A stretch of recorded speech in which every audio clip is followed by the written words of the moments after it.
of Teacher for Primary and Secondary Education, Ministry of Education, Culture, Research, and Technology, Republic of Indonesia. Honorable Director of CMU Secretariat, Dr. Habibah Abdul Rahim. Honorable Director of CMU Regional Center for Kitab in Mathematics, Dr. Sumaryono. Honorable, the head of the Professional Development Center for Educators in Special Region of Yogyakarta, BBGP-DIY, represented by Mr. Hari Suryanto. Honorable, the prominent keynote speakers, moderators, presenters, participants, ladies and gentlemen. Assalamualaikum warahmatullahi wabarakatuh. Good morning from Yogyakarta, Indonesia.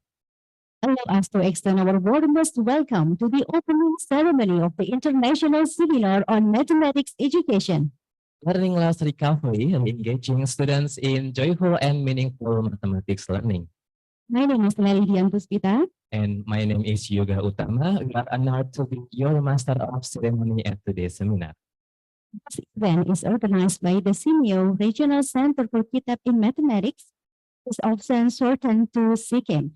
As one of the regional centers under the Ministry of Education, Culture, Research, and Technology of the Republic of Indonesia, SIKIM has conducted several courses, training, workshops, symposiums, and research to address the latest issues in mathematics education. And today we are very happy to welcome the outstanding teachers and educational personnel present on site on this building. Participants from Yogyakarta, Central Java, West Java, East Java, and also from South Sulawesi. As well as the online participants, we appreciate your presence today in joining us from Grand Rohan Hotel Yogyakarta, the various teachers and education personnel from Indonesia, Malaysia, the Philippines, Thailand, Poland, Vietnam, and India. Good morning from Yogyakarta, Indonesia. Ladies and gentlemen, on 13 July 2023, SIKIM, together with two other kitabs in Indonesia, CMU Kitab in Language and CMU Kitab in Science, celebrated its 14th anniversary at the center. On that day, the celebration was in the Ministry of Education building in Jakarta. And today, as part of the 14th anniversary of SIKIM, we are delighted to organize this seminar, which provides input for mathematics educators in innovating mathematics teaching and learning. Inputs recover together, recover stronger. Ladies and gentlemen, the ceremony is Indonesia Raya's national anthem, followed by CMU color. Started guests and distinguished participants, please rise.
Thank you. Ladies and gentlemen, we are presenting the Simeo song, Building the Future. Please enjoy.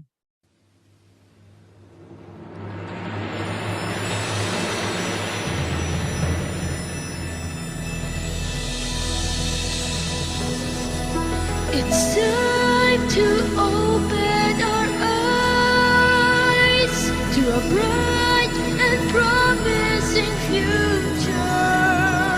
We'll rise to the call of the times and create a stronger tomorrow. Let's start to make a difference, teaching everyone to learn through science, health, and technology. We will share our expertise by promoting knowledge and policies. We can build a better world. Let us take a step for our visions of hope, making future plans for the people to grow in a life filled with happiness and green. Here at Simeo, building the future is our legacy.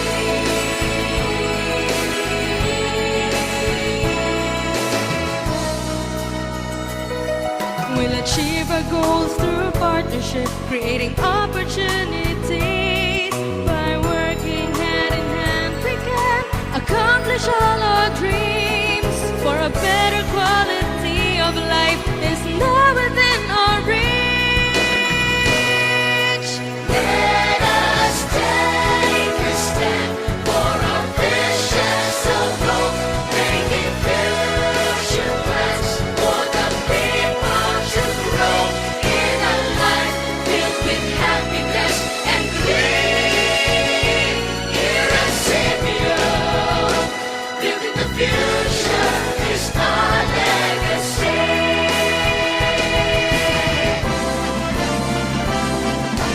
Let us take a step for our visions of hope, making future plans for the people to grow in a life filled with happiness and green. Here at Simeo, building the future is our legacy. Building the future is our legacy. At Simeo,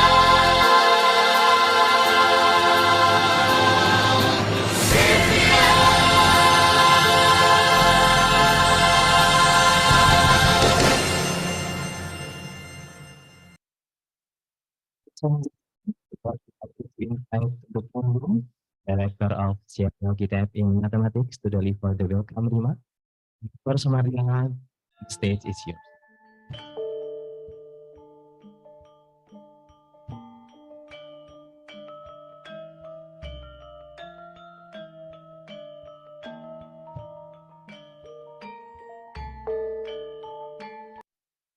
Honorable, the Director of Teacher for Primary Education, Ministry of Education, Culture, Research, and Technology, Dr. Rahmadi Widiharto. Honorable, the head of the Professional Development Center for Educators in Special Regions of Yogyakarta, represented by Mr. Hari Suryanto. Honorable, the Director of Simeo Secretariat Bangkok, Dr. Datuk Habibah Abdul Rahim. Honorable, all the keynote speakers, and moderators of the international seminar, esteemed guests, participants, Sikkim College, ladies and gentlemen. Very well, good morning. Assalamualaikum warahmatullahi wabarakatuh. It's a great pleasure for me to welcome you to Grand Rohan Hotel in Sleman, Special Region of Yogyakarta Province, on international seminar on mathematics education's learning loss recovery, re-engaging students in joyful and meaningful mathematics learning. 20 July 2023. Ladies and gentlemen, this international seminar is an activity of the Mathematics Teaching and Learning Model competitions, which ended by awarding the Samratulangi Awards. After Sikkim held the Samratulangi Awards program twice, this year, 2023, this biennial event took place face-to-face. This competition is attended for teachers and educators, especially mathematics teachers in Southeast Asia, to show their best learning models used in mathematics classroom. Ladies and gentlemen, we choose the name Samratulangi for this award for a reason. This figure, who is known as a political figure for Indonesian independence, also turned out to be the mathematicians educated and educators. At the award session, there will be a show to pay tribute to him. Furthermore, the seminar and awarding event also to celebrate Sikkim's 14th anniversary on 13 July 2023. We postponed the schedule of this activity to anniversary because on the dates of the births, there was already a joint celebrations on 3 kitabs in mathematics, kitabs in science, and also kitabs in language in our Ministry of Education, Culture, Research, and Technology in Jakarta.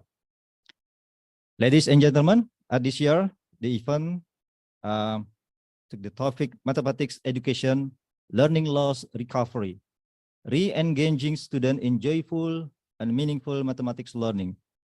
We believe that the invited speakers on this seminar can provide insights and also knowledge on how to respond to learning loss with innovative teachings for joyful and meaningful mathematics learning. Moreover, this international seminar aims to provide updates, information about the learning innovation in mathematics, share best practice in innovating mathematics learning, and also gather opportunity for educators to foster collaboration and partnerships. Distinguished ladies and gentlemen, we extend our deep appreciation to the distinguished keynote speakers, Dr. Rahmadi Widiharto, also Dr. Tan Liang Sun, and Professor Iwan Pranoto, all the moderators and participants.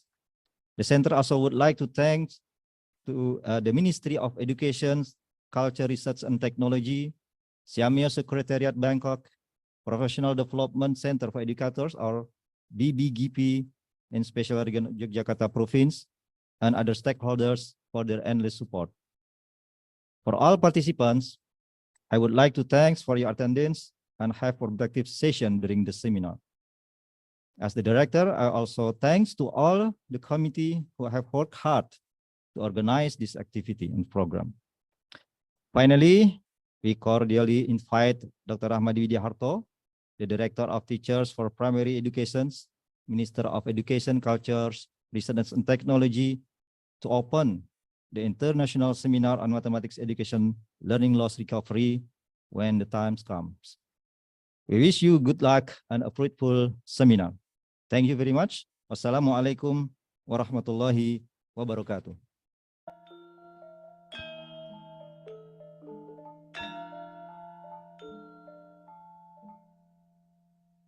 Thank you very much, Dr. Sumardiono, for the welcoming remark. We will now listen to the virtual welcome remark by the Director of CMU Secretariat, Dr. Habibah Abdul Rahim.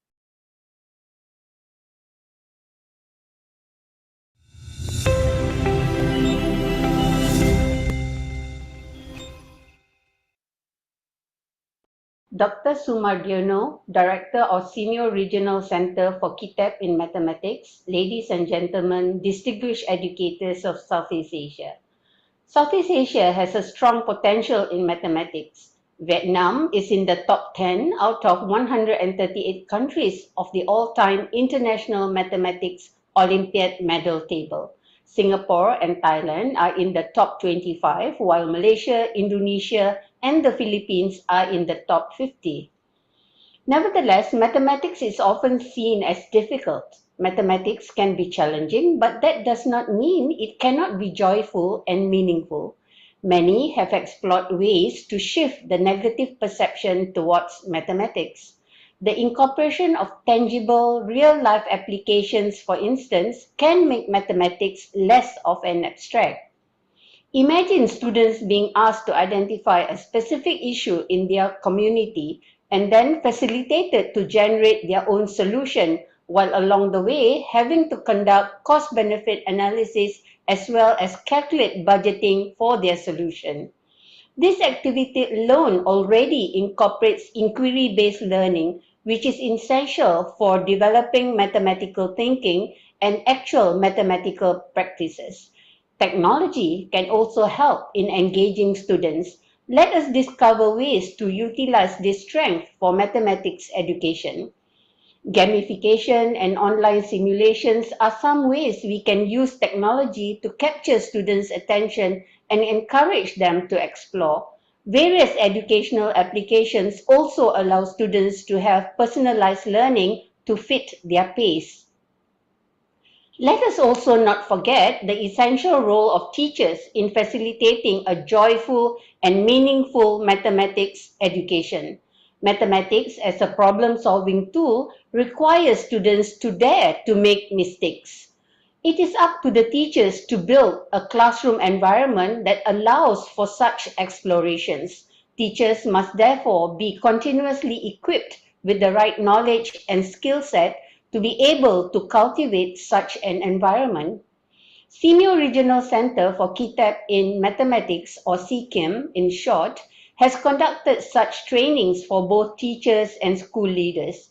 Since its inception in 2008, CKIM has conducted various capacity development programs, including themes such as differentiated instruction in mathematics education and integrating ICT in mathematics education.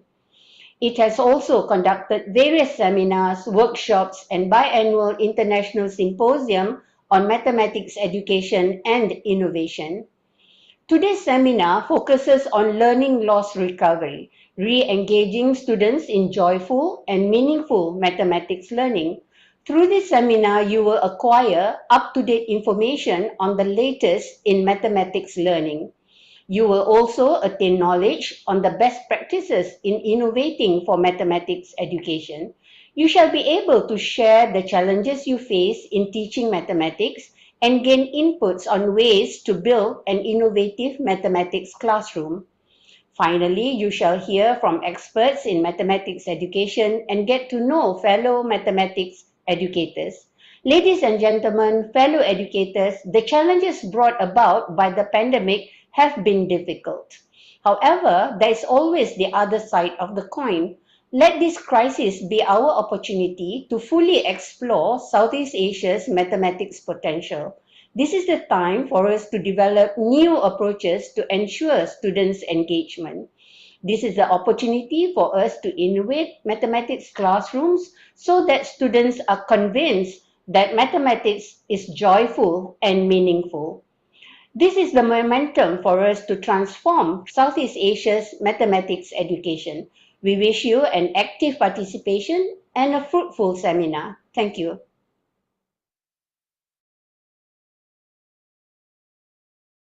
Thank you, Dr. Habibah Abdul Rahim, for your welcome remark. Ladies and gentlemen, to officially open the seminar, we cordially invite the Director of Teacher for Primary and Secondary Education, Ministry of Education, Research, Culture, and Technology, Republic of Indonesia, Dr. Ahmadi Widiharto. The stage is yours.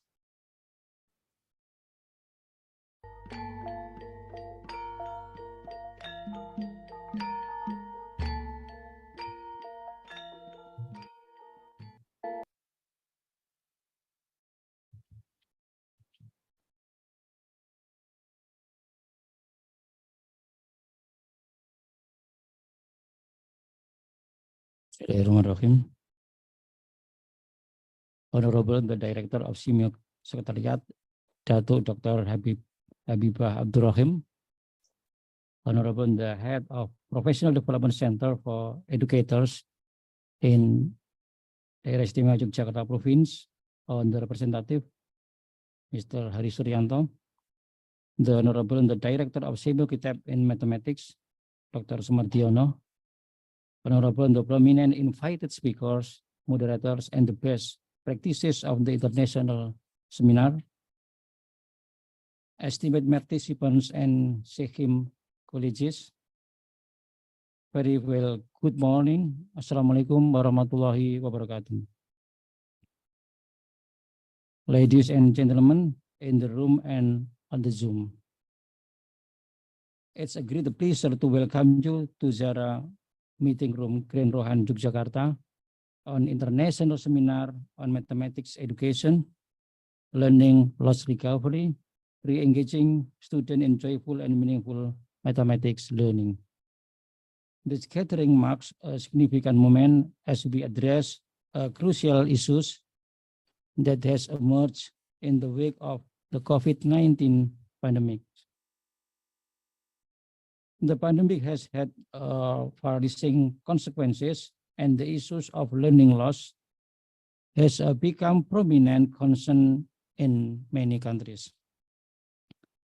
The closure of school during 2020 has significantly impacted our students' cognitive development, with the mathematics suffering the most significant loss compared to other subjects, amounting approximately 20% of our regular year learning. As educators, this call for immediate attention and action. Today, as most of our students have returned to school, and albeit particularly in some cases, it is imperative for us to gauge the current learning level. But beyond that, we must also focus on designing innovative teaching plans that rekindle the joy and meaningful learning mathematics for our students. However, we cannot ignore challenges that lie ahead in this endeavor. Creating an environment that fosters joyful and meaningful mathematics learning while addressing the individual needs for each student can be daunting.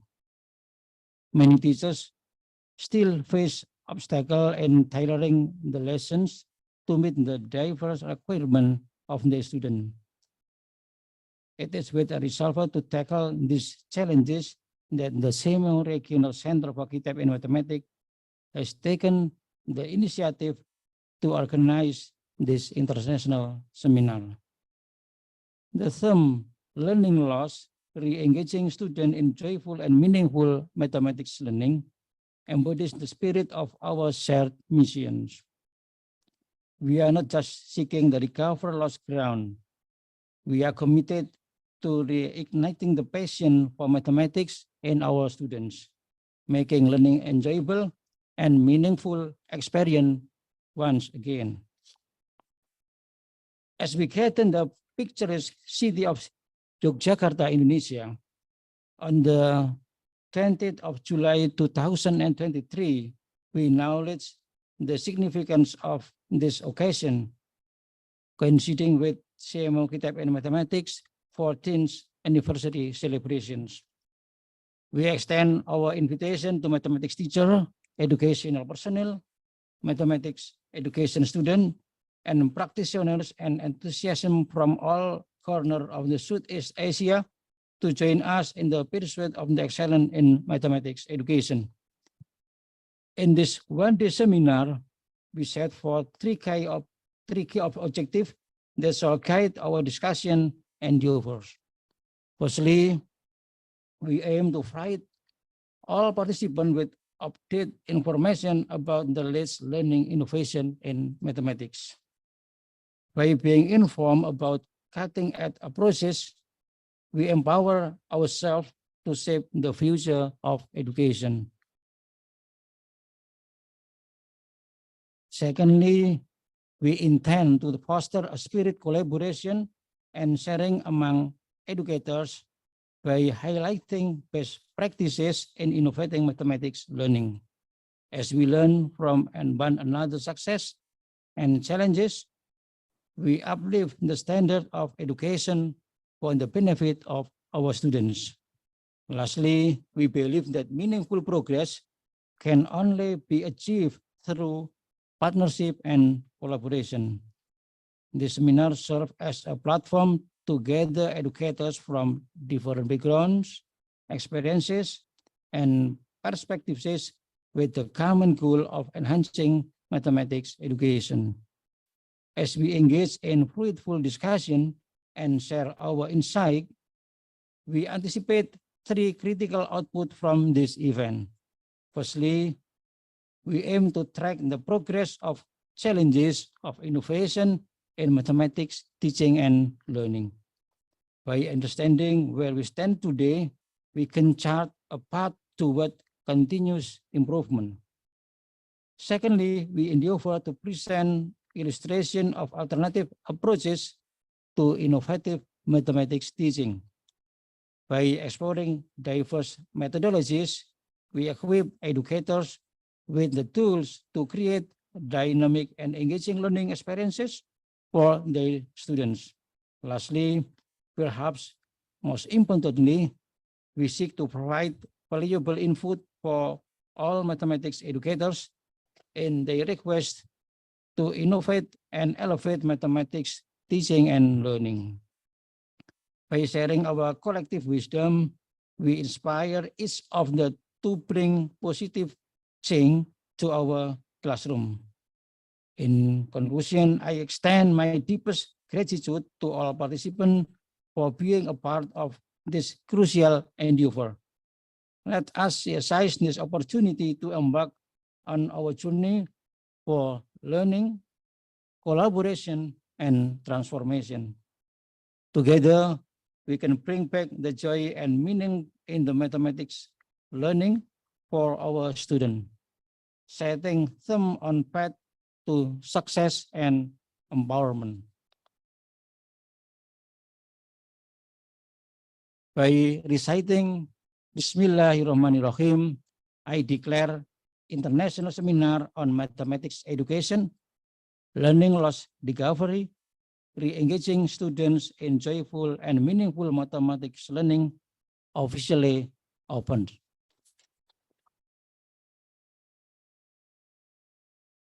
Thank you all, and let us begin this international seminar on mathematics education with an unwavering commitment to shaping a brighter future for our students and the field of mathematics education as a whole. We wish you good luck and fruitful seminar. Please stay safe and stay healthy. Thank you. Assalamualaikum warahmatullahi wabarakatuh. Assalamualaikum warahmatullahi wabarakatuh.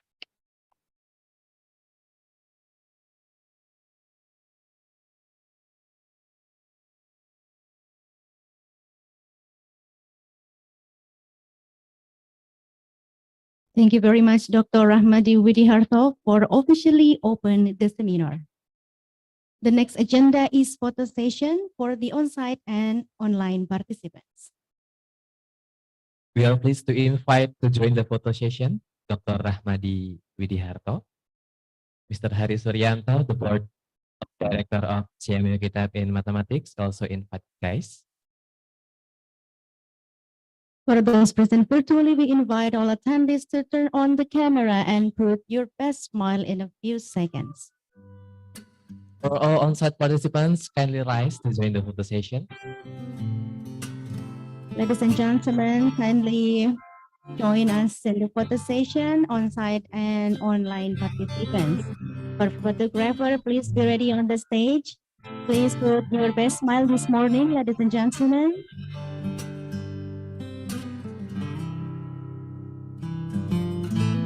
On count 1, 2, 3.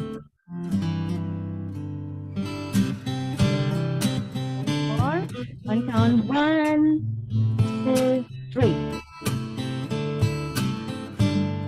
Okay.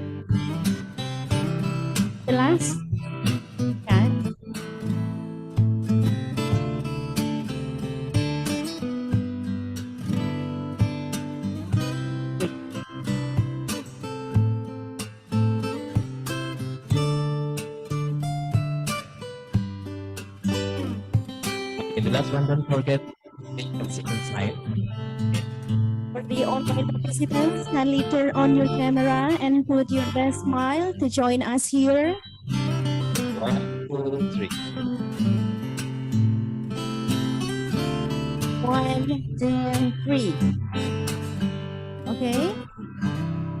Thank you very much, ladies and gentlemen.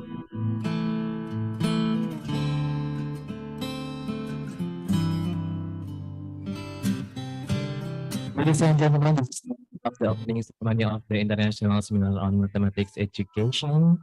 The group of SIKI, I would like to thank you for attending this opening ceremony. Dr. Rahmadi Widiharto, Mr. Hari Suryanto, Director of Cemi Kitab in Mathematics, as well as the onset and also the online participants.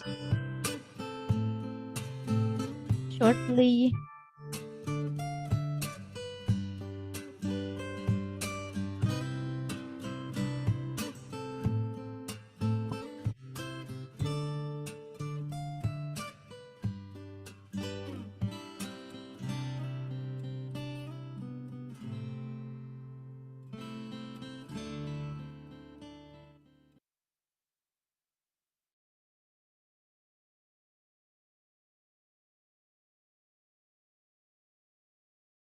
Ladies and gentlemen, allow us to read the agenda in today's seminar. In the morning session, we will have the keynote session with no Q&A. And after that, we will have 15 minutes break, continue with the plenary session 1 and 2, followed by Q&A. In the afternoon, we will have a break time for around 60 minutes and continue with the best practice sharing session, followed by Q&A session. After that, we will have the announcement of some Ratulangi Awards, and the last one is closing ceremony. Well, we are now proceeding to the keynote address, which will be delivered by Dr. Rahmadi Widiharto, the Director of Teacher for Primary and Secondary Education's Ministry of Education, Culture, Research and Technology, Republic of Indonesia. And this session will be led by the moderator from Simeo Kitab in Mathematics. She is Dr. Sri Wulandari Danubrata, the Deputy Director for Program of CMU Kitab in Mathematics. Beforehand, allow me to read the moderator's short biography. Dr. Sri Wulandari Danubrata is Deputy Director for Program at CMU Kitab in Mathematics. Previously, she worked as Widya Iswara, or teacher trainer at Balai Besar Guru Penggerak Daerah Istimewa Yogyakarta. She completed her bachelor degree in mathematics at Gajah Mada University, master degree in mathematics education at Yogyakarta State University, and a doctoral program in educational science concentrates on mathematics education at Yogyakarta State University. Dr. Wulan has interest in ethnomathematics, realistic mathematics education, STEAM, and computational thinking in mathematics. Ladies and gentlemen, please welcome Dr. Sri Wulandari Danubrata.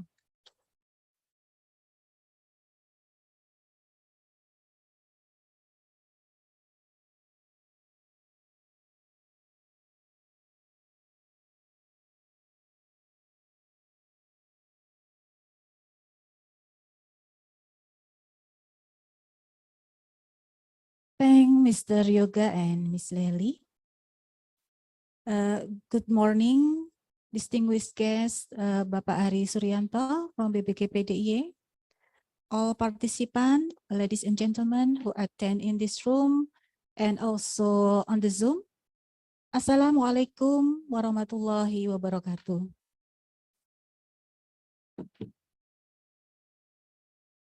All right, during the pandemic COVID-19, the shifting of teaching and learning activity from face-to-face to remote instruction has made many students lose learning opportunities.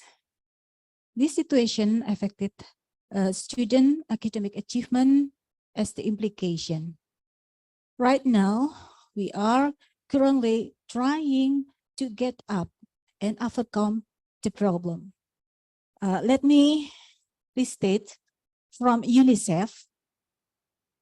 Learning loss must be recovered to avoid long-term damage to children's well-being and productivity. To discuss further about the topic, here I present to you Dr. Rahmadi Widiharto. Bapak, please come forward.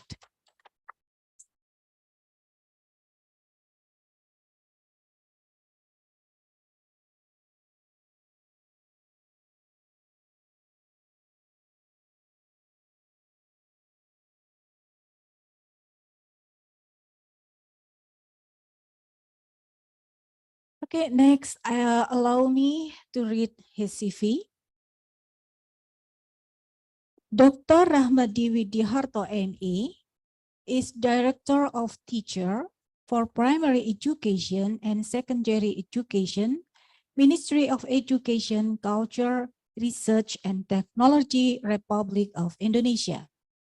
He obtained his master's degree in Curriculum and Instruction or Learning Technology from New Mexico State University, USA. And his doctoral degree from Yogyakarta State University. From 2015 to 2016 and 2017 to 2018, he was a coordinator of Widya Iswara or teacher trainer at the Professional Development Center for Educators in Mathematics in Yogyakarta. From 2017 to 2020, he was the head of program and information at the same institution. For further 45 minutes, Dr. Rahmadi is about to present the policy in handling learning loss, especially the policy from Indonesian government within the topic learning loss recovery, re-engaging students in joyful and meaningful mathematics learning. Please give applause to Dr. Rahmadi. Dr. Rahmadi, the floor is yours. Thank you, Bu Bulan. Bismillahirrahmanirrahim. Assalamualaikum warahmatullahi wabarakatuh. Good morning, everyone, ladies and gentlemen. This time is very grateful for us, for me, to meet all you in this international seminar.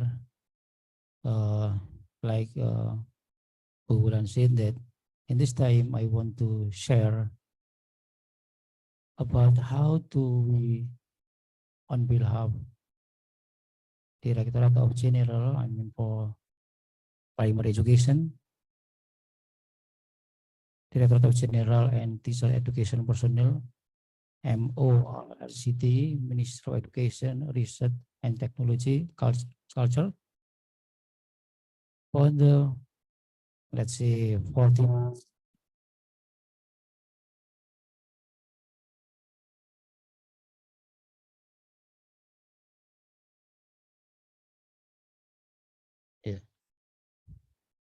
I believe what I will present in right now for all you in this seminar, some of already know about the policy, what the ministry done right now. And some of the policies we still run how to recover the learning loss. So we can start with our presentation, please. Mas Danny, would you present? Okay, thank you. Yeah. Next.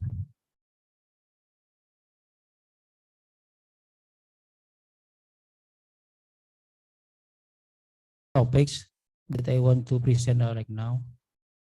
The first one is how Indonesian student numeracy profile and mathematics learning loss. We try to elaborate what the students numeracy profile in Indonesia. I think it close to our effort right now and the perspective more wider, not only in the mathematics, but also in the numeracy. And the second one, the effort that ministry is taken right now to solve the learning loss. And the last, what can teachers do related to how to create mathematics joyful and meaningful learning. Yeah. Next, please. Let's see this one.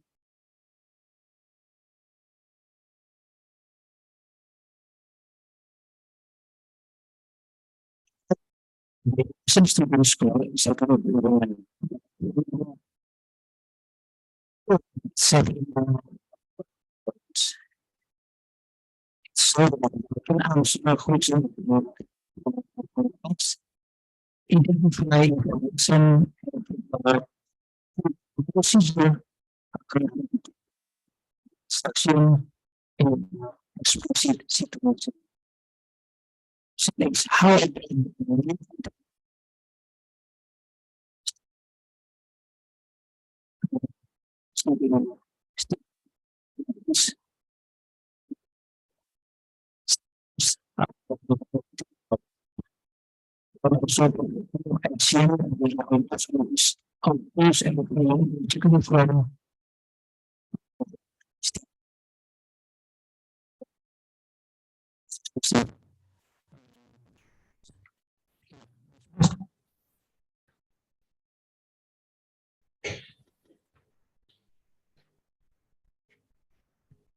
related to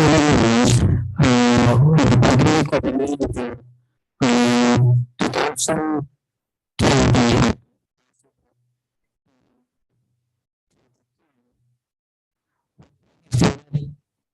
total was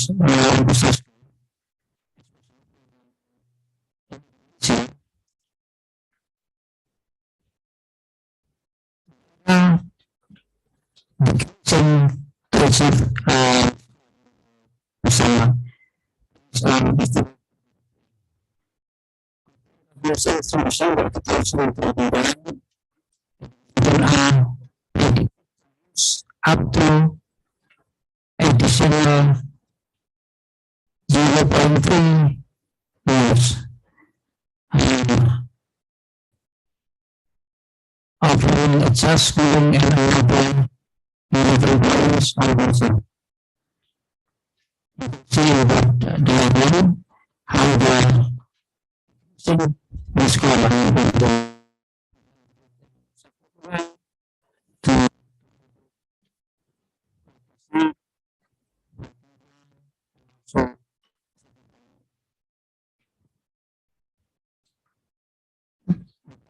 how they accelerate, how safe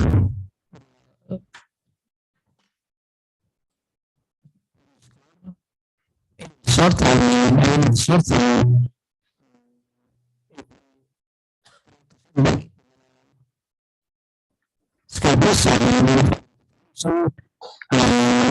some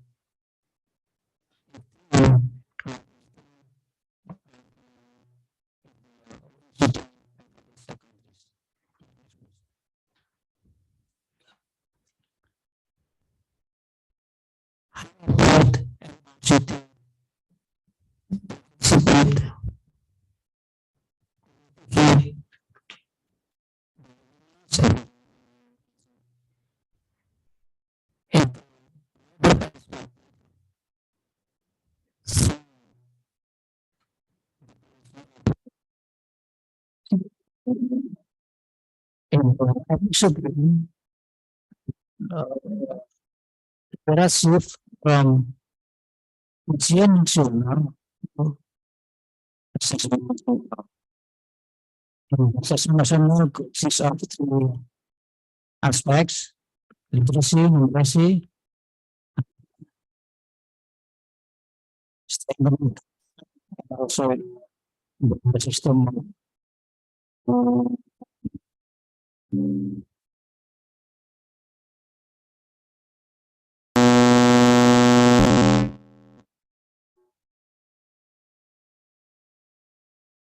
In the national assessment 2021, unfortunately, the result is not good enough. It was consistent with the PISA score, what I said in the previous slide. for the numeracy competency, 2 of 3 students was in the below minimum competency. It's our concern how we accelerate, how to improve in this numeracy competency. And still below the average score of student in OECD countries and only located in level 1.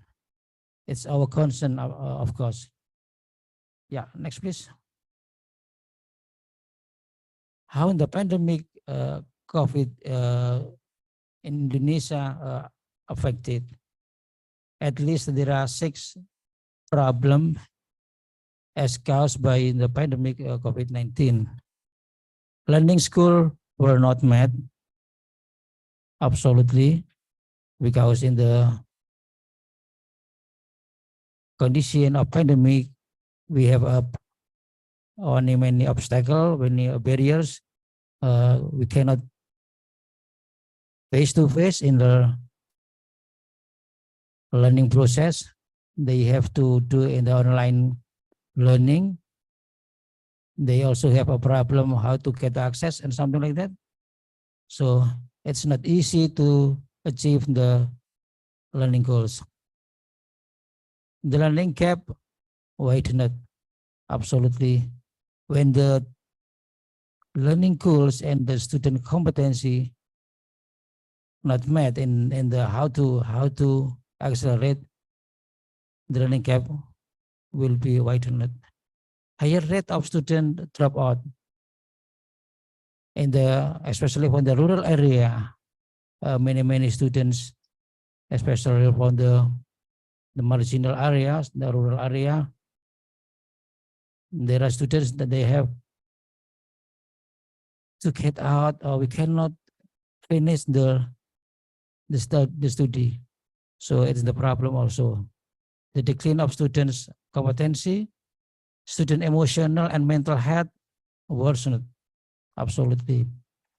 They cannot meet, they couldn't see each other, and when in the previous decade they can see, they can discuss directly, but they identify ano yung priority nila, and then other. Yeah, but we still have a problem how to get access to internet.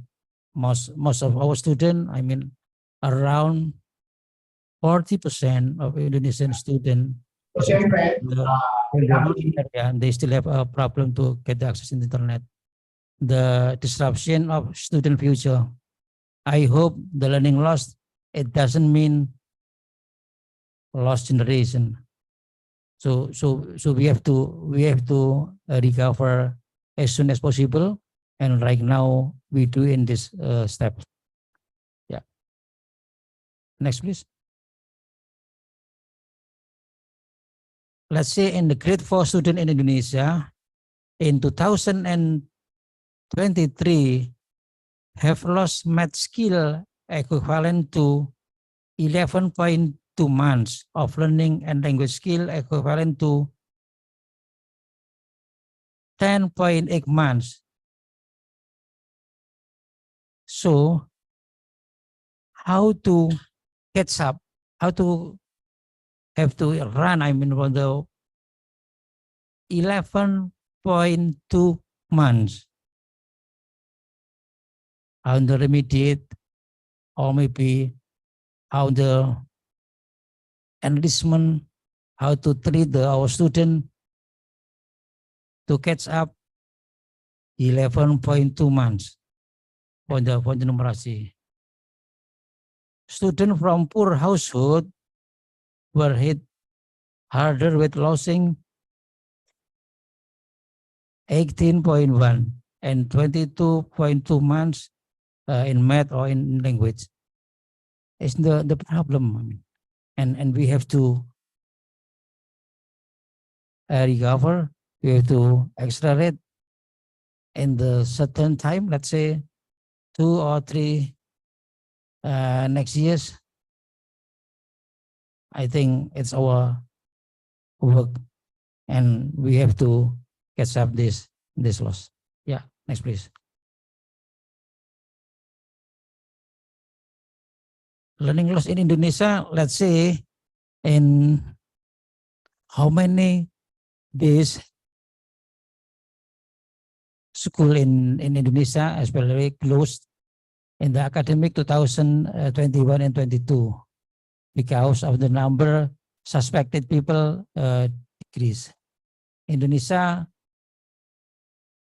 244 compared to another country in Southeast Asia, let's say Philippines 532, Vietnam 321, and Singapore 115. It means that so many times, so many days we lost because of the pandemic. We cannot facilitate, we couldn't facilitate our students optimally in the learning process. Yeah. And also, how about in the structural listening, structural learning, I mean for the fully open and also partially reopening and remote learning, especially for in Indonesia, fully open is around 1,086, and remote learning we got only 169. Okay, next please.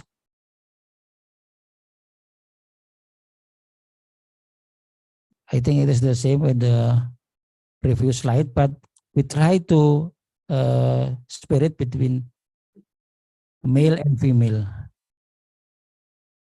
For female student, they get more time, let's say negative 16.2 to catch the, but they did in the learning loss. And for the male, for the mathematics, negative 9.2. So we have to treat our student, I mean in the, it could be different treatments, which one is more intensive or which one is more appropriate, right? In the household asset, it is more wider. Let's say in the mathematics, negative 18.1 for the mathematics, and for the male, I say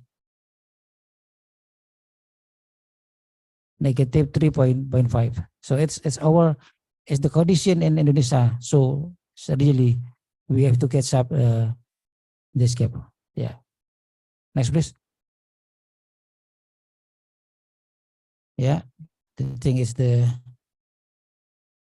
in context of the family members are supposed to help children with distance learning, but not all children were raised by capable parents and members. I mean, for the family who not really well educated, they have problem how to accompany their children. So it's also the problem in Indonesia. Yeah, next please.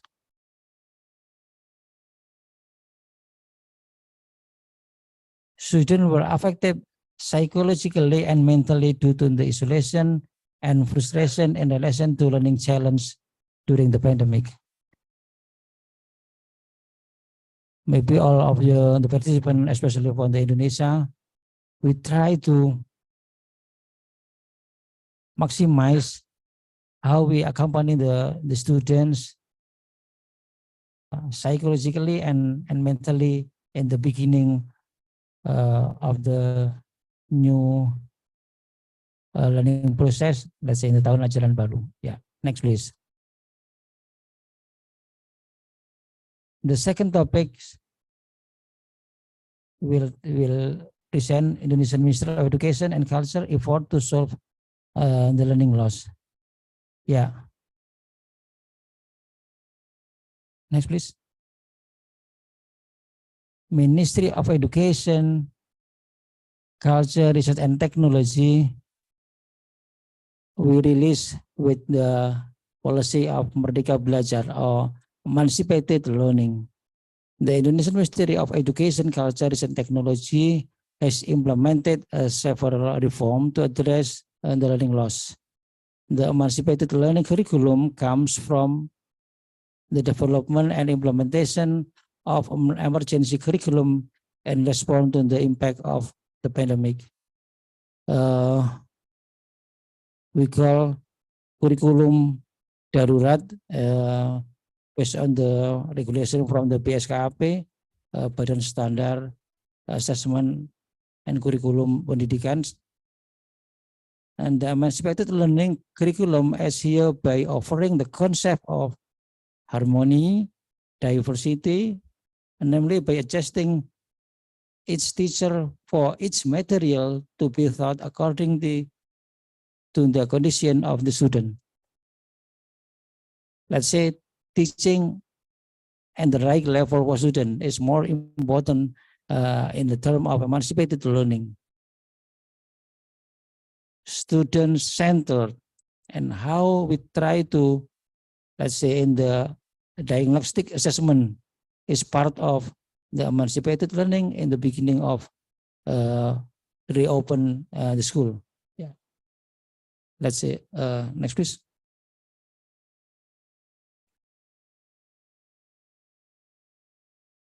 Yeah, here is some alternative how we MORCT try to solve the learning loss. Mathematics and numeracy are very close. Teacher can implement it, numeracy and mathematics teaching and learning, joyful learning. I believe in this moment, in this international seminar, we'll have many ideas how to recover, how to back in the joyful and meaningful learning, especially for the mathematics.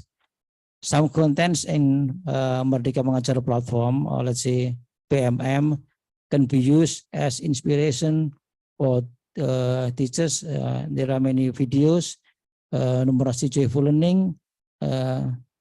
Here is some examples that teachers or educators can access. And this one is digital games with numerasi enrichment, and traditional game with numerasi enrichment such as we call engklek, kemudian also snake and leader, etc. Numerasi digital tools such as digital and like the thermometer, calculators, material, software, etc. I hope it will facilitate, it will equip for the teachers in their learning practice to solve how we accelerate the learning loss. I mean, and also numerasi digital tools such as calendar, ice cream stick, etc. Teachers, educational personnel can access to the platform Merdeka Mengajar. Really many material can be accessed. Yeah, next please.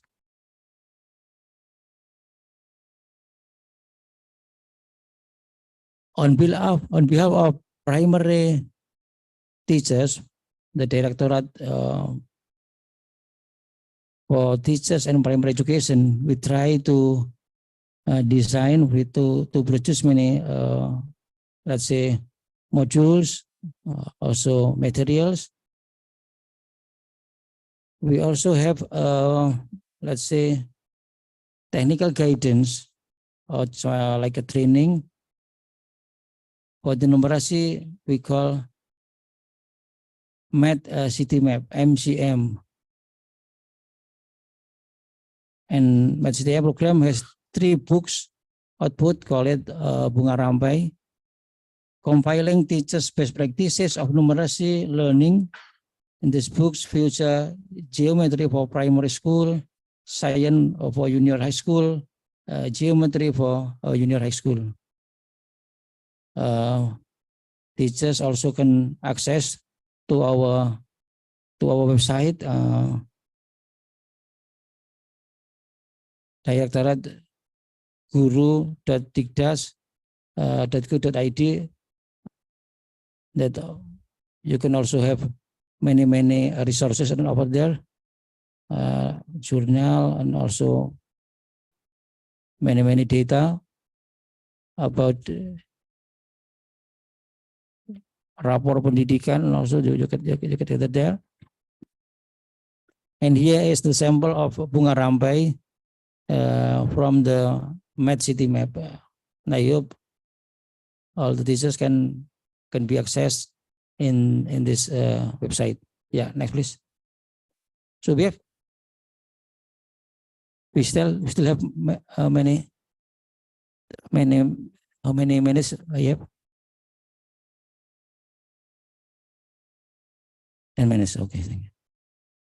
Okay, the last topics is what can teachers do mathematics to provide mathematics joyful and mathematics learning.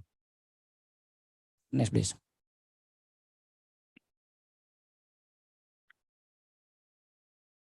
Teachers should do diagnostic assessment to map student mathematics skill before they design mathematics teaching and learning.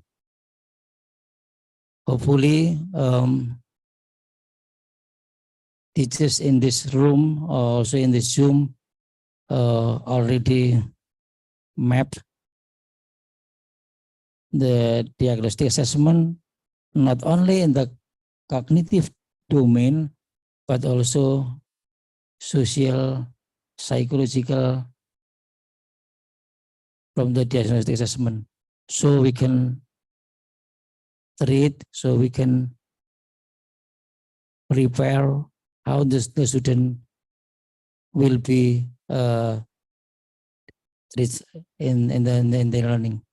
Teachers must get the know about the student characteristic either outside or inside of the classroom to keep up on the student interest in the classroom. Teachers can use student personal interest inventories regularly so that teachers will be able to better create assignment. Student will be more engaged in the learning. Yeah, next please.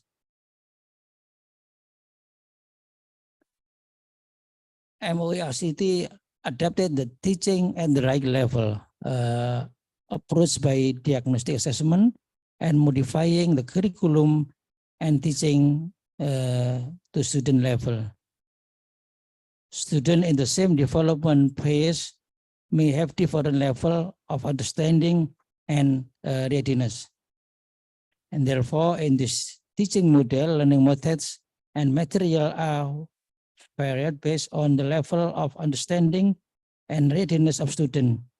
It could be, let's say, in this in the right side, we have 4 parts from the need special interventions, basic, proficient, and advanced. So the teachers have to know in the what level from the student based on the diagnostic assessment. In the need special intervention, in the basic, or it could be in the provision, furthermore maybe in the advanced. So by knowing this position, I believe that how joyful learning, how meaningful learning, based on the diagnostic assessment, it will be had properly.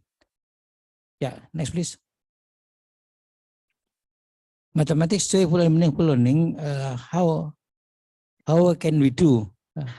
Let's say in differentiated learning. I believe in semi-academic mathematics, although already developed for the differentiated learning, we have to considered in the content, also in the process, product according to the students' readiness and interest.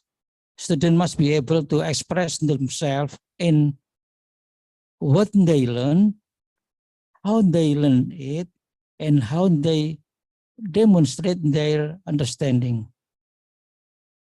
What they learn, how they learn, and how they demonstrate their understanding. So, based on this information and the consideration by content, process, and also product, according to the student readiness and interest, we can have the differentiated learning. As progress to be a greater teacher, you will become more comfortable using multiple instructional strategies and the variety of representation at the same time to increase the chance of reaching each and every student. Yeah, next please.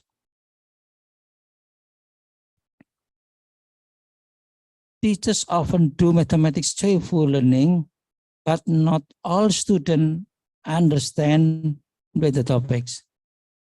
I think it's kind of our reminder. And the occasion, it could be teachers saying that, yeah, we already designed the joyful learning, but it could be student not feel to be joyful.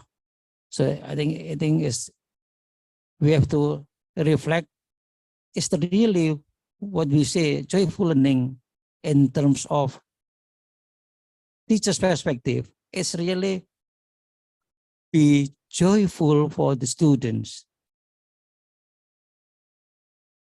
We have to note it that the competency of mathematics, let's say, understanding the concept, communication, and the problem solving, it should be achieved by learning process that we have. Meaningful learning can be reached by teachers who give trigger questions and followed by with some question in order to discuss more deeply, promoting higher order thinking skill or HOTS. So be aware that don't say, okay, I already designing for the joyful learning, but it could be for the students, it's not really joyful. It could be the burden for them in the learning process. Yeah, next please.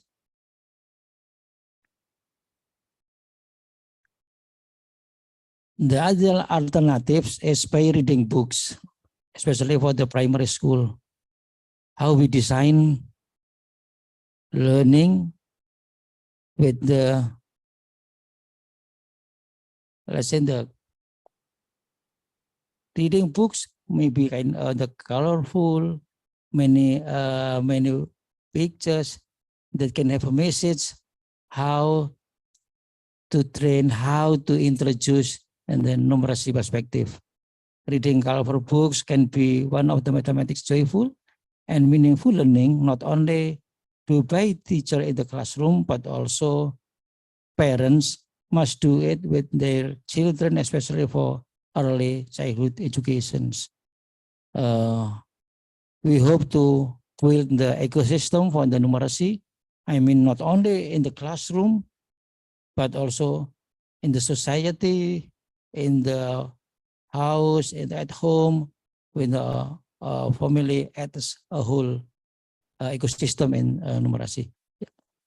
Next, please. Singing a songs is the another alternative.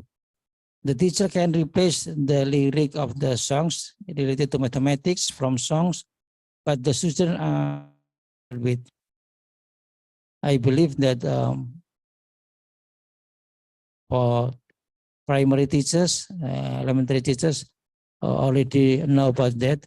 But the question is how the student, our student get the message, get the concept of we try to deliver for the students. Let's say it could be kind of numerasi, fraction, or something like this. Not only singing it be as joyful, but we have to remember the message of learning mathematics. In the situation of joyful, it's okay, but we have to keep our message, how to concept understanding, the communication, critical thinking, and the problem solver to be built. By singing songs, students can do some movement and relate with the geometry pattern, something. That's okay. Yeah. Next, please. For the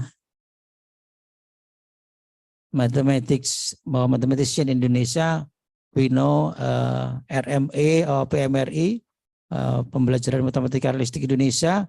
It has the characteristic use real life context as a starting point for learning in the daily life. Like use model as a bridge between abstract and real. We have to remember, we have to know how the cognitive development for students from the enactive, iconic, and symbolics. We have to keep this. Use students' own production or strategy as a result of their doing mathematics. To interaction between teacher and students, and connection among strength to the discipline and the meaningful problems in the real world. I also believe that some of our teachers already practices, but we have to fruitful these strategies. Yeah, next please.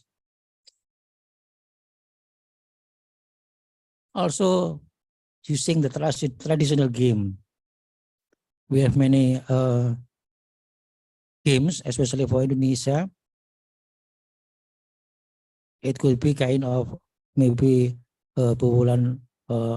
more knowledgeable about ethnomathematics, something like this.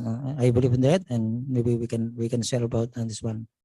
Using traditional game is helping students to understand that mathematics is not only counting. Students are applying mathematics skill, so spatial thinking, problem solving, critical thinking, mathematics communication, and etc. Yeah, next please. Also in the daily life, in the house or at home, ingredient traditional food and drink, I think it is a kind of a model, a process that we can design for the joyful and meaningful learning in our teaching. Yeah, next please. I think that's all. Oh, this one. Okay, using technology, internet and software.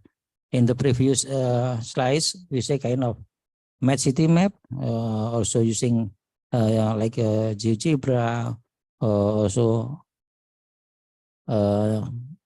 geometry, Sketchpad, and another devices and other application. Also using kind of a graphic and visual design, animation. It also help our student to be joyful and meaningful learning. Yeah. Next. That's all. Yeah. Thank you very much for your attention. Let's say that basically right now, Ministry of Education, Research and Technology still have struggling how to solve the learning loss. And the second one, it is not our work, it is not our responsibility only, but our let's say in the other context, from the other stakeholder, maybe another ministry, also our NGO, our colleagues have the same commitment to accelerate the learning loss. And the third one, how we get the appropriate PISA score. I am not sure about in 2021. It is not only MORCT responsibility, but all society in Indonesia. Also, the parents, also another ministry. I hope we together, we collaborate, we synergy how to achieve more the PISA score. Thank you very much. Assalamualaikum warahmatullahi wabarakatuh.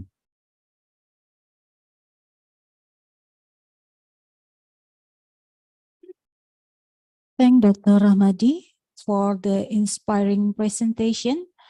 Before we close this session, allow me to read several points, the important points that we can maybe my conclusion, but it's up to you to make your own conclusion, based on his presentation. Indonesian government to recover already did or done, among others, implemented emancipated learning, which is accepting the harmony of diversity of students. That's why teachers must understand their students' characteristic, so we can design lesson plan using teaching at the right level approach. And Indonesian government also provided learning materials.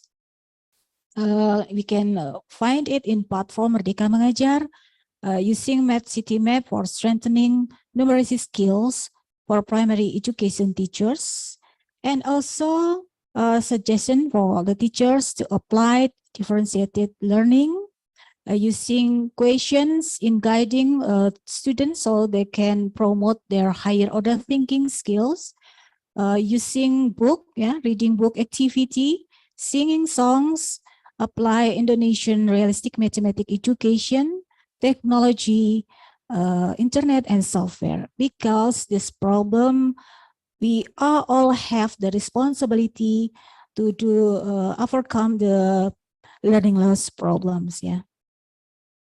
Dr. Rahmadi, let me show our gratitude for your presence. Once again, ladies and gentlemen, we give big applause to Dr. Rahmadi.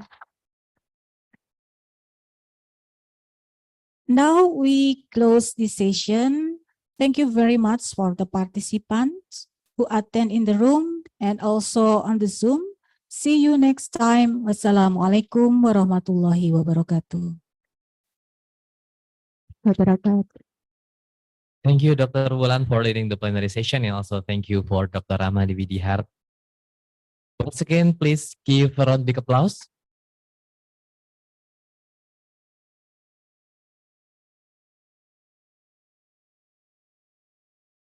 Now we kindly invite the director of SIKIM, Dr. Sumardino, to present the token appreciation and certificate to Dr. Rahmadi Widiharto and also Dr. Wulan.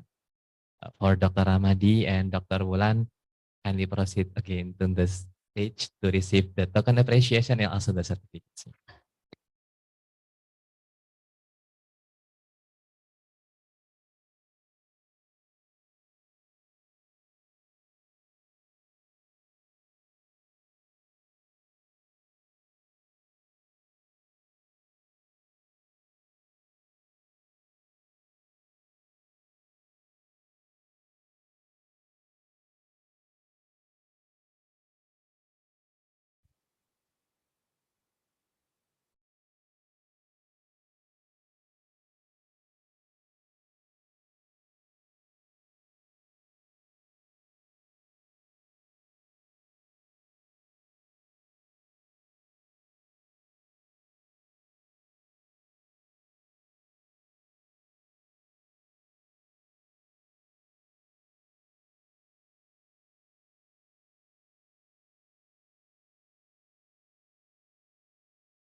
Again, thank you, Dr. Rahmadi, Dr. Wulan, and Dr. Sumaryono. You may return to your seat. Ladies and gentlemen, we sincerely apologize for the technical issues we experienced. Yes. Ladies and gentlemen, we will have a break, a coffee break, and continue to the plenary sessions at 10 a.m. local time or GMT +7. Please be mindful of the time as we will continue the session on time. During this break, we welcome you to visit the exhibition booth in front of the hall that will be available until the end of today's session. And we proudly show 18 magnificent photos for the selected mathematics competition SIKIM 2023.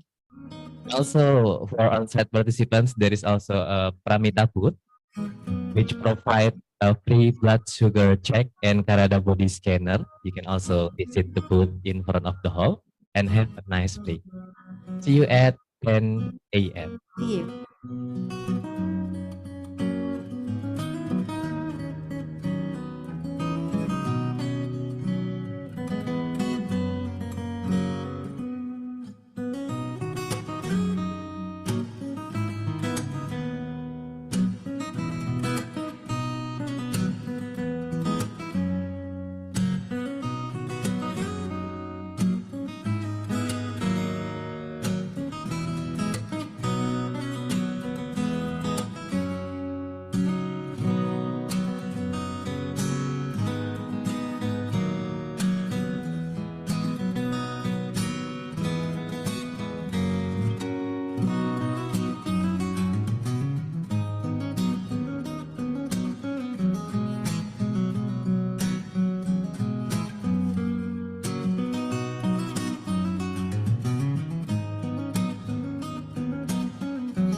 No audio.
Okay.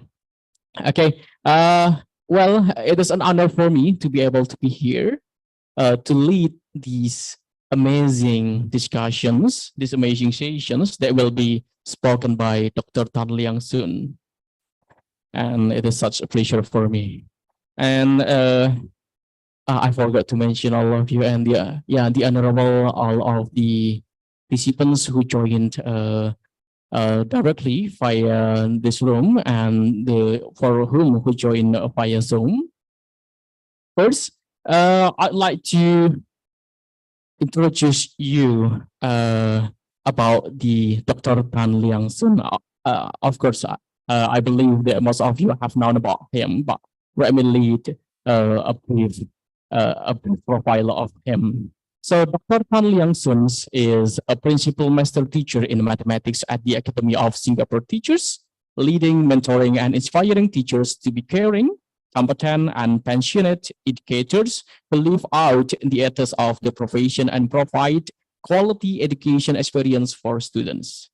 Dr. Tan holds a Master Information Technology in Education from University of Melbourne, Australia, and a Master of Science in Mathematics, as well as a Doctor of Philosophy in Mathematics Education from the National Institute of Education's Nanyang Technological University, Singapore. He is interested in mathematical modeling, cognitive psychology, and professional learning of teachers, and regularly engage in professional learning and computational thinking programs and research projects involving mathematical applications and modeling. As the appointed Singapore Governing Board member of Siameo Regional Center for Kitab in Mathematics, Dr. Tan contributes to the advancement of mathematics education in Southeast Asia. He is also a part of the management committee for Singapore Mathematical Society and Singapore representative for the International Mathematical Modeling Challenge. what he will talk about and what we will learn today. So, broadly, we will learn two parts, main parts, in which joyful, meaningful learning of mathematics as pedagogical approaches for developing thinking skills and mathematical thinking dispositions. And then what will we learn? And then, of course, it might be the students of the students who lost their learning mathematics, who lost their might be different, the readiness of them, right? So, and how to overcome it. That's one of the main points that Dr. Tan will talk about. So please stay tuned. Okay, and Dr. Tan, you will have 40 minutes to present, and yeah, please excuse me if I would like to interrupt you if it is only 10 minutes left by speaking. Yeah, yeah, and after that, we will have a Q&A session until 11 a.m. And how do we conduct the Q&A sessions? For the offline participants, after the presentation has done, you may directly raise your hands and I will appoint you to ask your questions directly. And for the participants who join via Zoom, you don't need to wait for the Q&A sessions to ask. Just ask as many as questions during the presentations and submit your questions on the chat box. Yeah, just ask as many things. Yeah. Okay, I guess without further ado, let's welcome, please, Dr. An Leang Sen. Thank you so much. Okay, first sound check. Colleagues, are you able to hear me? Can you hear me loud and clear? If you can hear me, give me a thumbs up. Yeah, I can hear you. Oh, okay, great. Yeah, it's clear. So colleagues are online also. Okay, so let me share screen first.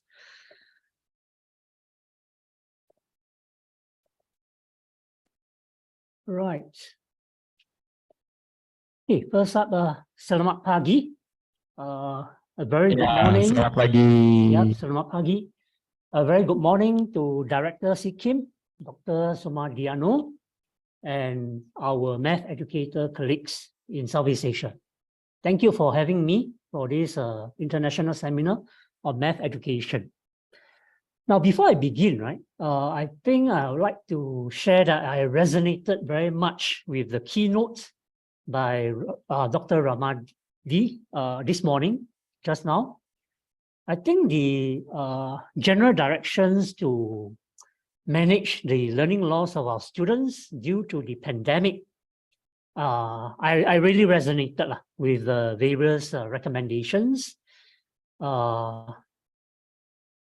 In a way, it aligns very much to what I'm going to speak on for this session. I'm going to give probably a more concrete experience on what Dr. Ramadi have talked about in terms of the recommendations for learning loss recovery. Yeah. So with that, I'm going to begin.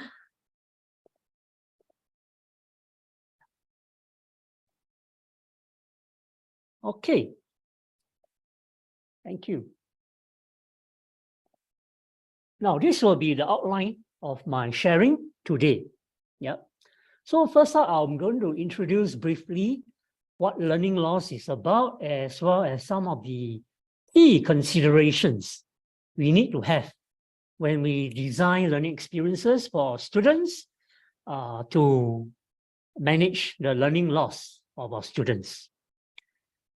Next, I'll talk about the joyful and meaningful learning of mathematics, specifically some pedagogical approaches for developing the thinking skills and mathematical thinking dispositions in relation to learning loss, of course. Last but not least, I will talk about how some ways in which we can facilitate differentiated instruction for our students. Yeah. Okay. Now, so this is not new, right? I think everyone is on the same page on what learning loss recovery refers to. Yeah, so really it's about helping our students to regain the knowledge, skills, competencies that may have been lost due to extended periods of disrupted learning due to the pandemic situation. These are my 3 key considerations in sharing what I'm going to share today. Yeah. So I think it is important to engage our students in joyful and meaningful learning of mathematics, simply because we cannot afford to lose them further. Yeah, they already have encountered some learning loss. Yeah. Secondly, I think joyful and meaningful learning of mathematics that is very purposeful and targeted to develop mathematical thinking dispositions for our students to become more adaptable, can help them to become more effective learner and problem solver. So in a way, if they are more effective learner, they know how to learn better in mathematics, it can help them to catch up on their learning. Thirdly, it is important for us to facilitate differentiated instruction, because in our mathematics classroom, due to the learning loss encountered, our students are at different readiness level and they will have different degree of learning loss. I think also as shared just now, right? Our students from the lower socio-economic background, they would have a larger degree of learning loss. Yep. Now, in our mathematics classroom in Singapore, we have 3 main pedagogical approaches for learning the higher order thinking skills, as well as to develop the mathematical thinking habits of mind or dispositions. So you can see here, undergirding all these, of course, will be assessment as an integral process of teaching and learning. And then the first pedagogical approaches you can see will be activity-based learning. So things like the use of concrete pictorial abstract approach through the use of manipulatives or digital resources. Next, we have the inquiry-based learning, learning through problem solving. Yeah, I'll share more later. And the third one will be indirect instruction, where we use questions to engage our students in dialogic discourse, using questions to engage them in mathematical thinking and reasoning. Yeah. Now, what is thinking mathematically? Yeah. So I think back in 1982, John Mason, Leon Burton, Kay Stacey have done a significant piece of work in thinking mathematically, and they have proposed some twin processes. As you can see there, specializing and generalizing. So for specializing, when students are solving some novel, complex problem, they would work with some specific cases, and then from working with the specific cases, they will start to observe some patterns.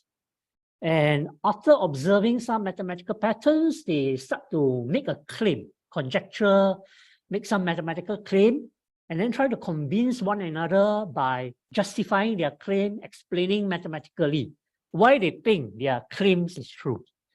And then they'll go on to reflect on how well they have done in the twin processes, as well as to pose maybe another problem to extend the problem that they are trying to solve or they have solved.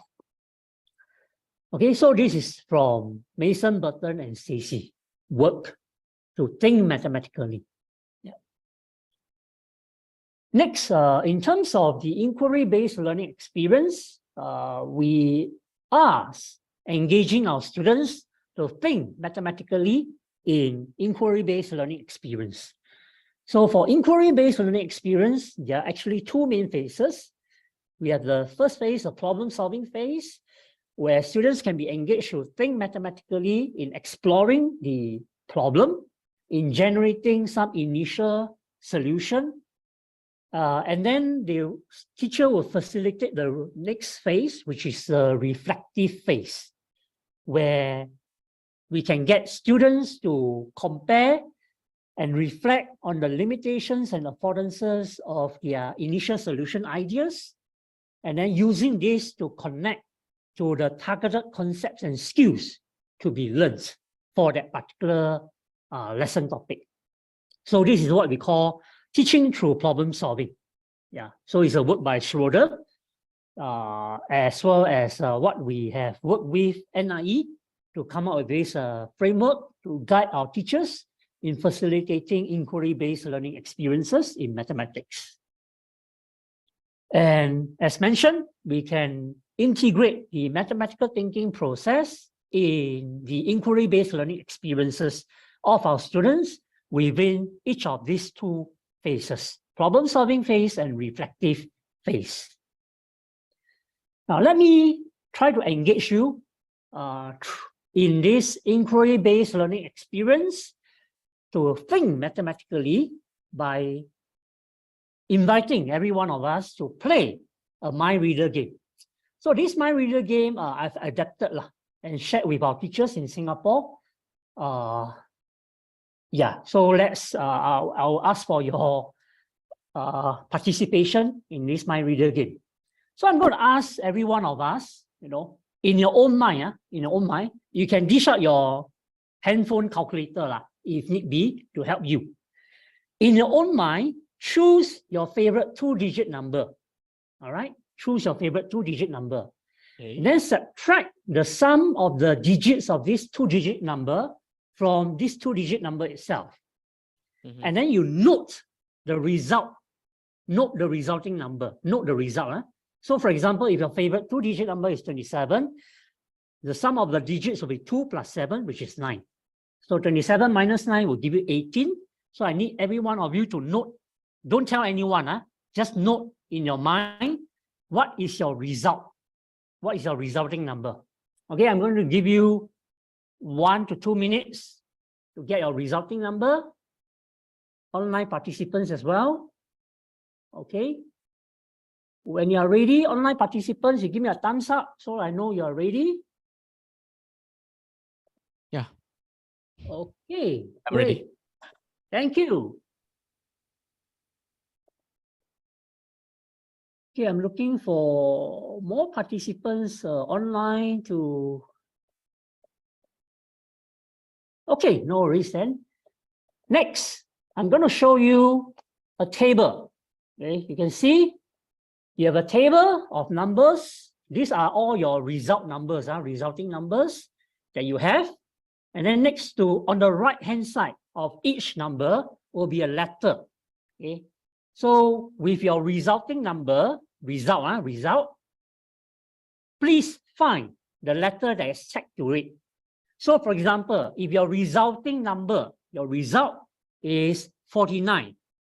If your resulting number is 49, you look to your right, your letter tagged to your resulting number, 49, will be the letter X. Okay, clear? So I want you to find the letter that is tagged to your resulting number. Yeah. Okay, found it? Great, thank you. Now I need some volunteer. Now, I'd like to ask, is there anyone whose resulting number is from the range of the number 10 to the number 33? Can you unmute yourself?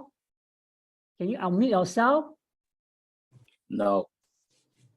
No worries. Anyone has got a resulting number from 10 to 33? Anyone? No. No. Online? No? Me, no. No. Me, no. Okay, no worries then. No. Anyone has got a resulting number in the range of 34 to 66. Can you unmute yourself? Me, no. Yeah. Oh.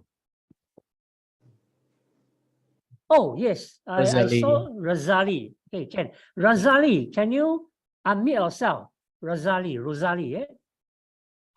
Hi, Rosalie. are Hi, you there? hi. Hi, Rosalie. Can you hear Yeah. me? Can you see me? Yes, I can see you. Okay, great. Now, Rosalie, you're saying that your resulting number is in the range of 34 to 66, right? 23. Okay, 24 to 26. Okay. Yeah. Sorry. I want to clarify again. Your Yep. resulting number, is it from 10 to 33 or from 34 to 66? Which is the one? From 24 to 36. Okay. 24, yeah? Yes. 34 to 66 or 10 to 33? 24 to 66. Oh, 24 to 66. Okay, Yes. this is a bit challenging, huh? Okay, Okay. so Rosalie, I'm going to guess, I think your letter that is tagged to your secret resulting number is either the letter A for Alpha or the letter S for Singapore. Am I right? Yeah. Okay, so because, okay, maybe you can share with the audience. Is your letter A Alpha or the letter S Singapore? A. A, great. Thank you so much, Rosalie. Thank you so much. Okay, so one more participants. Maybe the MC, can I check with you? Your resulting number, is your resulting number from 67 to 99? Our MC? Or anyone? Anyone? Me neither. No. Me no. Oh, okay. Me No neither. worries then. Anyone has got a resulting number from 67 to 99? Anyone? 99. 60? No. No?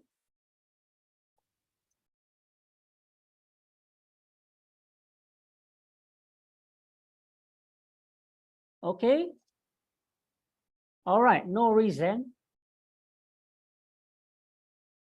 Okay. It's fine. No problem.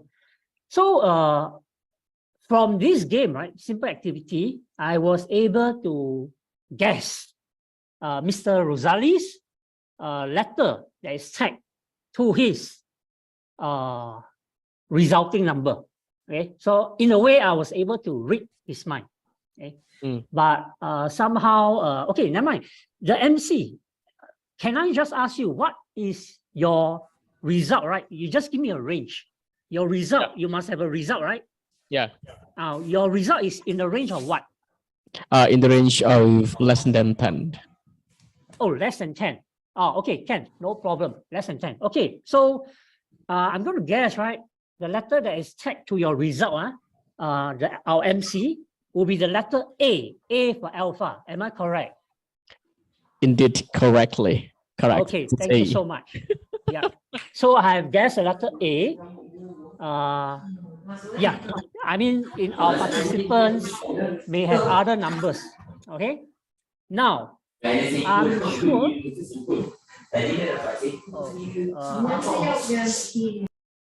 Okay. Okay. So this is a simple game, right? A mind reader game, right? That can engage our students in working through specific cases and thinking mathematically to explain why this game works, why I'm able to read the mind of our participants here. Okay, now I'm going to, in a way, let you see that I can even randomize, I can randomize this set of letters for you. I can randomize it, and I'm still able to read your mind by guessing the letter that is set to your 2-digit number, resulting number.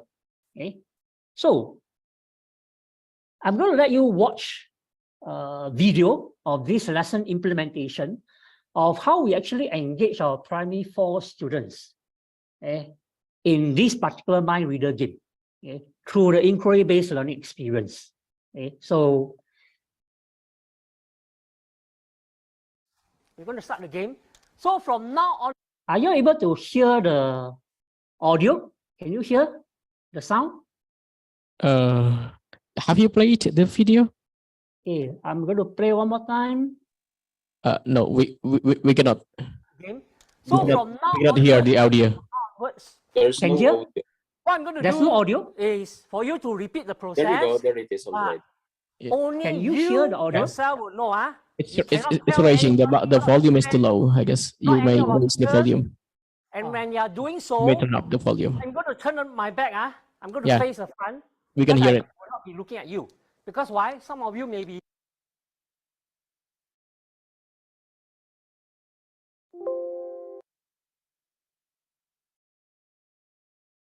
And then note the result. Note the result. Only you yourself will know. Nobody knows. Okay? 30 seconds. I'm turning my back.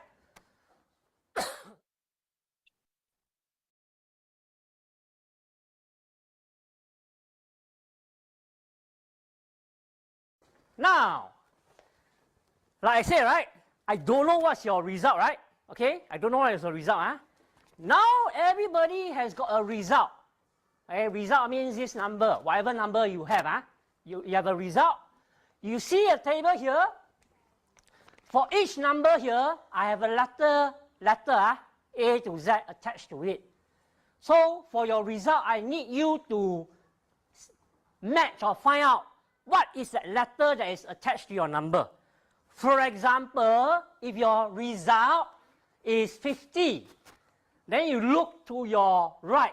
The letter is X. Clear? Emma, what's your chosen two-digit number? 77. You subtract the sum of its digits. What do you get?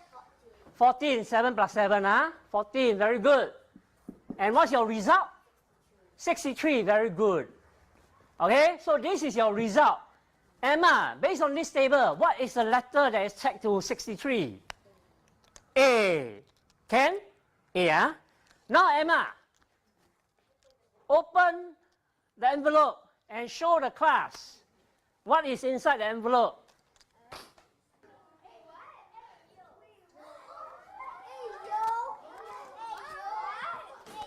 Who else has got, okay, what is your name? Sophia. Can you share with us what is your result? A. Adila, what's your chosen two-digit number? 99. Subtract away the sum of the digits, 18, right? 99 minus 18, what do you get? 72. Very good. Some number that is different, a different number. What's your letter? A, right? Are you all now convinced, I can read your mind one? Who is convinced? I'm hacking. Wonderful. I like this kind of response. Now, the next challenge for you is this. Just like I'm able to hack this game, to play the game with you, likewise, I need you to hack this game. That means you need to understand how the game works. I need you to go to your SLS lesson that Mrs. Sito has assigned to you, and I need you to open up this Google Sheet that is named Examples to Observe Pattern. Just now, each of you have chosen a two-digit number, subtract the sum of the digits from the number to get the result. And then collectively, you have contributed a set of results, all this number that you see here, in the third column, in the result column. Now, in your group, please discuss among yourselves, what do you notice about all these numbers in the result column? Oh, yeah. Yeah.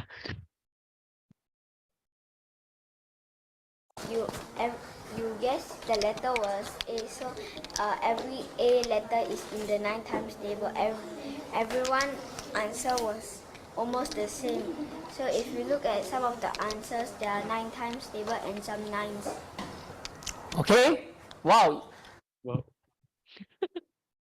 Yeah, this is a reflective phase where we can engage our students to connect to the targeted concept to be learned. That means to learn how to systematically list using their multiplication tables in finding the factors of their result and then observing the pattern that, oh, all their results are actually in the 9 times table.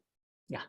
So this is a possible way in which we can engage our students purposefully to learn specific concept.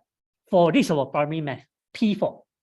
Next, for secondary school, Sec 1, similarly, we can engage our students using this IBL experience to let them learn how to represent and translate simple real-world situation into algebraic expressions, because a common mistake by our Sec 1 students, they tend to represent algebraically the 2-digit number as x times y without the consideration of the place value. Okay, yep.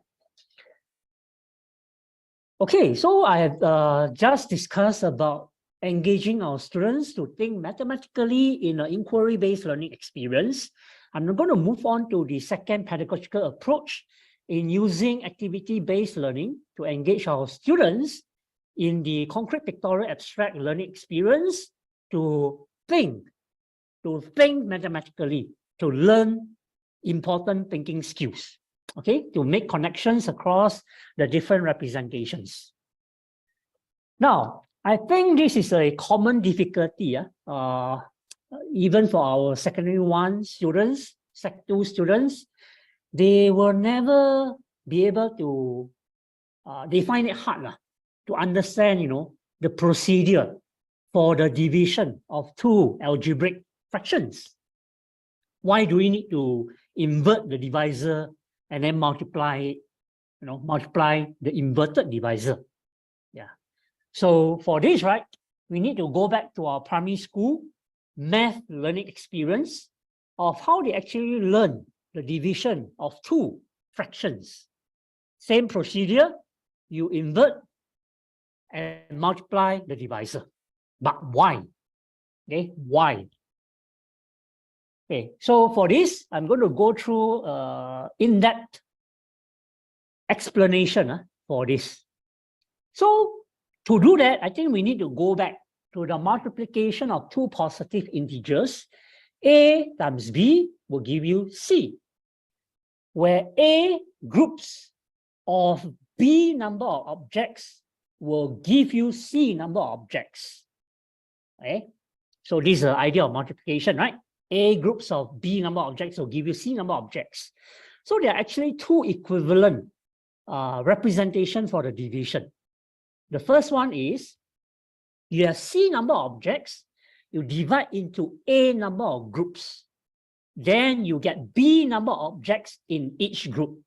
That's the first representation for the division of C over A. The second representation and interpretation of the division is this. Equivalently, we can also see as C number of objects divided by groups of B number of objects. Then you get A number of groups. Okay? Yeah. So these 2 representations are actually equivalent. Next, this is a specific example. So for example, you have 12 students, you divide it into 3 groups, you get 4 students in each group. Equivalently, you have 12 students, you divide it by groups of 4 students, you get 3 groups. Okay, so equivalent. Now, once students understand this, right, you can then move on to the division of a positive integer by a fraction. So for example, you have the number 2 objects divided by half. Okay, that will give you 4. So based on the 2 interpretations of division, you can view it as 2 divided by groups of half to get 4 groups of half, or you have 2 objects, you divide it by half of a group, then you get 4 in each group. Okay. Now let's see the pictorial representations. So you may have your fraction bars for the concrete experience, but I'm just discussing with you the pictorial representations. So for the first interpretation, where you have 2 divided into groups of half to get 4 groups, this is your pictorial representations. So you have two objects, right? And then you divide them by groups of half. So you can see for each object, I divide by groups of half. I get 2 here. The other one object, I divided by groups of half, I get another 2 groups of half. So in total, I get 4 groups of half. Now, if in your math classroom, you have more ready students or you have higher ability students, then you may want to engage them, okay, in the other interpretation, where they can view 2 divided into half of a group, half of one group, then you will get 4 objects in each group. So this is a pictorial representation where you have 2 objects. You want to put it into half of a group. So that means in your one group, there must be 4 objects. Okay, so these are pictorial representations. We can engage our students, the more ready group students or higher ability students. Now, division of a fraction. Now you can move on. Division of a fraction by another fraction. So 3/4 divided by half. Now, same thing, the 2 equivalent interpretations. 3/4 divided into groups of half to get 3/2 or 1.5 groups, or equivalently 3/4 divided by half of a group. Then you get 3/2 objects in each group. So same thing, this will be the pictorial representations for the first, which is the easier interpretations.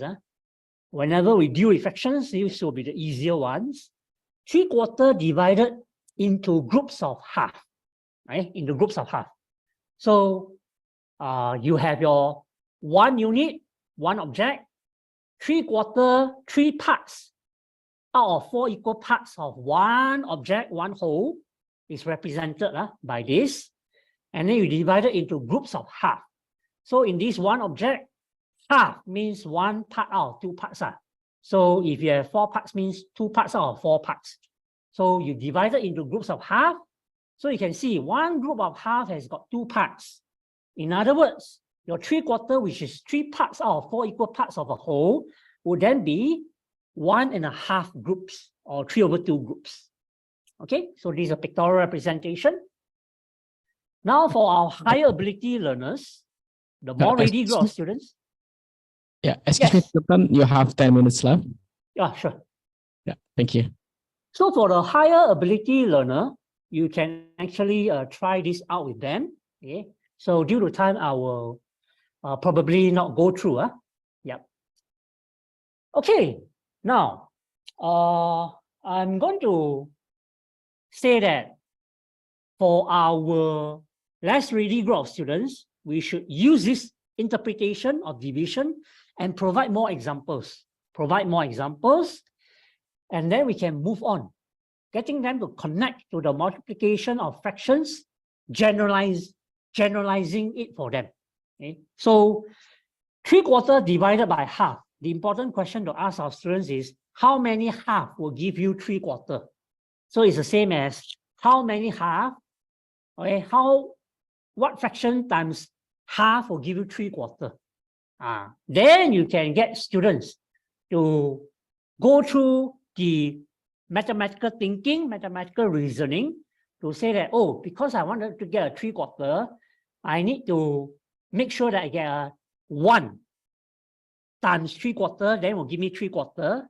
And then how can I associate 1 with the original fraction of half here?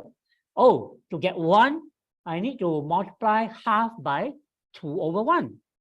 And then students will see that, oh, so the answer to this division is actually 2/1 times 3/4. So you get them to work with a lot of these specific cases to get them to observe some pattern in general. So in general, you will get this generalization to see that, oh, if a fraction A/B divided C/D, you ask how many C over D will give me A over B, the fraction A over B. They go through the same process to generalize, to get this generalized form. Oh, so every time I have a division of two fractions, I need to invert the divisor. I invert the divisor, D over C, multiply by A over B. Okay, so this is quite an in-depth discussion of how the activity-based learning can help us to engage our students in meaningful learning, engage them to think mathematically, to learn important thinking skills. Right. Okay, this is the last segment. I'm going to briefly talk about facilitating differentiated instruction. Yeah. So these are the 6 guiding principles for differentiated instruction. I think in our earlier keynote, I think diagnostic quiz, diagnostic assessment was mentioned. So this is the first principle of pre and ongoing assessment to know about our students' learning progression. You need to have a clear learning goal. If you want to know how to adjust your instruction to support our students of different learning readiness level, and then make sure that the tasks are of appropriate degree of challenge and it is respectful. So every student will have the same success criteria, okay? And then you need to be very flexible based on your knowledge of our students' learning progression.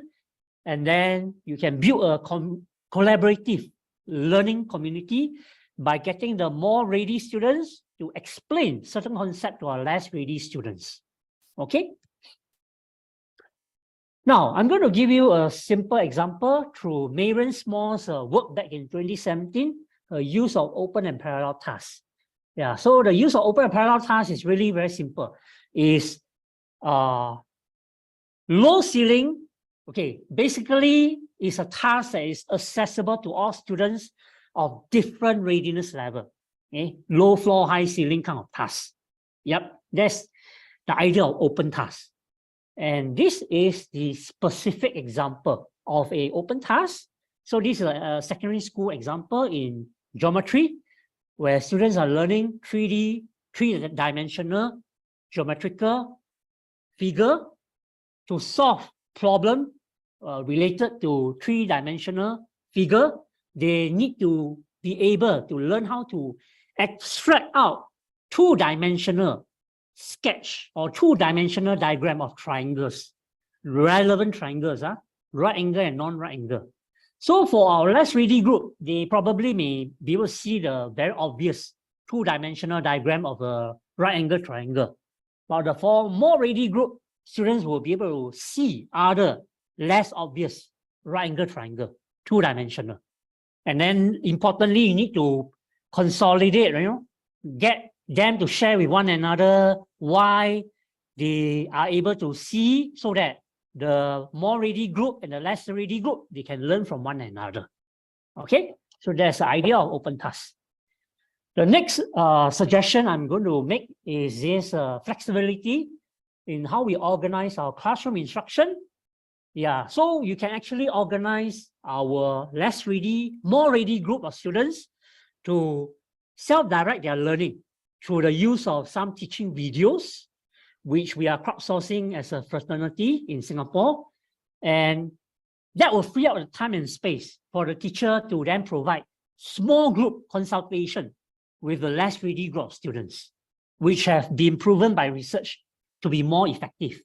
Yeah, I think if you're familiar with the two sigma problem posed by Benjamin Bloom, we are familiar with Bloom's taxonomy, right? Yeah, Benjamin Bloom has posed a 2 sigma problem related to small group instruction, one-to-one tutoring. Yeah, so this is another suggestion. And I'm going to show you a sample teaching video that we use to engage our students to self-direct their learning, and also for our less ready group of students to revisit their learning. Okay. Sorry. I need, yeah. The one-digit number, we multiply the ones first, then the tens, then the hundred. I'll start with an example with no regrouping. Recall what multiplication is. When we multiply 123 by 2, we are also referring to two groups of 123. To multiply 123 by 2, we multiply 3 ones by 2 first. 3 ones times 2 is equal to 6 ones. We write the digit 6 in the ones place. Next, we multiply 2 tens by 2. 2 tens times 2 is equal to 4 tens. We write the digit 4 in the tens place. Lastly, we multiply 100 by 2. 100 times 2 is equal to 200. We write the digit 2 in the hundreds place. Thus, 123 times 2 is equal to 246. I'll now give an example with regrouping. When we multiply 156 by 3, we are also referring to three groups of 156. To multiply 156 by 3, we multiply 6 ones by 3 first. 6 ones times 3 is equal to 18 ones. 18 ones can be regrouped as 110 and 8 ones. We write the digit 8 in the ones place and the regrouped 110 in the tens place. Next, we multiply 5 tens by 3. 5 tens times 3 is equal to 15 tens. Add the regrouped 110 to get 16 tens. 16 tens can be regrouped as 100 and 6 tens. We write the digit 6 in the tens place and the regrouped 100 in the hundreds place. Lastly, we multiply 100 by 3. 100 times 3 is equal to 300. Add the regrouped 100 to get 400. Write the digit 4 in the hundreds place.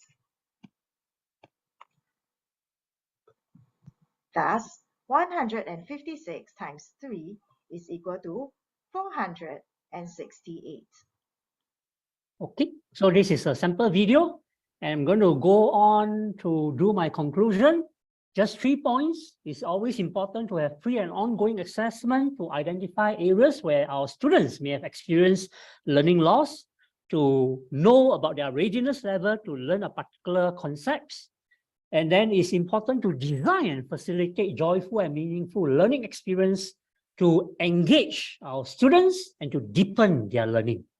And last but not least, very important to facilitate differentiated instruction and, where possible, provide individualized support to bridge our students' learning gaps and support different learning loss. Okay, so this will be the end of my sharing. Thank you very much for your attention. Well, thank you, Dr. Tan. Okay, well then, it was an amazing. We learned a lot. We learned a lot of things from Dr. Tan. And before I go to narrations, I would like to let you ask questions for Dr. Tan. For the first one, I would like to let for the offline participants to raise your hand. Yeah, okay, yeah. Introduce yourself, and then you may ask your questions directly.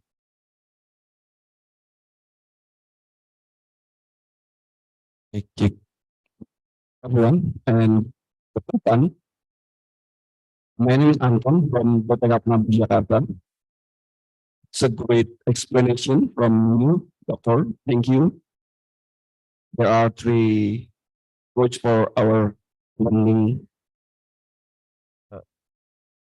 This, and my, how to convince our fellow teachers that this way, I mean the inquiry based and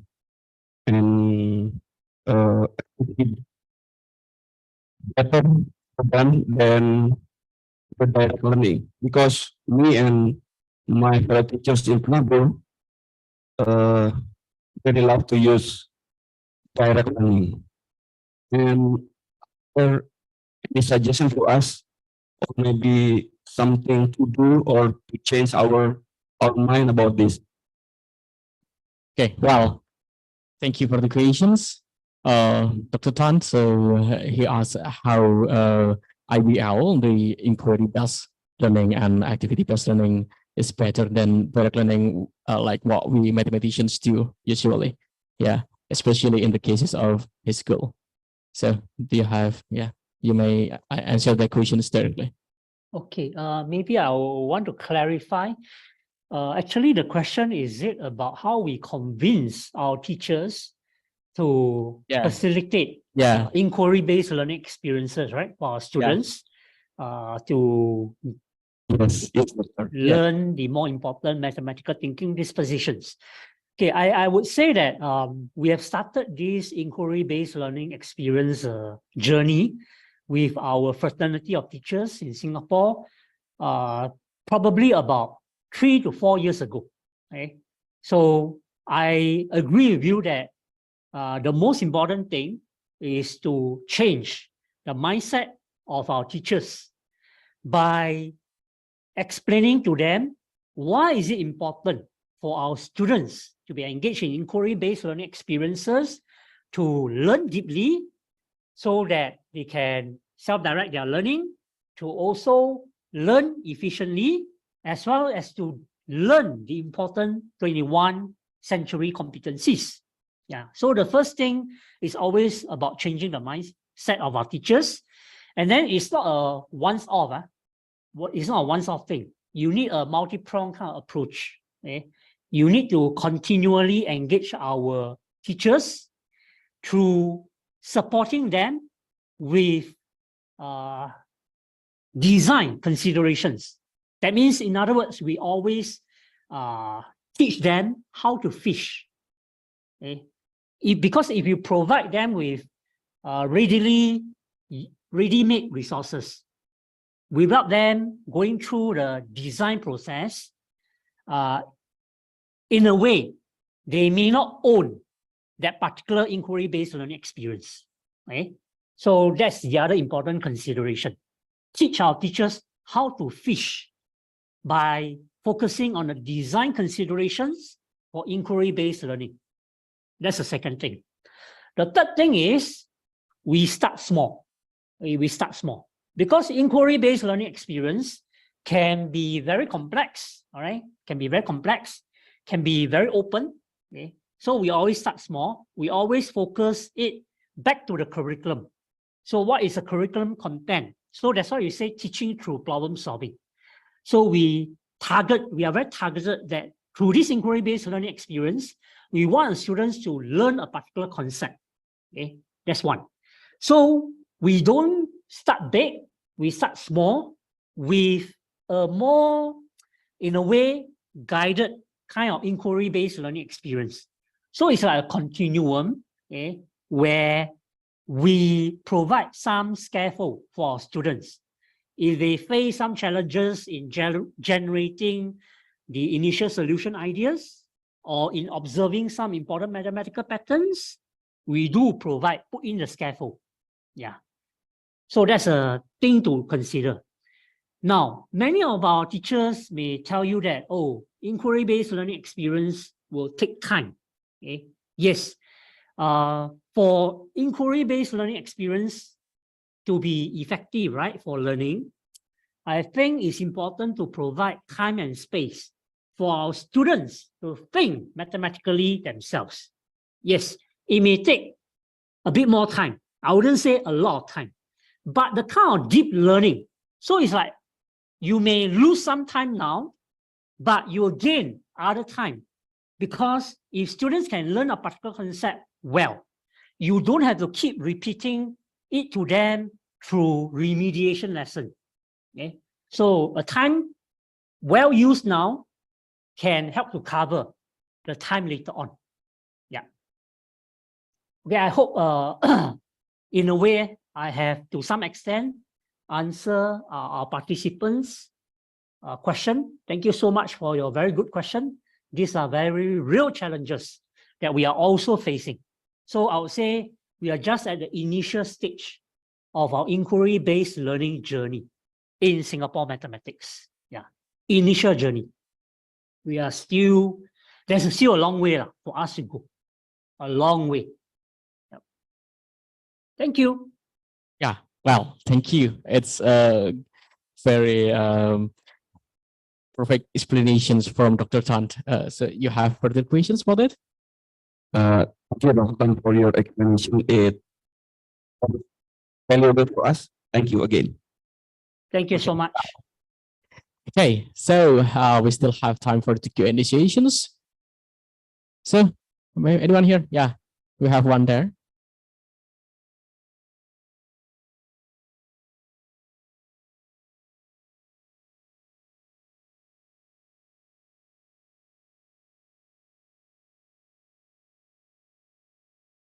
Thank you very much.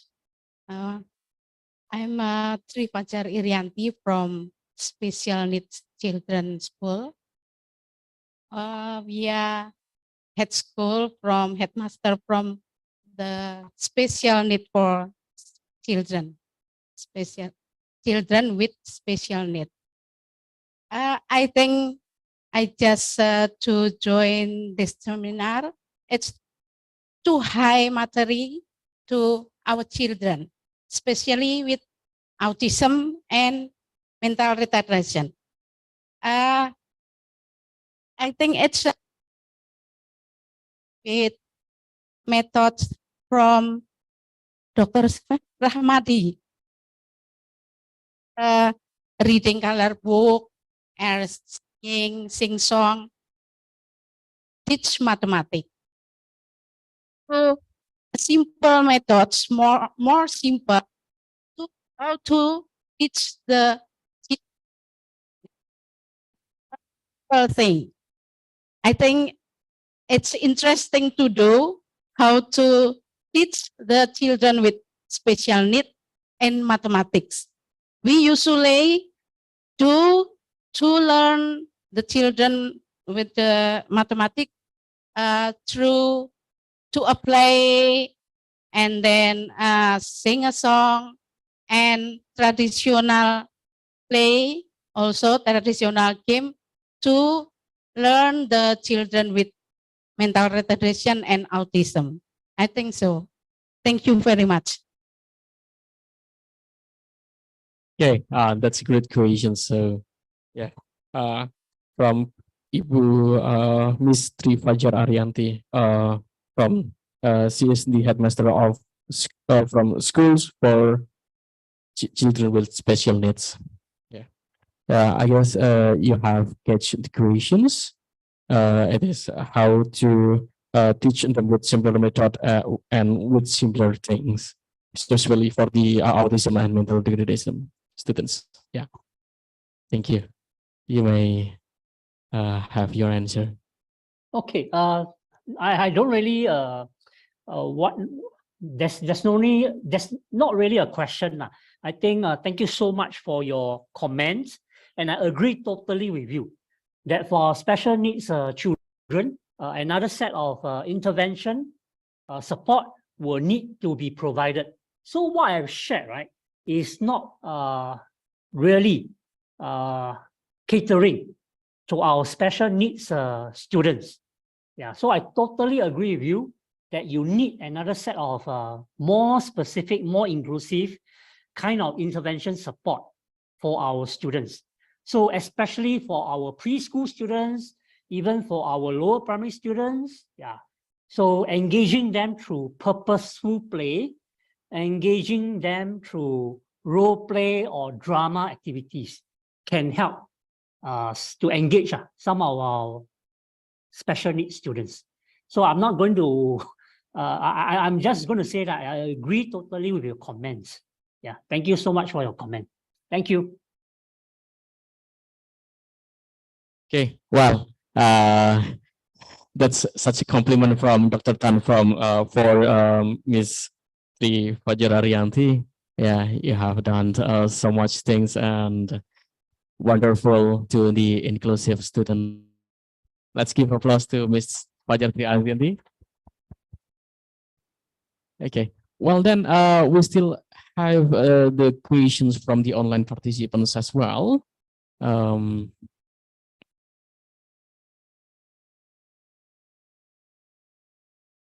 So this is the first questions. Yeah, the questions from Miss Dewi Rianti. Dr. Tan, is there any experience in teaching for senior high school students, which most of students don't like math subjects? I guess it happens most of schools, right? Yeah, most of your students maybe. Yeah. Okay. Yep. Yeah. Okay. So if thank you, Ms. Dewi, for this question. Yes, I totally can resonate with you, agree with you. Most of our senior high school students don't like mathematics. So it's very important to think, that's why it's even more important for our junior high school teachers and even our preschool teachers from a very young age, to engage our students in joyful and meaningful learning of mathematics.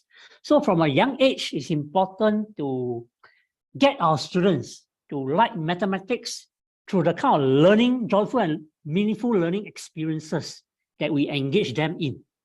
Whether it's through purposeful play, whether it's through real world situations where students can find math to be very relevant to their real world as well as to their own interests. Okay? So the reason why we play the mind reader game with our students, because we know our students from a young age, they are so engaged and immersed in computer games, mobile games, okay? And they use the term hack. Yeah. So my point is this, start from a young age, all the way from preschool, kindergarten. Engage them in purposeful play, in learning the basic numeracy, so that from a young age, and then it needs to be a coherent effort, consistent effort as a system. It cannot be the case that one school or one classroom engage our students in purposeful play, but then another level, maybe when they go to primary 5 or primary 6, upper primary, then the students are not engaged in joyful and meaningful learning of mathematics. Then students will be confused, and then students will start to lose interest in mathematics. Yeah, so it must be a consistent, coherent effort throughout the system, all the way from preschool, primary school, secondary school, and high school. Okay, so it must be a coherent effort. That's important. Yeah. So for our senior high students, I think they still like, from my own experience, they still like to be engaged in what we call game-based learning. Game-based learning, that's one. Second thing is, if we engage our high school students in realistic mathematics, in real-world applications of mathematics, yeah, you will notice that our students tend to be more engaged if they see the relevance of mathematics in their own life, in their own interests. They see the applications of mathematics. So these are my, in a way, 2 cents worth, okay, or suggestions for this particular question. So thank you so much, Ms. Dewi. Well, yeah, thank you so much, Dr. Tan, from the great answers.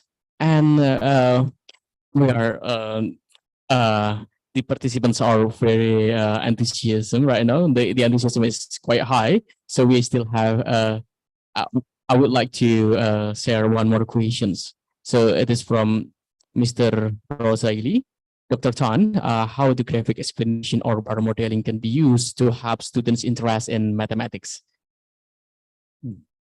Okay, so when we engage our students in so-called the model approach, okay? Model, we call it the model approach to solving word problems, right? Yeah. So the reason why the model method or the model approach works for our students is simply this.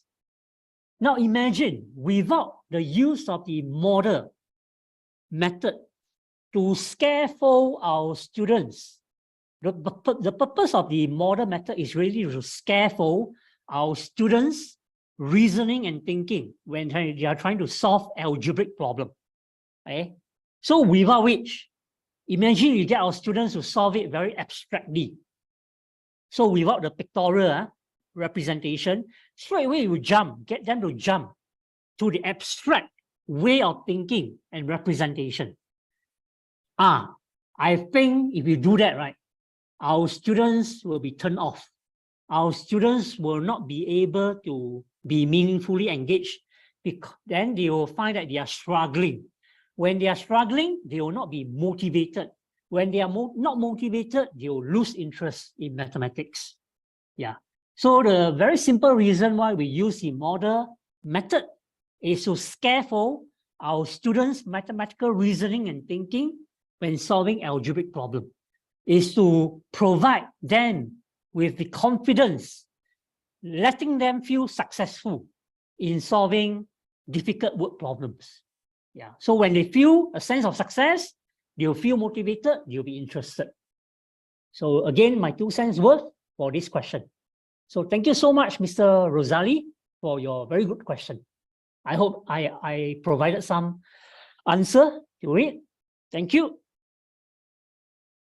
Okay, yeah, thank you so much. Dr. Tan, excuse me, I guess the participant enthusiasm is quite high for now, but would you like to have more questions, or should I stop right here and then they will have to ask you in another occasions maybe, since already past 10 minutes from the schedule? Yeah, I understand. I may stand in the way between me and your lunch, right? I don't know. So I'm okay to take the question offline later. No issue, through email response. I'm okay with it. Yeah. Yeah. I'm fine. I'm fine. Thank you so much for your participation and your engagement. Thank you so much. Yeah, thank you so much. I'm very sorry for the participants as well that perhaps your question cannot be asked right now, and perhaps you will have to ask directly to Dr. Tan in other questions. And before we close our session today, let me give you some resumes that I have. The first one, that it is important to engage our students with joyful and meaningful learning, and one of the way to do it is to use questions to engage them. We have various resources such as by doing activity-based learning and query-based learning, and using some resources, digital resources. And then one of technical example that have been wonderfully presented by Dr. Tan is that how we use the mind reader game to engage the students. And then from the mind reader games, we let the students to observe. After that, the students by themselves can realize the patterns, and after that, the students can conceive themselves by making the conjecture. And as the teacher, then we should reflect the convincement. Yeah, and then after that, we also learn how to teach students about some quite difficult problems, such as when we have a different when we have to be patient from two fractions. And then it's so interesting, and from the example of Dr. Tan, we know that how our everyday activity can lead the students to learn about quiet difficulty concept. for the last case, how to overcome the different readiness of our students? Yeah, good. And the answer is differentiated instructions. And well, thank you, Dr. Tan, for having us today. That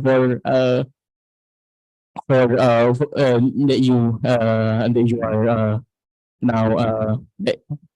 Okay, I'm a bit nervous that I have to end this session since I guess all of the participants since stare at me that perhaps they want me to deliver their questions to you. Well, okay, and thank you, Dr. Tan, for having us today, for sharing your knowledge, and have a nice day. And thank you everyone for the participants offline and online. Thank you for your high enthusiasms. I'm sorry that I have to end here and see you later. Wassalamualaikum warahmatullahi wabarakatuh. Thank you, everyone. Thank you so much. It's a Thank you, pleasure to be here. Pak Albar. Bye-bye. Yeah, thank you also for Dr. Tan Liang Sun. Once again, please give her a big applause.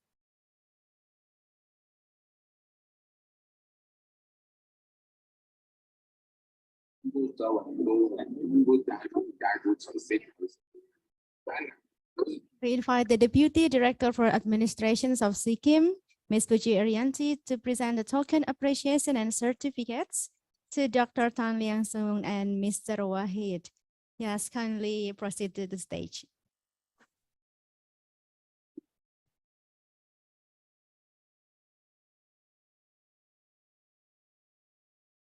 Yes, we will present virtually.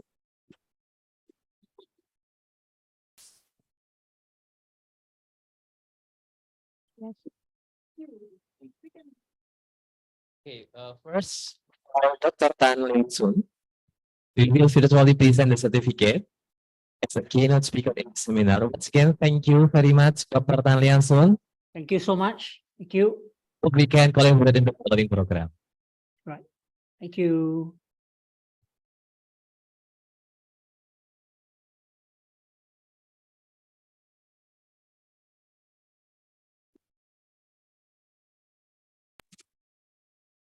Thank you, sir. Thank you, Rosalie. Thank you so much. Nice to meet you. Yeah, good to see you again. Good to see you. I hope so. I hope so. Are you based in Indonesia? No, I'm from Malaysia. Malaysia. Oh, great. I love going to Malacca. Which state I'm are in you? Malacca. I'm in Oh, Malacca. great. Yeah, I I'm love in going the to. teacher training center. Oh, okay. Great. Okay. Ken, hope Okay. to we stay in touch. Thank you. Bye-bye. Okay. Bye.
Ladies and gentlemen, we do apologize for any inconvenience. We are still waiting for the next speaker, Professor Iwan Pranoto. He is still on his way to the airport. So we do apologize for this inconvenience, but the committee has prepared the video, very entertaining video. Am I right? So the committee, please play for us here while waiting for the next speaker.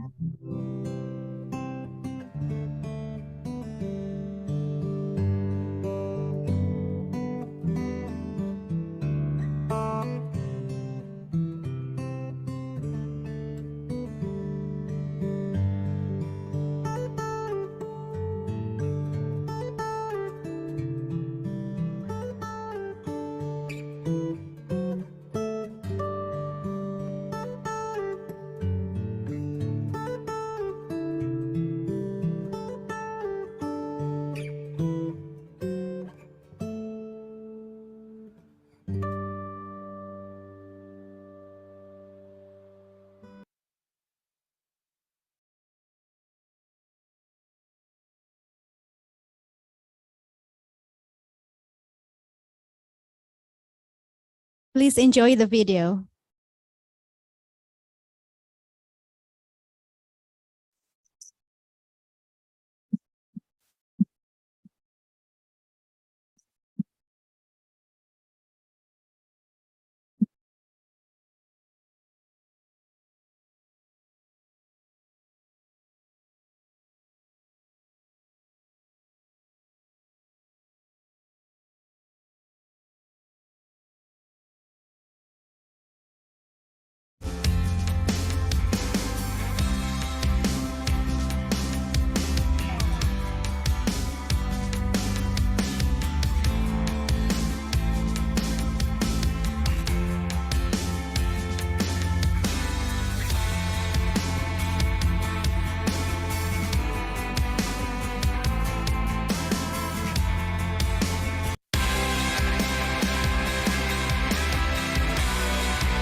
For on-site participant,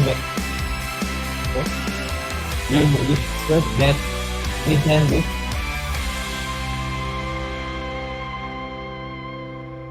photo is our result of our photo. This is the 8 photos from our photo competition for celebrating our birthday. And actually, you can also on site for on site in the front of hall. We already provide the booth for you. Yes, that's right. These competitions celebrate or organized by SEACAM as the one of the series of our celebrations of 14th anniversary. And surprisingly, there are more than 400 submissions of the photos, and there are 3 best photos selected. And we are very happy to have the invited judges, Dr. Christoph Venivesi from Finland, and Dr. Alan White from Australia, and our board of directors. And there are 3 winners, as you see there, that the 3 people are from Philippines and also from Indonesia, and 1 from Poland, right? Dr. Iwan Pranoto.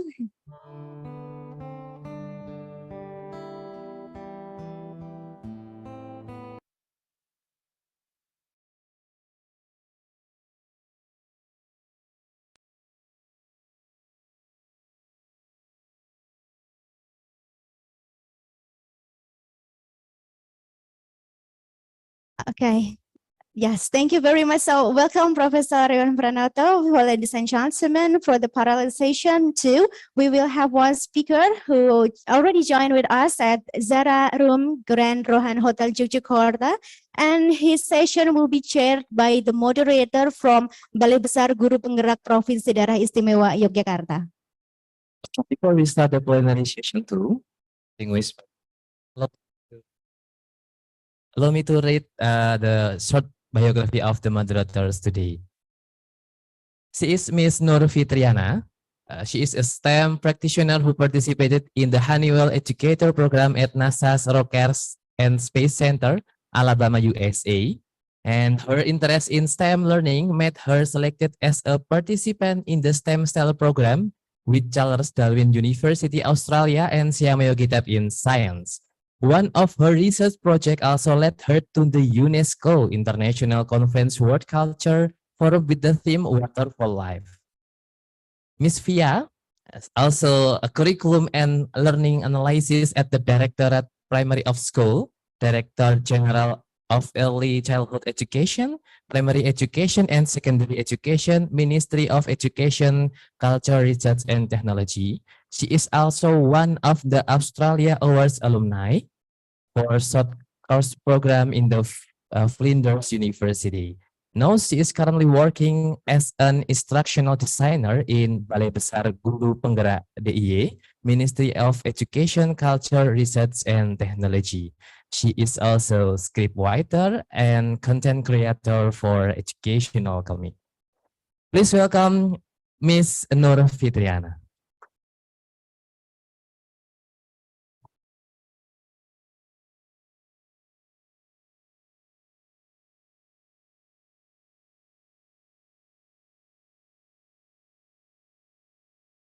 Good afternoon and Assalamualaikum warahmatullahi wabarakatuh. For all participants in International Seminar on Mathematics and Education, and welcome to Professor Iwan Pranoto. So I would like to invite it for the all participants joining us in the Zoom meeting for this afternoon, and then we would like to introduce our delighted speaker this afternoon. And I'm so pleased and delighted to welcome the Professor Iwan Pranoto. Iwan Pranoto, PhD, is a professor of mathematics at the Faculty of Mathematics and Natural Sciences, Institute Teknologi Bandung, atau ITB. Currently, he teaches various math courses to undergraduate and graduate students at the ITB. In addition to mathematical sciences, he teaches course in the Master of Mathematics for the Teacher program at the ITB, and his interests include geometry control theory, history of mathematics, and mathematics education. From the 2005 to 2014, he was an academic auditor in the university management. From the 2014 and then until to 2018, he was the education and culture attaché in New Delhi. India. He was responsible for developing educational and cultural collaboration between Indonesia, India, and Indonesia, Bhutan.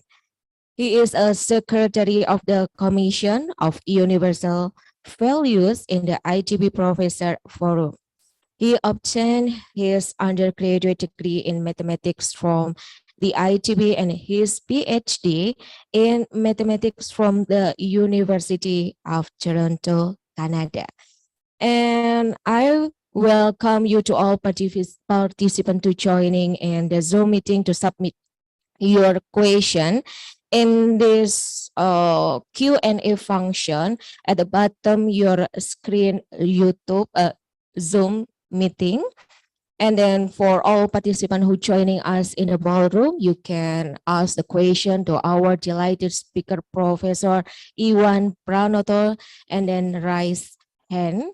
So please welcome and joining with us, Professor Iwan Pranoto.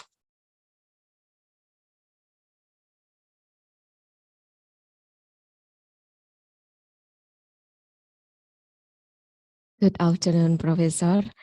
So for this afternoon, we would like to discuss how the strategy for teacher might be for the decision maker and then all stakeholder to find or looking solution or strategy to solve the learning loss during pandemic COVID-19, more about the 2 years. So please, maybe your present can give the to new insight to how to find and create the strategy in the learning, especially or particularly in mathematics subject. So please, Professor Iwan Pranata. Okay. Thank you. This is an honor to talk with you. And what I'm going to present first is, are we on the right track discussing learning loss? Are we on the right focus? Is it learning loss is our main concern? Or what I think is there is probably another thing, another side beside the learning loss. Learning gain, even perhaps learning gains. But the problem is with us, perhaps we focus too much on the loss. The narrative always on the loss. For example, I will present here is actually our students, some of our students perhaps succeed to adapt to that situation. I will argue that is the case, even though perhaps the problem is we focus too much on the test score. And the test score, of course, it's lower than before. But education not only about test scores. And in particular in mathematics, I will argue that in school mathematics, actually attitude and values, those are neglected in our conventional education, mathematics education. But actually those are important. And perhaps during the pandemic, 2 years in the pandemics, actually perhaps those two things that we notoriously neglect, attitude and values, perhaps those are actually the thing that we gain actually. Perhaps in the test score, in the academic achievement, we are lower. But on the other attitude and values, we gain something. So I will argue about that. Okay. Next slide, please. the definition is the definition of the learning loss is I use this from one reference, is the decline in student knowledge and skills compared to previous years. So first is when we ask how to define, how to measure the decline in student knowledge. Usually, we educators only concentrated on the test score. That's the only information. Because knowledge and skills, actually the only two that we focus on the math education. Even though when we talk about competence, mathematical competence, there are another two, right? Knowledge, skill, attitude, values. But the other two are difficult to measure. But it's not to say that it's wrong to say that the other two not important. They are very important, like motivation, persistence. Those are important in mathematics. But the problem is with us, we do not have the measure, the instrument for measuring those two. But we cannot say that those are not important. They are important. Okay, so in my opinion is, actually we, the educators, we, the teachers, that lost the learning opportunity, not the students. We focus too much on the learning loss of the students, but actually we teachers lost the learning opportunity. Because like when the world stopped turning, at that time actually it's the best time for us to learn. For us in education, in mathematics education, to learn. That's the best opportunity to revolutionize our pedagogy. But unfortunately, we focus too much on technology. We focus too much on the software. Even though that's not important actually. That time, we miss the opportunity to revolutionize our mathematics education. How we teach mathematics, how we learn mathematics. That's the good time. Unfortunately, we miss that opportunity. So the comparison is, we saying we lost the learning opportunity is comparing with the previous years. That's happening. Now, in Indonesia, that's the problem. We actually, because we already low in the math competence. So when you say we lower than before, then we will see that actually not that bad. Actually, the data will show that our students actually not losing too much actually, because we already near the bottom. So how low can you go, right? So that's sorry for my cynicism, but that's the truth, right? If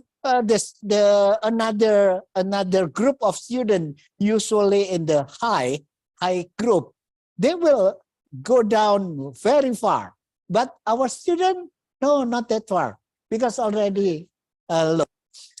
The next, this is the definition of learning loss. Another point that I want to say is, when we say learning loss, no, if some student perhaps lost in mathematics, for example, but it's not in reading. So it's not always the same. If one experience learning loss in one discipline, it happens in other. It's not. Perhaps only in mathematics, perhaps only in reading, for example.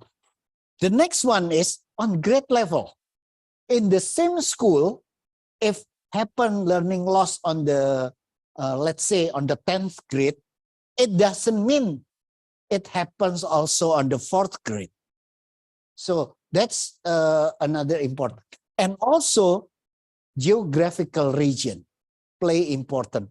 So when we say learning loss, we always have to say, we have to mention, we have to focus which group of students, which school, which grade level, in which area, because that's important. The next one, next slide.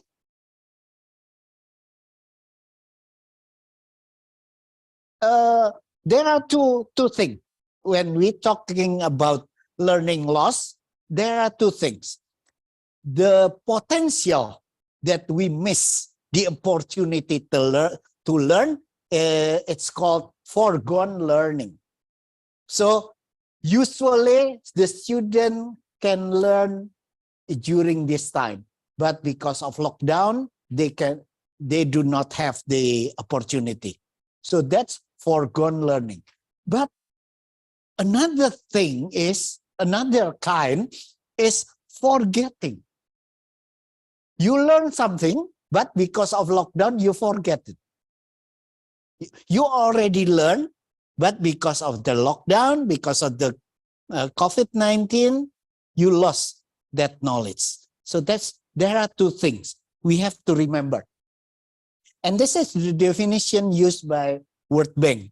So there are two kinds of learning loss that happens. Now, when we say learning loss, actually learning loss not new. Long before COVID, actually, we already studying learning loss, right?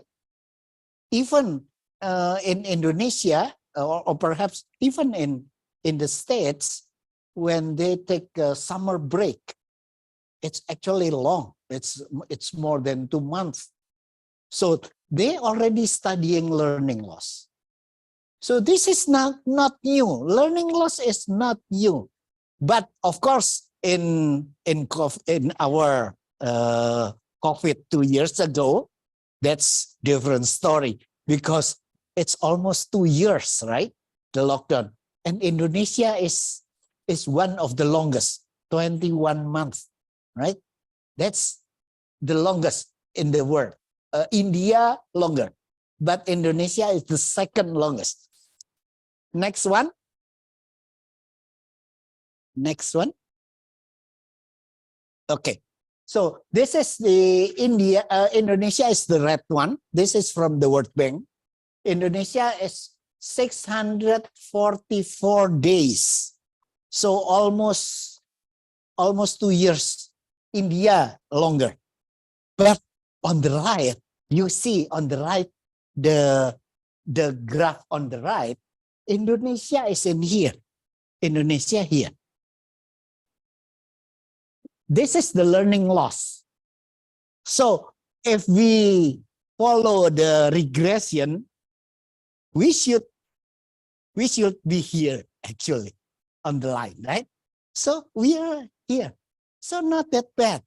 So compared to other countries, we are actually in the, that's what I say before, right? We already low. So how low can you go? So it's nothing. So you see, that's the situation. So this is for Indonesia. So perhaps some speaker will say a lot bad things about learning loss with Indonesia. Well, I say not that bad, right? Not that bad. This is one narrative. So perhaps I give you an alternative narrative that not that bad. The situation not that bad. Okay, next. So I hope you're convinced that the situation not that bad. Now, the narrative of the World Bank and UNESCO and others, and of course, all of us in math education research. Our narrative is, this is dangerous, right? The learning loss is dangerous because the implication, this one, the implication, approximately 11 months of learning loss, 11 months in math and language. Female students worse than male students in language, in mathematics. In language, male students learning loss more than female students. Now, the situation is worse for those students from low-income family. We actually, perhaps we can deduce, we can guess, because of the facility of the internet service. They do not have the internet broadband, so actually that's the case. Well, we can see this one in here. This is the impact. But the critic to this is what we should say to UNESCO and World Bank is, when you measure only in financial, only in economy, learning mathematics is not about that one, to get a job. It's not. I hope you convinced to learn mathematics is far more than to get a job. Right? Or not? we are in here, for example, in Sikkim, talking about joyful mathematics. When you want your student only to get a job, you don't talk about joyful, right? Why you talk about joyful, meaningful? No, not important. To get a job. Then you talk about this. So, what I hope you and I will go from this room after this is saying, well, okay, that's okay. You convince me there is a economy and financial implication from the learning loss.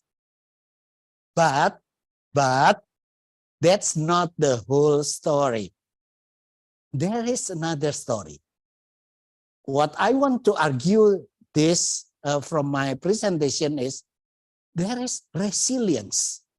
Resilience of our students. Our students showing resilience. I will show you only, this is a limited study.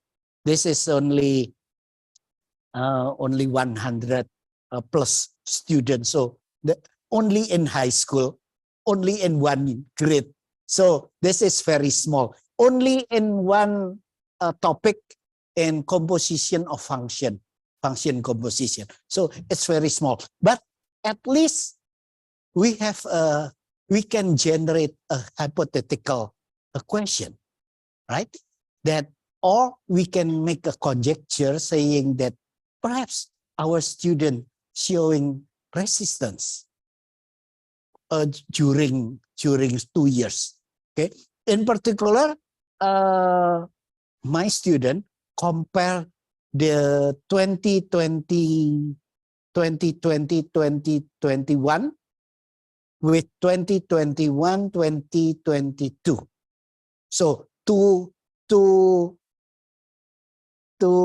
years, right?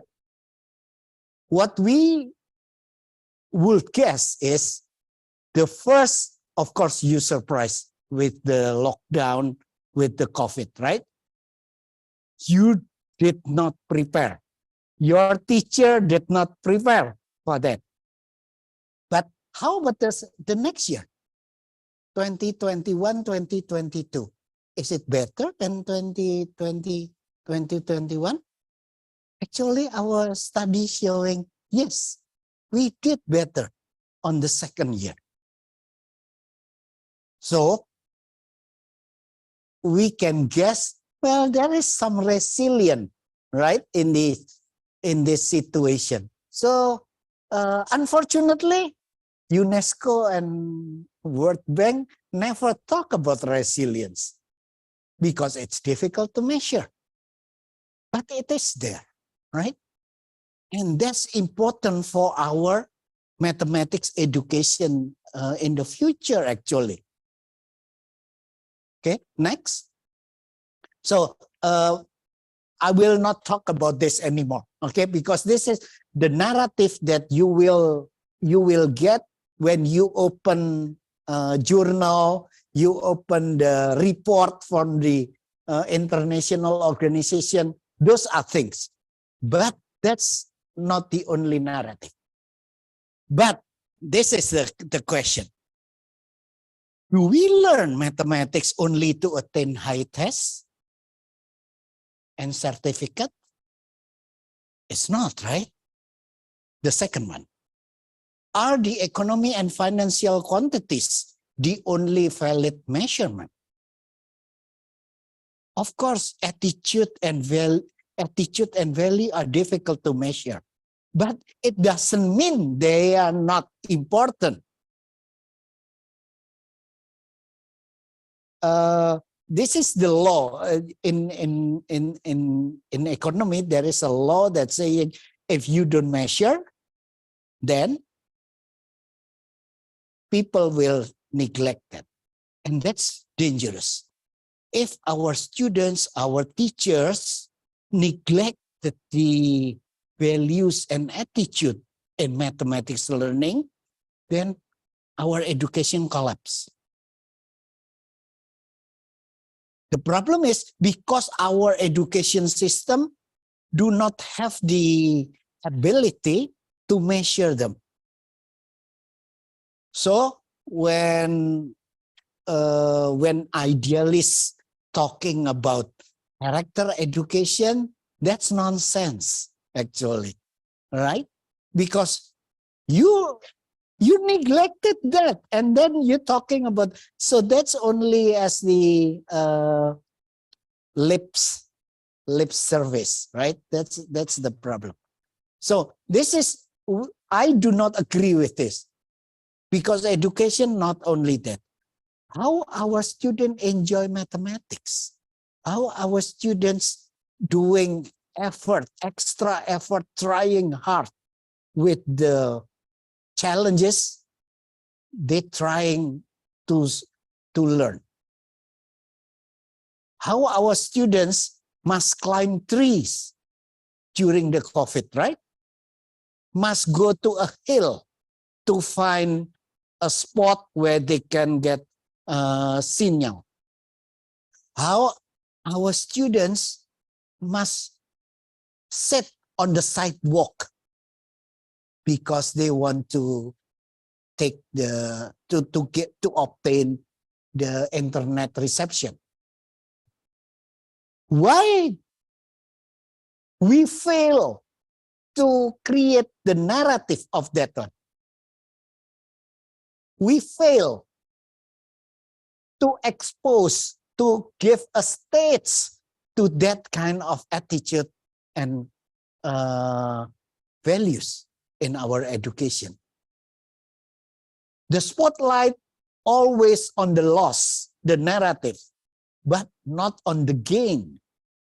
So what I mean is, what I hope you will be convinced by my talk is that we have to expose now. We have to start to expose the learning gains, how our students, how our teachers show their resilience in providing good teaching learning process, even without proper infrastructure. And that's important for our civilization, for our mathematics education history in national history. How we did 2 years in a very hard time, we survived. That's important. We should not only focus on the loss. We have to also cover the gain we obtain in the lockdown. Okay, next. So this is the competence, that when I talk about competence, it means 4 things: knowledge, skills, attitudes, and values. And these are important actually. Okay, next. So this is, I will show you some of the result, a small result, and this is from the 10th graders in a state high school in East Belitung Regency. In that's between Singapore and Jakarta. Between. This is a small area, regency, small regency. This, the math topics that I'm going to discuss is function composition. This is so 10th graders is first year of the high school. And there are 2 things that that our curriculum talking about that required. Now let's go. That's you can read later. Next. So this is only a small study, and this is the task illustration. That if you have fx given, gx given, then you have to complete the table from that one, or the next one that's more standard. So this kind of the task that that's my student give the test. This given to 2 years from 2021 and 2022. So 2 years. So they compare the result. And you may guess. Well, the student already know, right? We can think, we can guess. Well, the teacher know how to use Zoom later on. So the next year better. Oh, that's good. The student can adapt. So I hope the result will show improvement, right? Next. Now, this is the result. Able to determine the composition of 2 given functions from the 2020, 2021 to 2021 to the next group of students. There are a lot of improvement. Okay, and also the second task is able to determine the composition of more than 2 given functions. Oh, sorry. In that one, it's lower. But on the third one, on the third, fourth, and fifth, always better. So the students from the second year from the COVID is better than the first year. It's not surprising, right? It's not, but the data showing that's actually the case. So what I'm hope we can guess is what's the reason of the improvement, right? One of it is resilience. Our students, our teachers showing resilience during this hard time. Okay, next.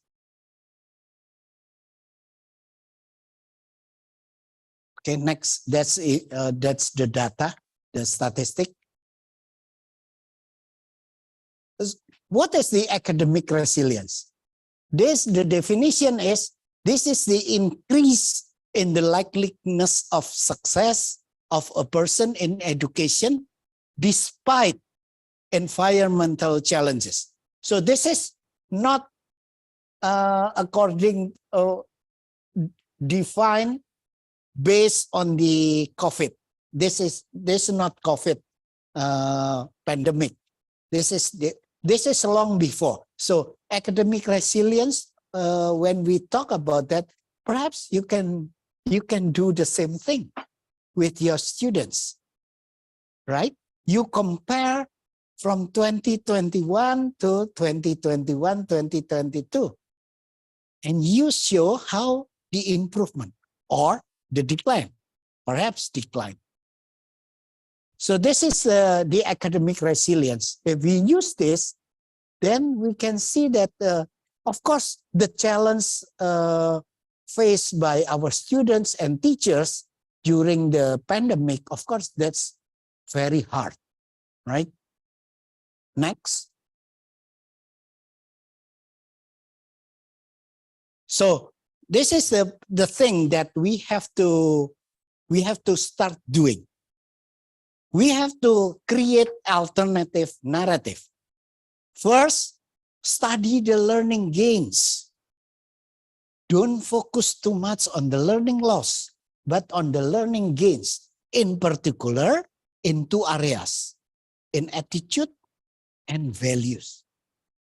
Then on the instruction, they mentioned, explore and utilize the flexible implementation of distance learning that we learned during the COVID.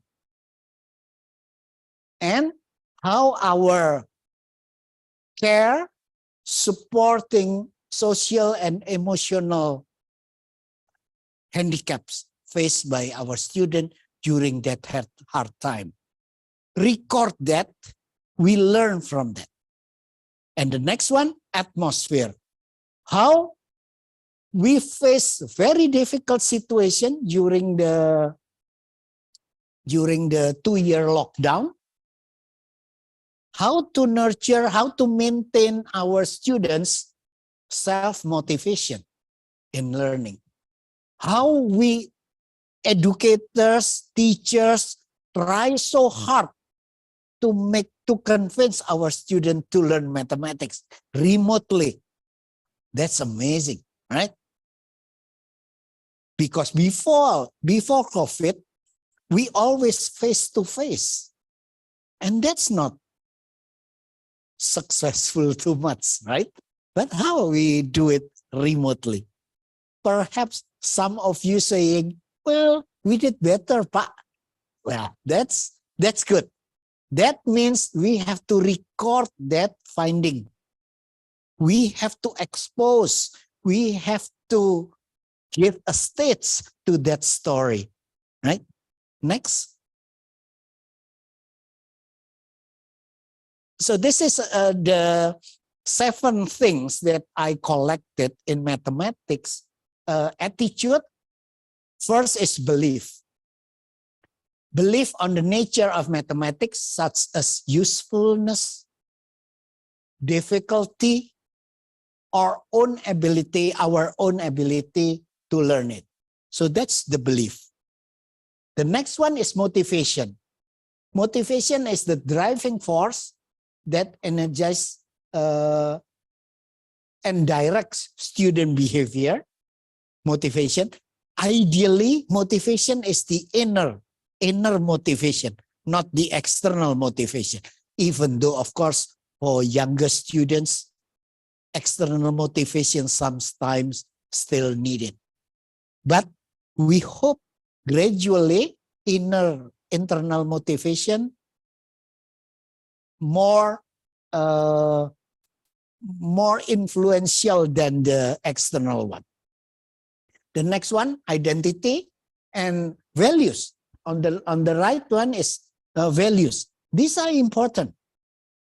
These are things that, in my opinion, after after COVID, we treat the learning loss, but improving this one on the right: curiosity, persistence, collaboration, and appreciation. These 4 things neglected before. So we ask, are we going to neglect again after we recover from 2-year pandemic? Or we learn something, right? Hopefully we improve in these things. It doesn't mean that I'm saying forget about knowledge and skill. No, that's still important. But notoriously, we neglected we ignore these values and attitude. So we hope we can doing something. Okay, that's the end, I think. Yes, thank you. So give a applause for Professor Iwan Pranoto. So awesome and wonderful presentation. So I just wondering, Mr. Iwan, because we working in the Ministry of Education and Culture, Research and Technology. So we have some case in the remote area. You said that no internet connection, not it means is learning loss is happen. Nah, the student and the teacher no internet connection in the Kalimantan, but the teacher is very, very happy because they more concerned to learn, especially or particularly in math subject. Because the teacher said, we concerned to learn with our student in our house, not in school. And then the free time, they are not wear the uniform, so more flexible and then more happy maybe. And then the teacher is more concerned because not going to meeting in the Department of Education and then not concerned with administration, but fully concerned in the learning subject. So is it the case resilience also when we found that all student and the teacher make a conversation with the parents? Because in social media, we know that, oh, parents will replace the teachers, right? Because every day the parents studying with the student or kids. Maybe you have insight about this case, Yes. Professor. That's a good point. I think I said it several times that when we imagine or perhaps make a hallucination actually, saying that our parents will, the students' parents will replace teacher. That's impossible, right?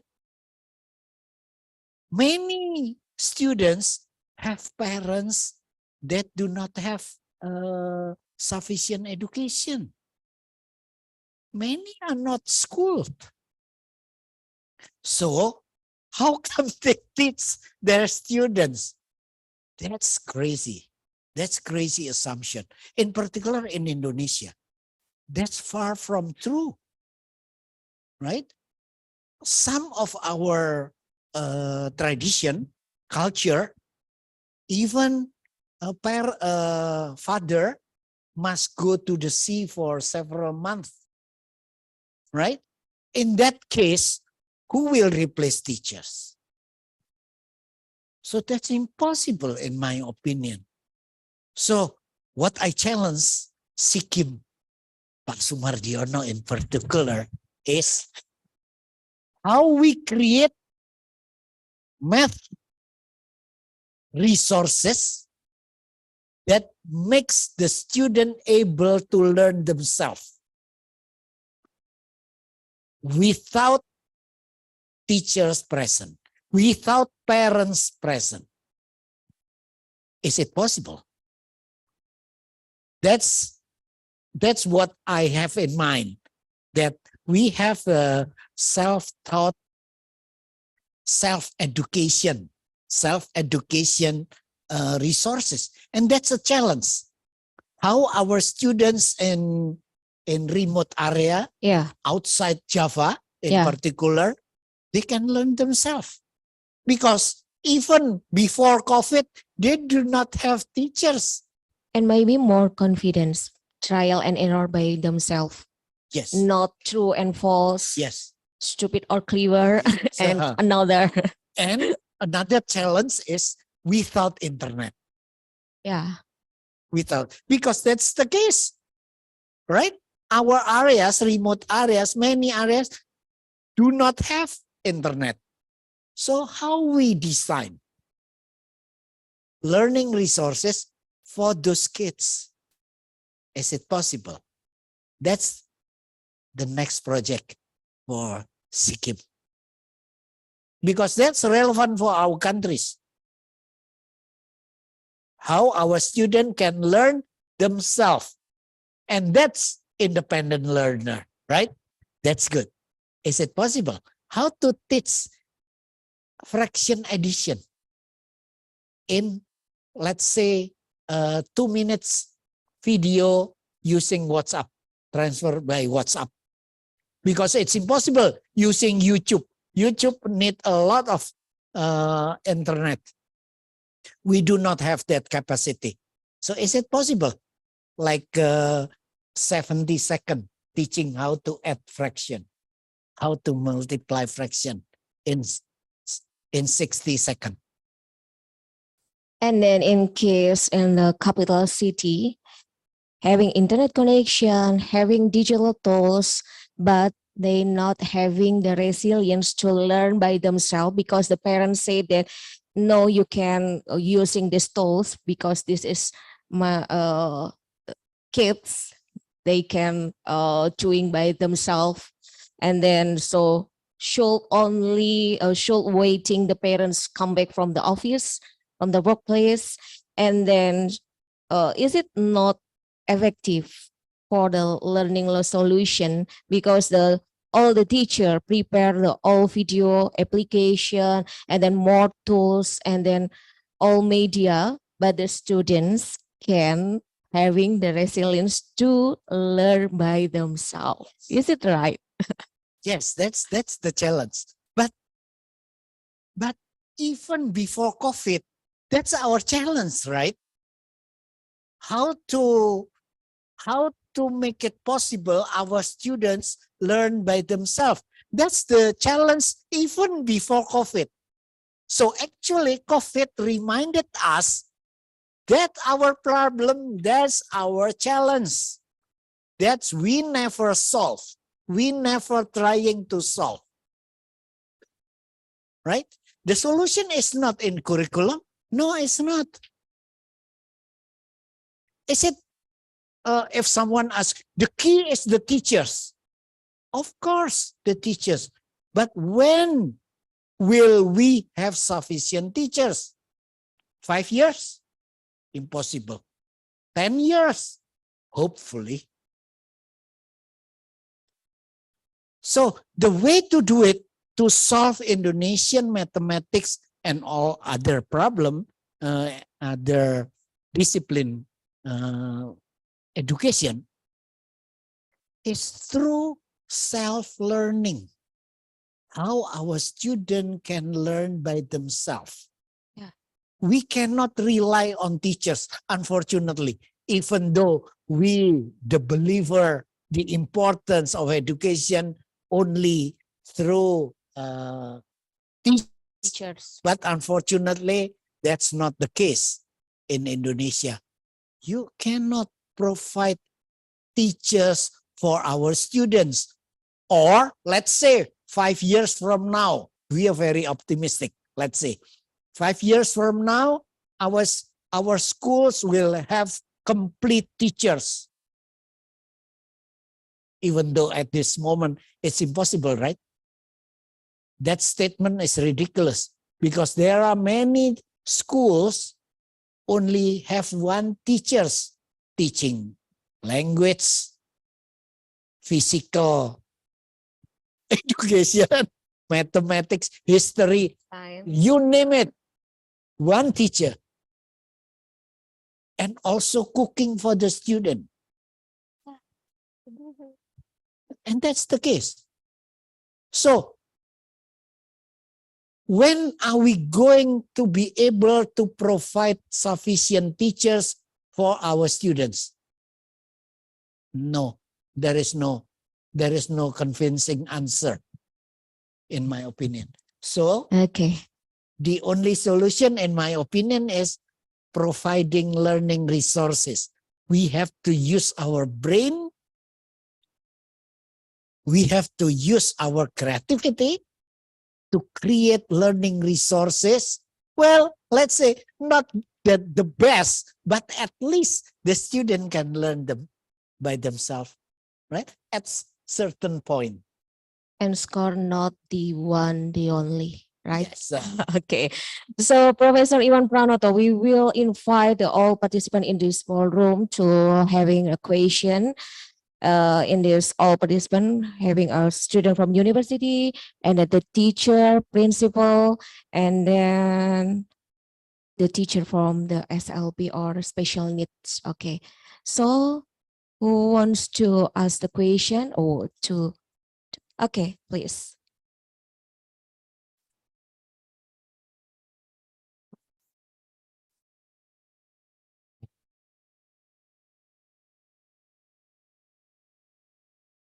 Check. Thank you. Please introduce. Please. My name is Mr. Marcel. I'm from Binus School Bekasi. Thank you, Professor Iwan, for having this wonderful session. It's very inspiring us actually. And why do I want to ask? Because actually, researching on resilience is back then my master degree research thesis topic, and I use Desmos application to find out the resilience, mathematical resilience, and visual spatial intelligence of grade 8 students back then. And it turns out the result, yes, it can increase the resilience slightly, but it's not that significant. And it turns out I understand now increasing resilience is not the short-term work, but it's a long-term work. But what I found out during my research is some students, they got high scores in math, but apparently they show low resilience. So, and it turns out that some teachers kind of neglect it. They think that it's okay lah, the student has been smart. So why do they need to be motivated? Why do they need to be collaborative? They're already smart. They already get the scores. So it's okay lah. So the question is, what do you think about that phenomenon, Prof? Thank you. Okay, thank you. And then two or one by one? Maybe the other one is, so please. Thank you. My name is Tiono from SD Sabdodadi Keongan Bantul. My question is, I'm alright in thinking that teacher must make a module Swajar maybe or leveling games to make improve resilience and persistence of a student to understanding math. Thank you, sir. That's my question.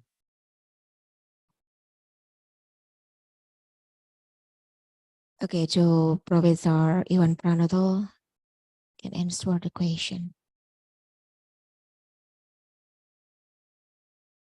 Okay, thank you, Pak Marcel. First is, yes, that I agree. Value and attitude, not short-term work.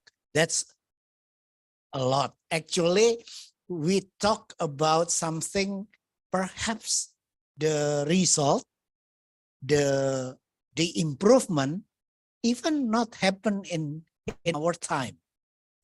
Perhaps after they graduate, actually. So they will keep going. And I hope that will impact on the knowledge. So they will improve knowledge and skills because of that, like the passion they obtain, they improve. So in my opinion, that's still possible. That's even perhaps in a certain case that you told us, it's some student got a high math score, but low resilience. So that's the case, in my opinion, where the student, it's perhaps there is a risk those students do not have the ability to learn mathematics later on, even though their present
perhaps we cannot complete the solution, the answer, but we enjoy the process. And that's, in my opinion, the goal of mathematics education. Not to make our student easily answer the mathematics. It's not trying to convince them that mathematics is easy. It's not. Mathematics is not easy, but it's enjoyable. So that's the point, in my opinion. So like resilience is, it's a sign that you enjoy the process, right? On the other hand, if you don't have resilience, it's a sign that you don't enjoy the process. So that's, in my opinion,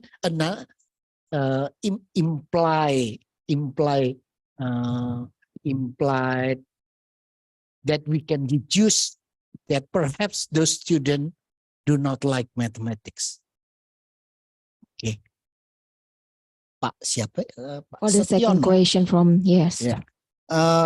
Yes, resilience, I think it's the same, that we need a new strategy to improve the resilience. This is the thing that we mathematics teachers usually trying to create. We are very good in creating problems, you know. But we forget that we have to design the problems difficulty in gradual. But usually we give too much at the beginning, and that's the trouble, because resilience, it means they can build their confidence by they experiencing success, early success. So we teachers, we mathematics teachers must provide those things. They can feel success every day, but they also have to experience challenges, but not by giving them in the morning, early in the morning, giving a lot of problem. It's very difficult, and even for us, perhaps able to answer that years after graduating. So in my opinion, we have to design that's a gradual difficulty.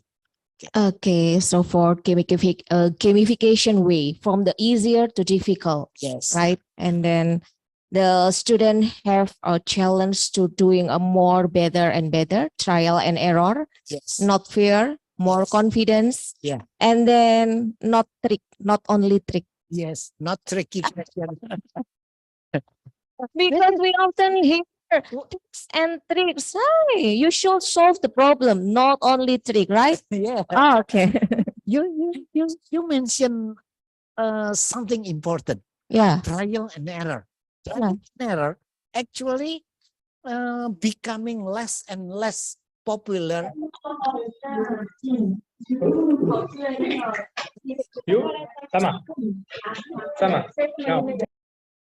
Many Student not confidence, not trial. many of us actually learning mathematics actually by trial and error. But when we teach, actually we do not have that patience saying, no, not that way to do it, this way to do it. You know, that because it's a process, right? Learning is process. So sometimes we have to try and finding error again and again, and then we learn something. So it's not simple.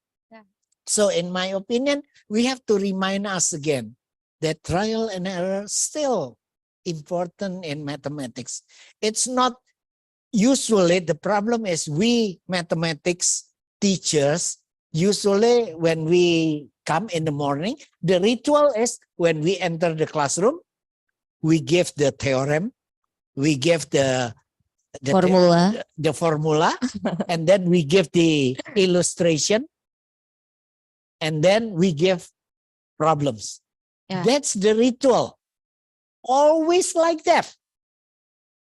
So in that case, the question is, so when our student use their creativity, The student only followers, not thinkers. yes, not leader. That's we create follower, yeah. not leader. Okay. So, Professor, we will to invite all participants in the Zoom meeting to submit the question to participants. So maybe the committee can show the question. The first, The first question from Ms. Diah Puspita. I want to ask you, Prof. Iwan, what are examples of mathematics learning can have an impact on children attitudes and values? Because all this time, I know mathematics only develop knowledge and skills, the first. And then the second question from Ms. Erika Dwi Sandra, how to foster inner motivation student to want, then like, and finally they feel need to learn mathematics in their daily life maybe? Okay, please, Prof. Iwan. The first one? The first one like is, this? yes, right. What are examples of Okay, mathematical learning? yes. So, for example, the mathematics is the same in my opinion. Mathematics, not different, but the way we ask question, that's different. So, for example, not question like in elementary, for example, not asking what is the solution of what is 23 times 45. It's not like that. It's not the answer. We do not ask the question, the answer, but we can ask, for example, how you solve this, how you visualize 23 times 45 in your mind, how you create another problem simpler than that, for example. So those kind of things that we need to reformulate our question. It's not only like the right and wrong answer, but more than that, higher than that. It's more, it's deeper than only finding a solution. The second question is, The second one. the you second can one, move- how move. to maintain Okay, from Miss Erica. inner motivation. I think one thing that we forgot usually in mathematics classroom is thrill. And this is my, I usually playing with words.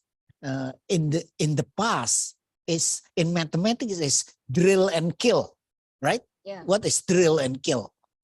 You do only drill, and the result is killing motivation, right? Drill and kill.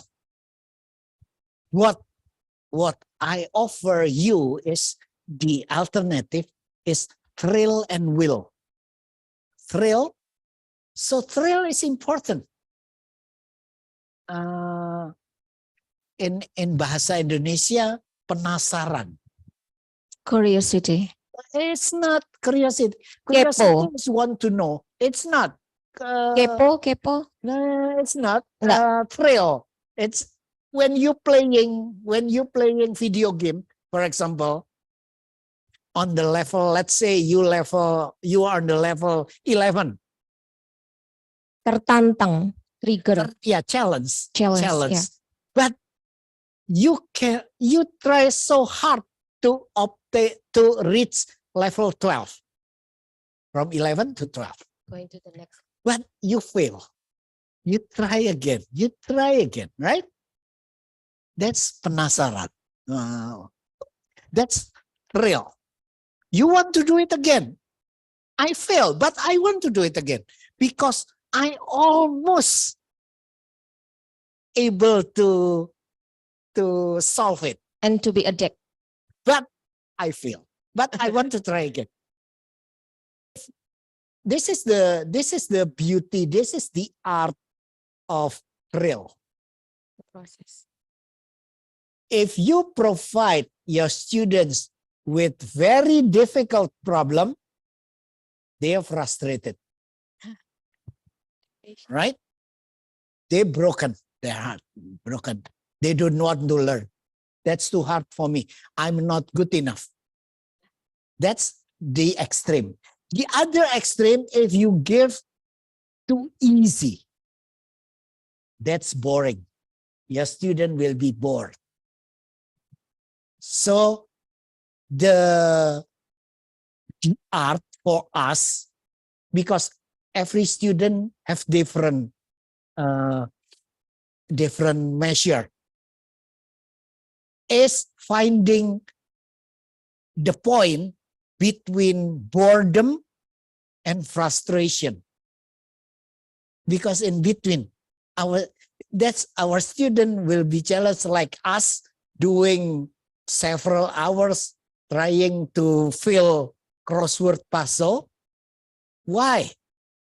It's not easy, right? But we want to try it.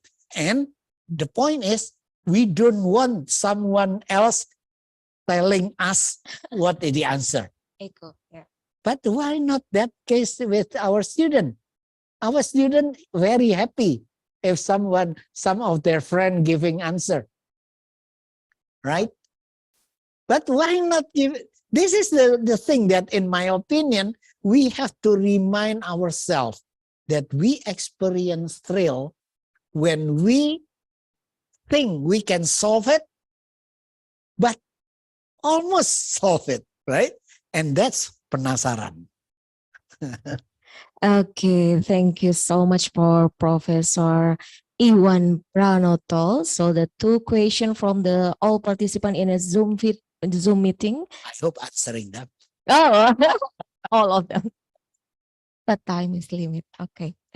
Okay, thank you so much for Professor Iwan Pranata for the wonderful presentation and then for the awesome and wonderful answer for the all participants. Maybe we can ask to Professor Iwan Pranata. Maybe you can follow the social media, Instagram, you have it? Yeah, YouTube channel. Don't forget to like, subscribe, and comment. Yeah. And then after this seminar, your follower is more. Okay. Mr. Iwan Pranoto, I'm just permission for give a resume or the conclusion for our discussion this afternoon. This topic about the resilience on the mathematics subject or mathematical learnings. And the important thing that learning loss is not about the teacher, but the parents' involvement, but we're talking about the collaboration with the policymaker, maybe Department of Education in the local government, maybe.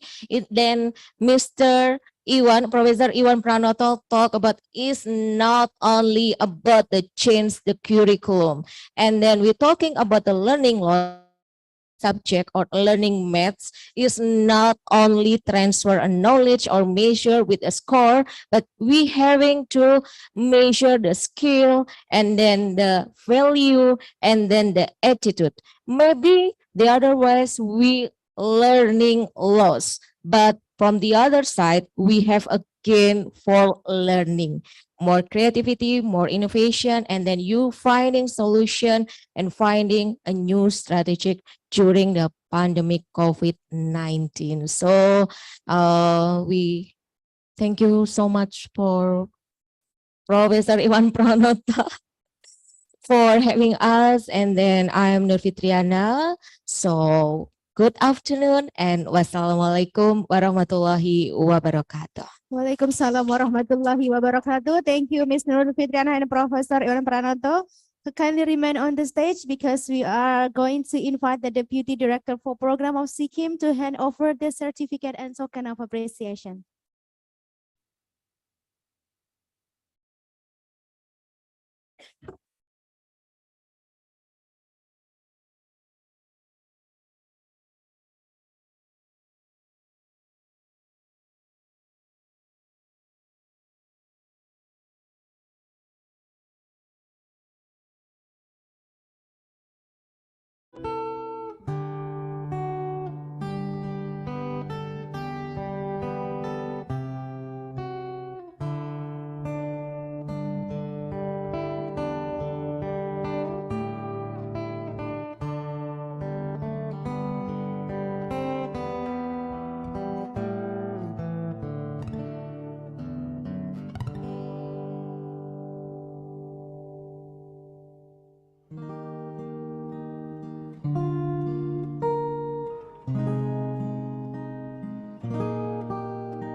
Once again, thank you very much, Dr. Wulan, Professor Iwan Pranoto, and Ms. Nur Fitriana. You may return to your seat. And once again, please give a round big applause, ladies and gentlemen, to the second parallel station. And ladies and gentlemen, this is the end of our fruitful session in the morning. And we will have around an hour break and continue this seminar at 1 p.m. local time GMT +7. Be mindful of the time as we will continue the session on time. And once again, we welcome you to visit the exhibition booth. We will still have, for on participant, we still have our exhibition photo contest booth and also still have Pramita booths that will be still available until the end of today's session. And once again, see you at 1:30 and have a pleasant day and thank you. Thank you.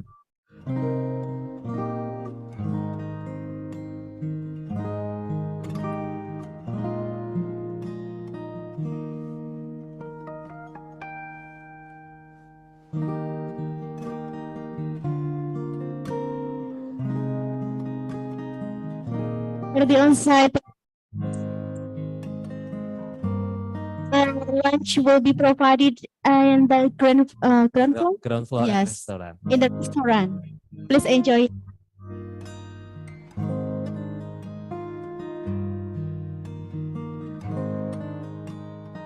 And yeah, Once again, for on-site participants, we provide the lunch and the ground floor.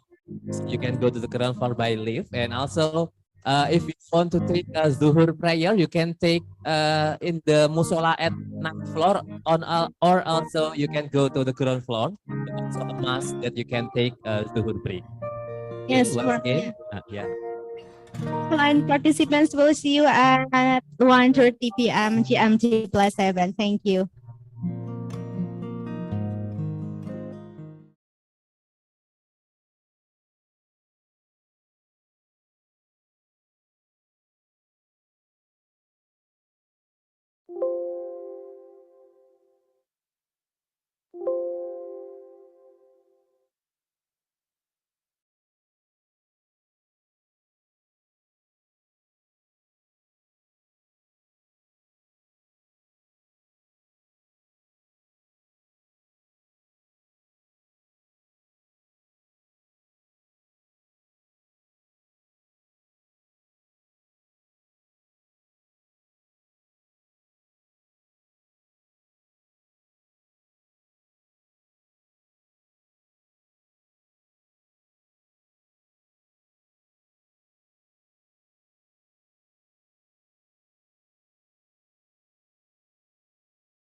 researcher, teacher, and all participants to today's seminar.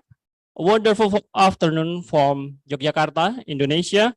Assalamualaikum warahmatullahi wabarakatuh. I'm Heri Stiono from SD Sabdo Dadi Keongan Bantul. Will be moderator for the session seminar this afternoon. In this afternoon, we will learn about best practice implementation that delivered by Ms. Vita Sukiani. Let me proceed the Q&A protocol for audience. For offline participant, you may raise your hand and I will select one of participant to ask one question directly. And for online participant, you may leave your question in the chat box with the format name and question. And before we starting the main course, let me read a brief biography of our speakers. She is a primary school teacher of SDN 1 Sumbawa, Nusa Tenggara Barat. She got her master degree from Universitas Negeri Yogyakarta, majoring in social science. Even though her education was not in mathematics, but she loved and enjoyed math. She is the alumni of regular course on Teacher Made Teaching Aid, STEM for mathematics learning for primary school teacher, and MTLM in Sikkim. She is also the alumni of promoting primary STEM education through standard-based science curriculum in Simeo-Rexem, Malaysia, and STEM problem-based learning course in Simeo STEM Education, Thailand. She also winner of Sumbawa Award on 2023. Please, big applause to Ms. Vita Sukiani, Magister Pendidikan.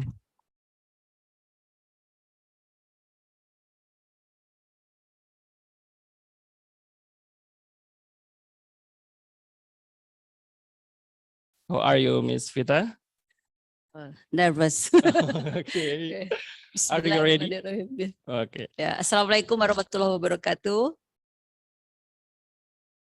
Okay. Pak Eri, maybe Yeah. you would. Okay, Ms. Vita, you have about 25 minutes to presentation.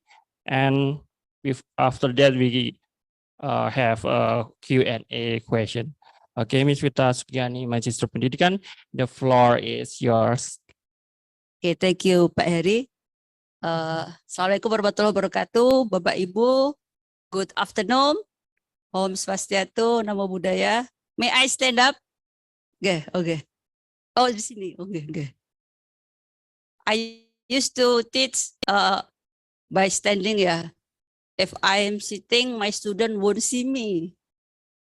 Okay, this is my learning that I want to share to you because most of the participants are teachers, so I hope that my learning experience will inspire you and you can do more better than me.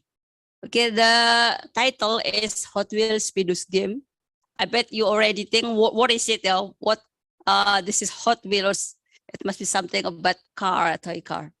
And this is for enhancing problem-solving skill in data and speed with problem. Okay, next. Oh, actually, I also bring pointer, but I bring too much thing on my hand. Wait. I hope it moved, ya. Mudah, Pak. Oh, ke laptop. Sama Bapak deh. Boleh next slide, Pak. Ini sudah hijau tapi enggak mau. Oh, itu di PES ya. This is the place I'm living now. Actually, I'm from Boyolali, Jawa Tengah, and I was for 9 years. I've been teaching in Sleman, Yogyakarta, and since 2019, I've been teaching in Sumbawa. So actually I'm from planet Java, but now I'm moving to planet Sumbawa. This is the place where I'm living now. At first, I don't know where is Sumbawa before I married. So when I was introduced with my husband, I tried to find out where is Sumbawa. Oh, this is Lombok. Yes, this is where I'm living now. And okay, and let's back to the lesson, yeah. The background from the lesson that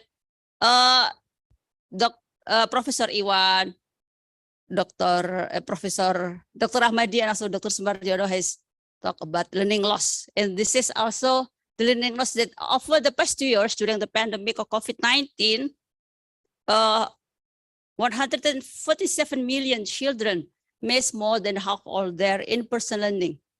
I agree with Professor Iwan, yeah. Don't only concern about the loss, but let's concern also about the gain. So it is crucial to address the unique needs of children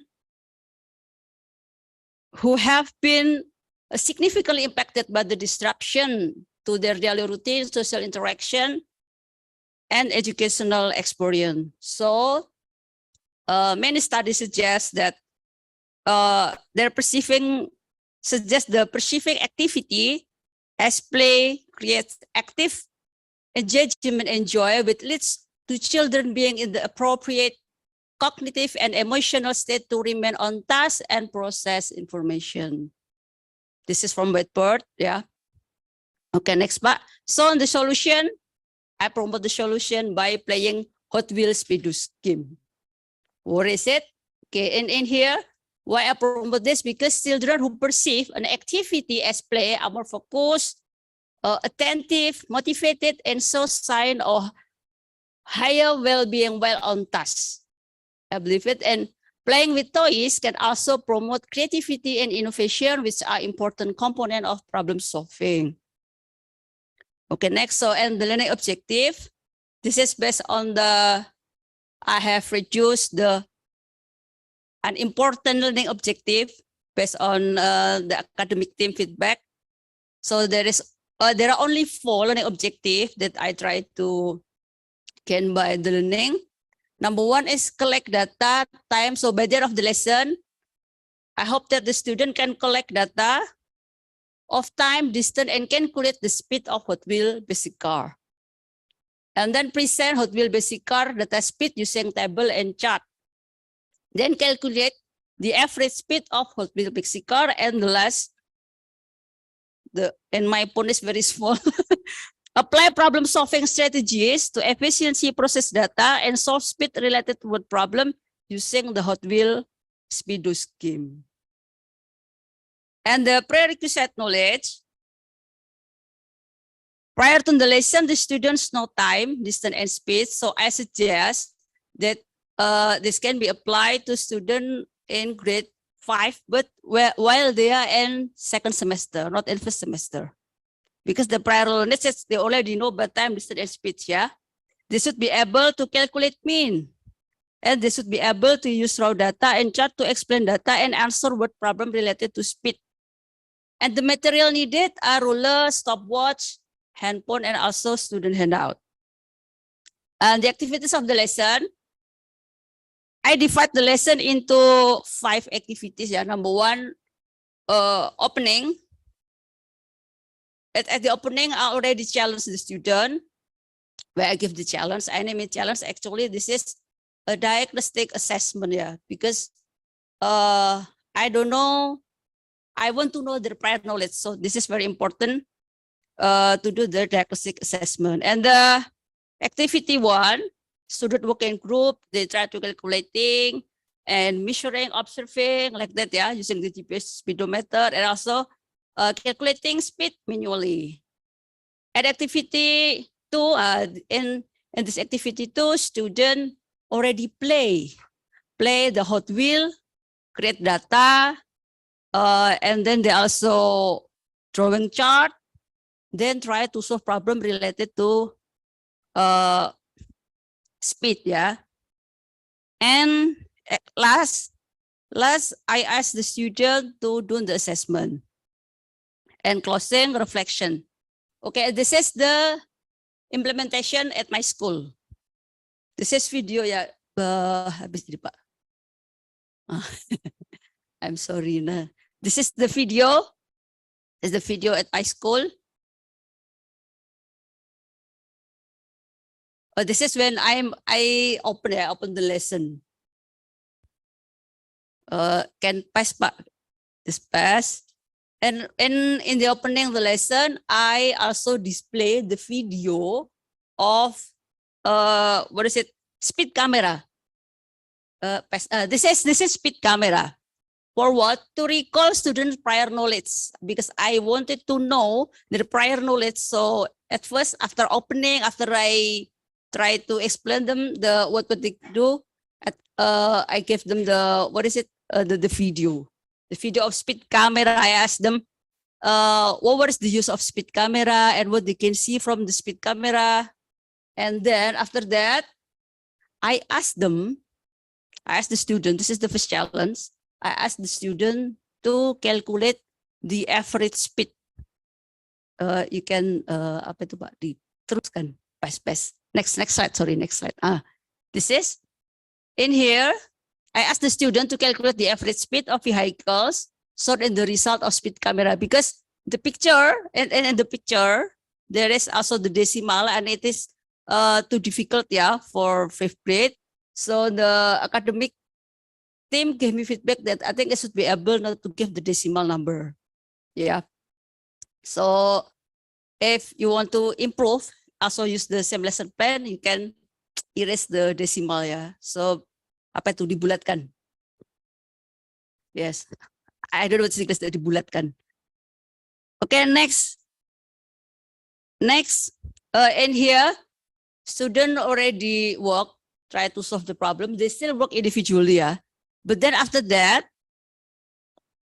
and after working individually, I asked one or two students to go to write the answer, to share the answer, to write the answer and the strategies on the the whiteboard. But I do not have a picture in that. After that, I asked the student to create data from playing Hot Wheels, then answer the word problem. You can see, boleh diputar Pak. You can see in the video here, my student using Hot Wheels, and they, you must be curious what the handphone used. The handphone used for the speedometer. They use the speedometer.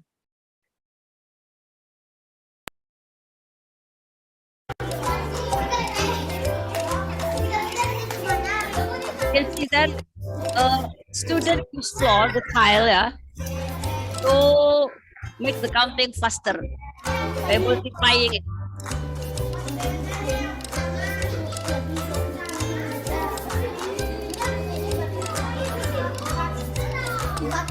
Bahasa Indonesia and bahasa Sunda. Next slide. This is also for the group who already finished the challenge, already run the 6 car. They try to run, some of them try to run the car with different type of the car. The basic is only small, This is the Lamborghini one. It can be used for racing.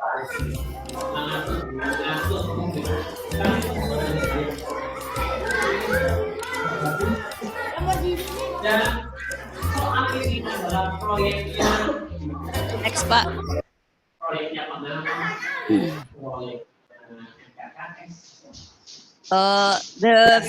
The two video all about the action, while they are doing the speedo scheme. Hot Wheels scheme. You can see that they use the handphone as the speedometer. I also already asked the student to download GPS speedometer from Play Store. So some of the students also use the GPS speedometer to compare the result. But this is not easy because the GPS speedometer you're saying kilometer per hour. Meanwhile, they use it per second. Okay, next. And this is the result, the result from what they're doing. This is the result. Please turn on the video. This is the video of the testimonial from my students.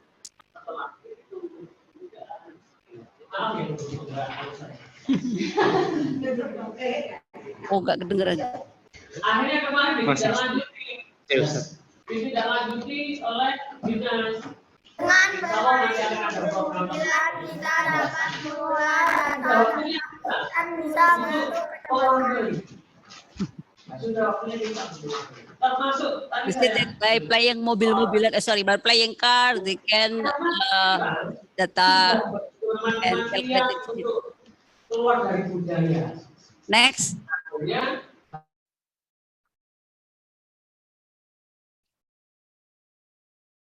This is also at first I use at my first lesson plan at my school, I only give the student like the question a bit simple, so after that in the real teaching I try to improve the difficulties, gradually improve the difficulties for the question. Okay, next Pak. Next. Here is the real teaching when I was teaching in SD Muhammadiyah Pakem. The process is the same, at the opening I try to recall what they already know. Because this is 6th grade, I ask them, do you know how to calculate speed? Do you know how to calculate average, like that? And next Pak. The difference, because my student in Sumbawa don't know about highway. We don't have jalan tol. But in Yogyakarta, the student already know jalan tol. So of course, I use the different opening. I use the different approach to the students. And in here, I also use the speed display of the vehicles to challenge the student. They also work it individually. Please next, Pak. This is the same. The process is the same. And next, here they are. And then actually after that, I also challenge the student to use the GPS speedometer from the Play Store. Because there is no bigger Hot Wheel, I asked 2 of the students to carry the handphone and walk because the room is very narrow, they walk outside the class and speedometer will works automatically works, and the other student calculate the speed by measuring the distance, and also there are students who hold handphone for the speedometer, like that. So this is how I try the student to compare between how to count speed manually and also using GPS speedometer. And after that, I give the challenge again, but they work the challenge with the group. So many challenges. Why I give so many challenges? But I improve the difficulties, not improve. Improve, Sorry, this is the work. The student works from the work group, and after that, I ask the students, because this is related to problem solving. I ask the student next Pak to share their strategies. This is very important. Not only confirm that your answer is correct or wrong, but I want to know how they found it. Because some of the students, sometimes they will be, they are creative thinker maybe, or critical thinker maybe. We don't know about that, And I ask the student to write the answer and tell how did you find it, like that. And next, after that, this is where the student creating data from playing Hot Wheel. In here, this is play on activity, The room is very narrow, sekali. I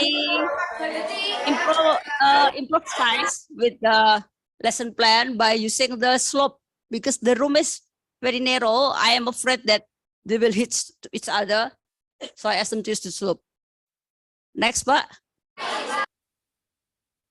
That's sampai mepet banget ya.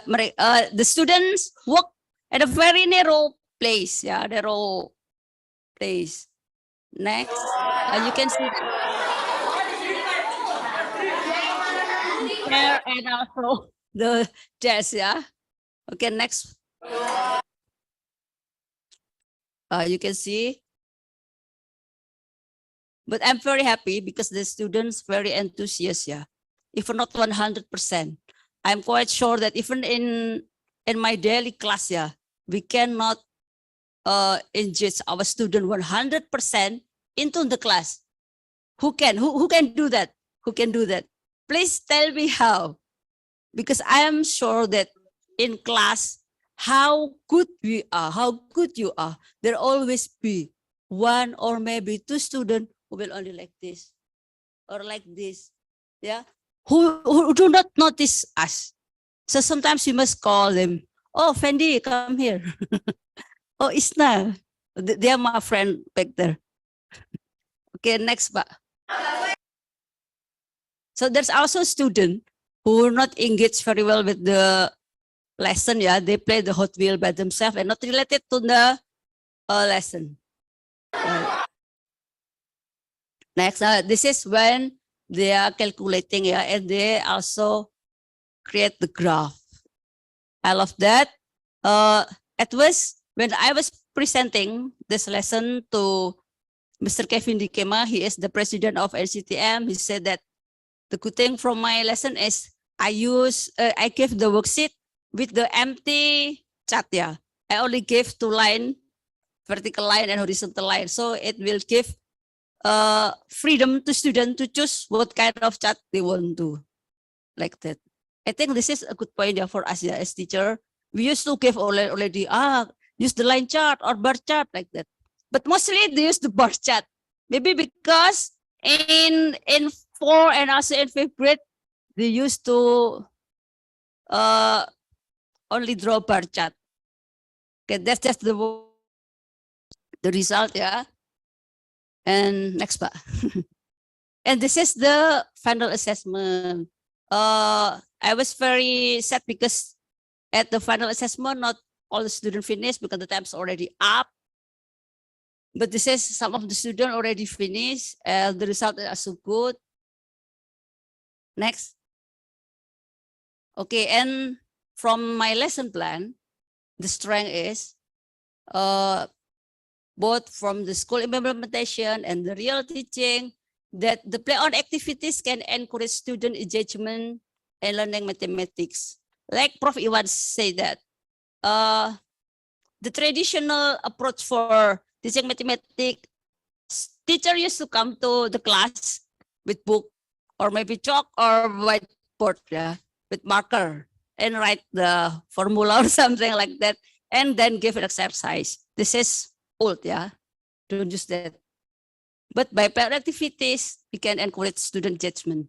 And then students were enthusiastic to learn. Always ask the student after the lesson, how's the learning today? I think this is very good, yeah, for our reflection. And then students state that the learning is fun and joyful. The tasks and challenges are interesting. And the lesson can be modified and adjusted with the student and school environment. This is what we call with differentiate learning, ya, pembelajaran berdiferensiasi in the emancipated learning curriculum atau kurikulum merdeka. So if you do not have Hot Wheel, you can use anything that rounded, anything yang bisa menggelinding, ya, anything that can rolling, you just can use it. So make the different speed, just add or reduce water. That will give different result for the speed. And also you can approach by STEM, creating cars, because I've already implemented it with STEM approach by creating car with bottle plastic. And then if this is already If there is nothing cannot be rolling, teacher can ask the student to do moving activity. If there is nothing at school, just ask the student just to walk. It's already create speed, right? We create distance and we can measure the time too. And there you can calculate speed from distance and time. Like that. And the Excuse me, weakness, Miss but the Vita. weakness. Yes, You have 5 minutes left Oh, okay. for presentation. almost finished. Okay, the weakness. Next, Pak. The weakness and the real teaching, the classroom is very narrow. But there is still question which is not related to the learning objective. This is I'm very sorry. Because the question is there is still a question that is not related to the learning objective, because I have motivated myself that I want to challenge the student. But I think this is not correct, ya, Ibu Puji, because this is not related to the learning objective. I admit that, ya. Saya mengaku itu. And the technical issues with the projector, yes, it was kedip-kedip terus. And not all the student can experience using GPS speedometer because it was limited device. And there is question which contain number pattern. But sometimes I want to invite student creativity. Sometimes, but I think this is still out of the learning objective. Okay, next, Pak. And the reflection suggestion for the improvement, both for the school implementation and the real teaching. Saying it's only for 90 minutes learning, time management should be corrected, yeah. Me as teacher. And then instead of using 6 cards for each group, this is very good suggestion from Pak Yoga. It would be better to use only 2 cards for each group, yeah. But with repetition, biar ngirit. Because I think Hot Wheel is not cheap, yeah, it's a bit expensive. And make sure all the cognitive activities are related with the learning objective. And make sure all the questions related with the learning objective too. And make sure all the students only do the activities related to the lesson. This is the challenge of every teacher. I think we must have, maybe if there is 31 student, maybe we have 62 eyes. So we can watch every student with our eyes, yeah. And make sure the student use the correct unit. And this is the, what is it, yeah? This is that through playing, children can act freely and express their feeling, communicate, explore the world around them, and learn in a fine way. Enjoyable, like Professor Iwan said. And then plays help children control their action and interact with other people and encourage their expression, imagination, and interest. And last, it is important to recognize that we all hold conscious and unconscious beliefs about what each child can learn and do, about what mathematics is important to learn, and about how mathematics should be taught. I agree with Prof. Iwan that it is important not only to make mathematics, student can do mathematics, but they love mathematics. Because I experienced myself when I was a kid, I hate mathematics, really. I hate mathematics, seriously. But I am very grateful that I was living in Jakarta. There is Sekim here. I came to Sekim and I learned how to teach mathematics. And I love mathematics now. So I love mathematics because Sekim. Okay, next. I want to close my presentation with pantun. Jalan-jalan ke Jogja, beli bakpia kukus lupa diisi. Terima kasih Bapak Ibu yang berbahagia. Semoga best practice saya menginspirasi. Terima kasih, matur nuwun. Thank you very much for comprehensive presentation, Ms. Vita. And actually, we come for Q&A session. First, from offline participant. Okay, please raise your hand and say your name and your question.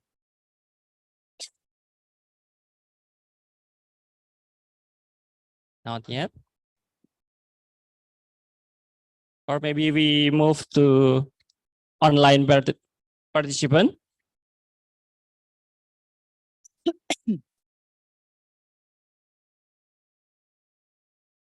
Yeah. Oh.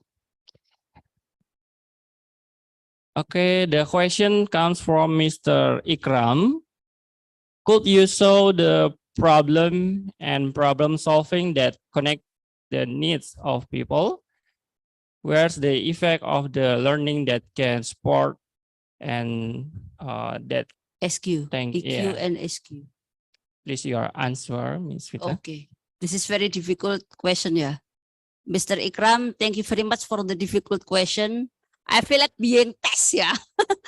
I'm not professor, yeah. I'm only elementary school teacher, yeah. This is talk about EQ and also SQ, yeah, spiritual and also emotional. What about the problem solving? It's like something like this, yeah.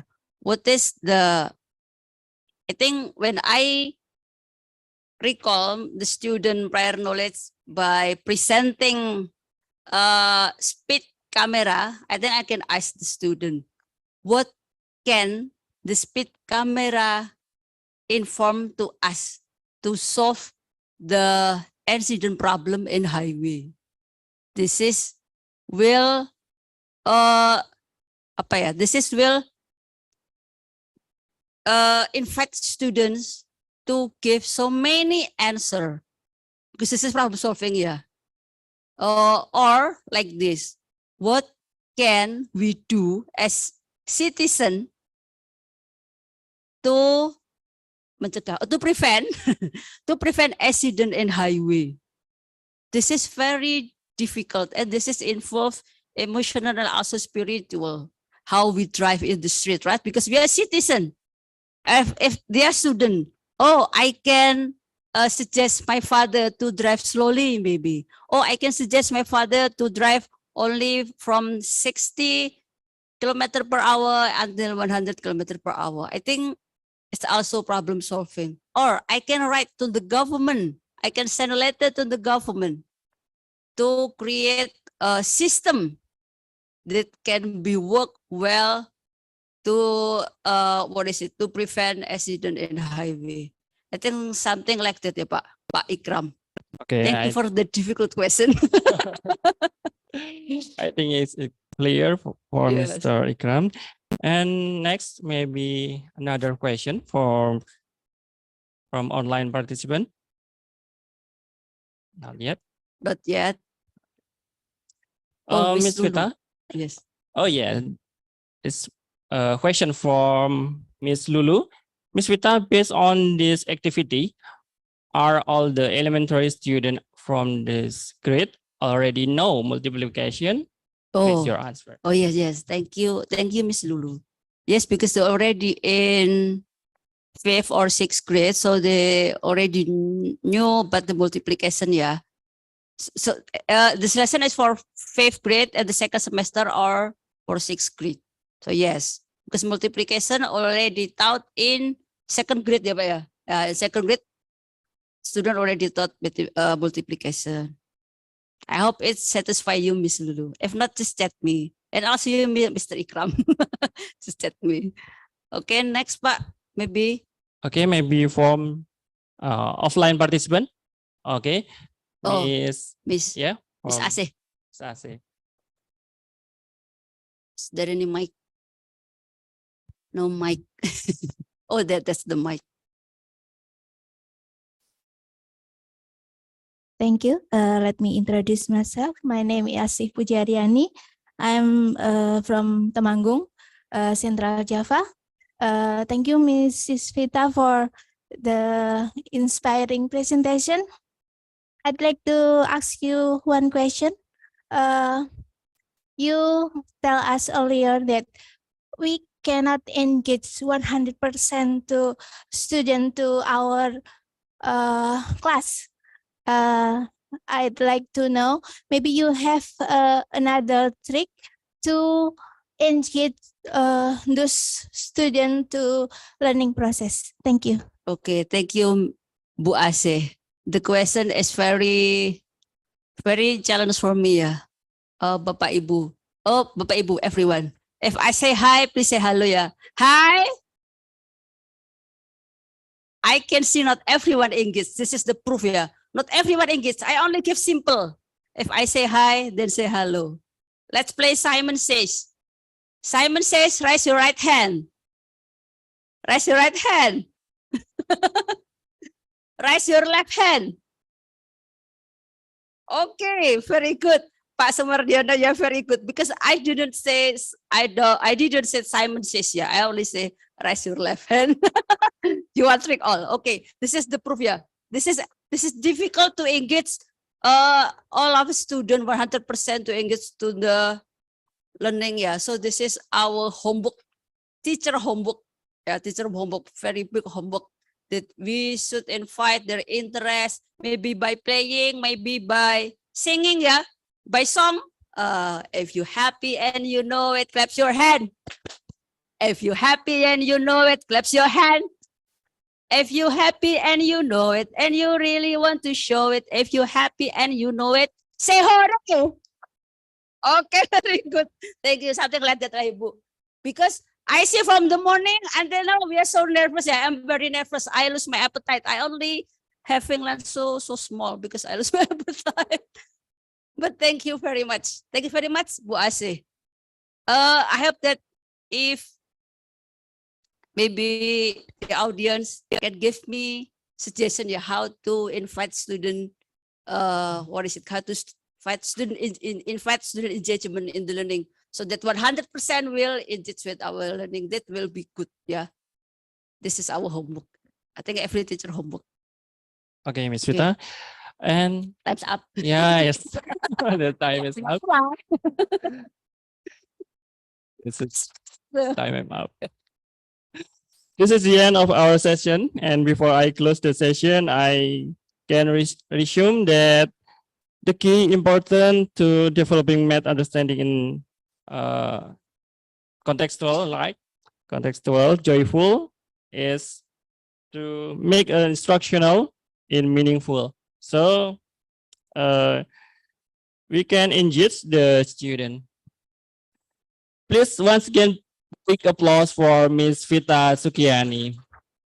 Thank you very much. Wassalamualaikum warahmatullahi wabarakatuh. Thank you for everyone. I hope you enjoy every second of this session and have a great day and see you. See you. Thank you very much, Mr. Haris Leono and Ms. Vita. Kindly remain on the stage because we would like to invite the academic supervisor of seminar to hand over the certificate and token of appreciation. To Ms. Miftahul Hidayah, kindly proceed on the stage.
Thank you very much, Ms. Miftahul Hidayah, Mr. Harry, and Ms. Vita. Kindly return to your seat.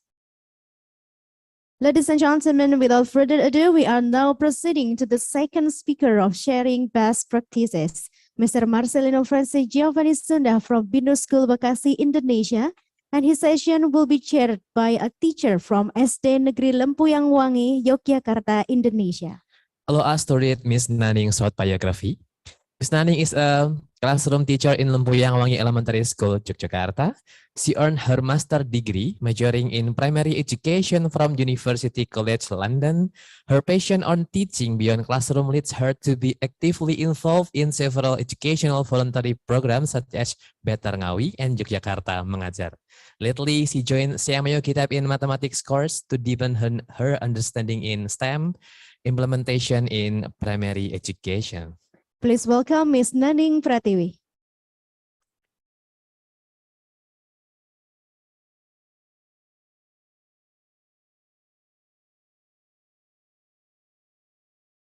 Thank you, everyone. So I'm very happy to be back here again to Sikkim to meet Pak Sumardiono again, Bapak and Bu Puji. So it feels like back to home again, together with all of inspiring teachers. So please give applause to all of inspiring teachers who attend this seminar today. And today I'm so happy. I'm very happy that and it is such an honor for me to be here together with three inspiring teachers, three best participants of Samratulangi Award.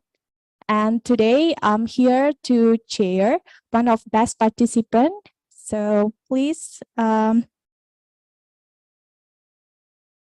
so for now, we are going to meet Mr. Marcelino France Giovanni Sunda.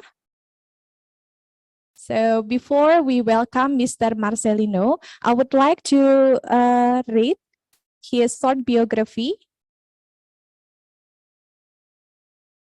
Mr. Marcelino Francio Giovanni Sunda is one of high school math teacher from Binus School, Bekasi. He has 12 years of teaching experience.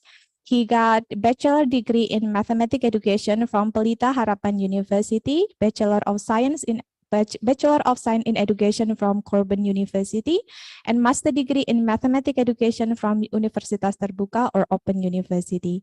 He has achieved some awards in Math Olympiad for teachers 2018 to 2022. He also won second winner in Lomba Inovasi Pembelajaran dan Kreativitas or Learning Innovation and Creativity Competition conducted by Faculty of Education Open University or Universitas Terbuka in 2022.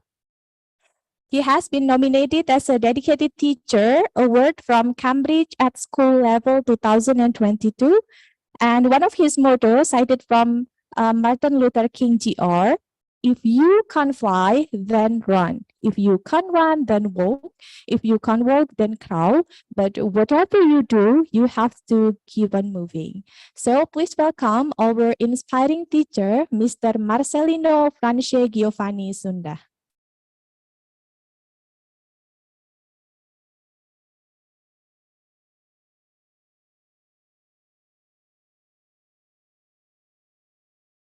Hello, Mr. Marcelino. Check. Hello, Miss. Okay, so welcome to Yogyakarta. So away from Jakarta, Mr. Marcelino. Quite far. Okay, quite far. Okay, now we are here to hear Mr. Marcelino presentation, especially about his best practice on math. So he will present his best practice titled The Application of Integration to Find the Area of Stadium. So before we start, before you start your presentation, maybe could you please share your inspiration on why you choose this topic? Of course, my most inspiration is my own students. Okay, so whatever I design in my classroom, mostly it's because I want to make my students engage and also enjoy my math classroom. So that's why I designed this learning model. So it's mostly inspired by my students. Okay, so you got inspired from your inspiring students.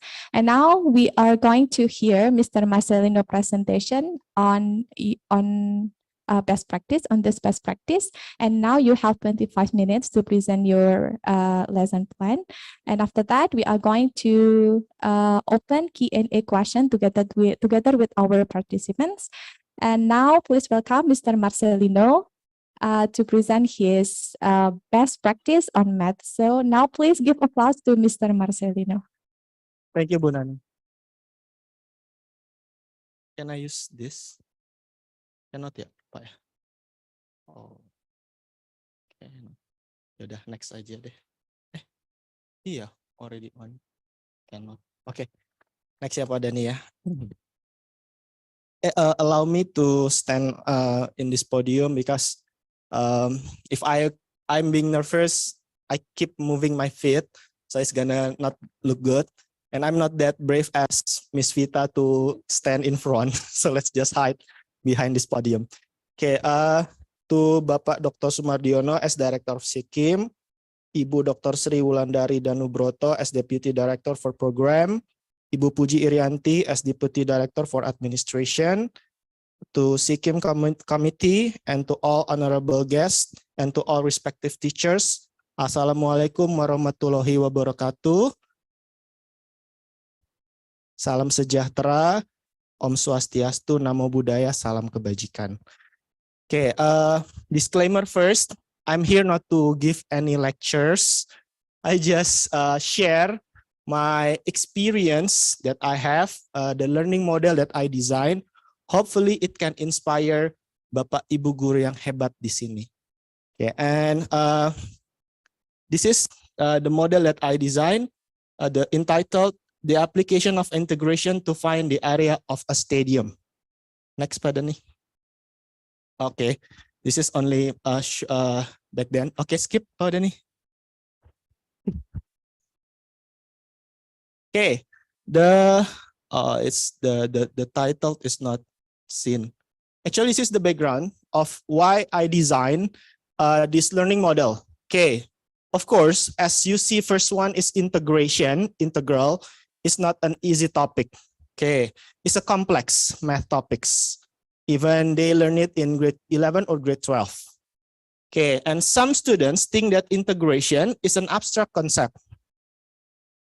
And some students, thank you, do not see the application of integrals in the real life context. Okay, so some of them just see the formula, how to move the power, and so on and so forth. So they do not have any idea how to apply it in the real life.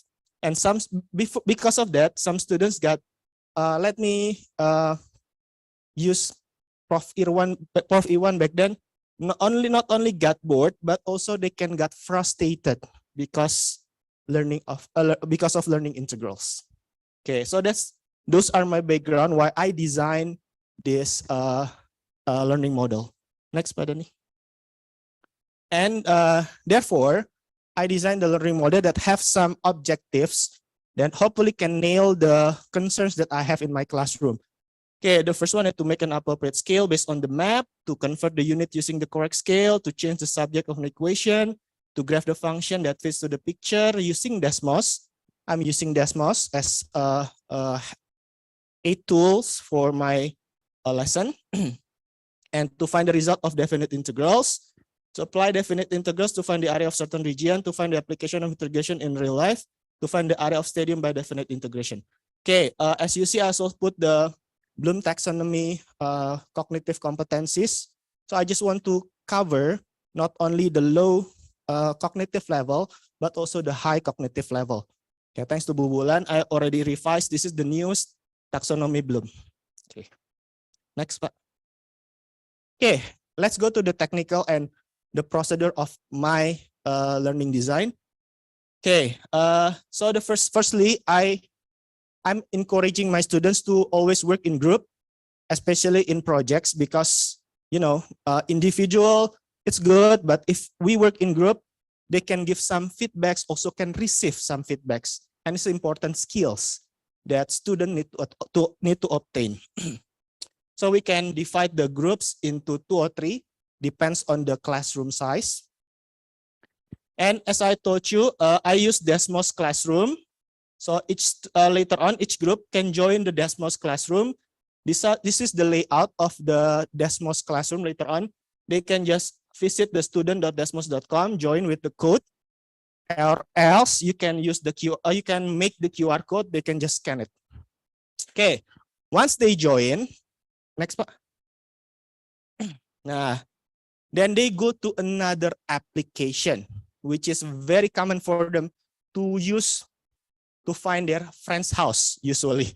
Okay, now we are using it for math. It is Google Map. So they just to go to Google Map. What they need to do to find the picture of a stadium. This is the interesting part because they can choose their own stadium. This one I use GBK because this is maybe one of the most iconic stadium in Indonesia. Yeah. Okay, so I use this one as the example.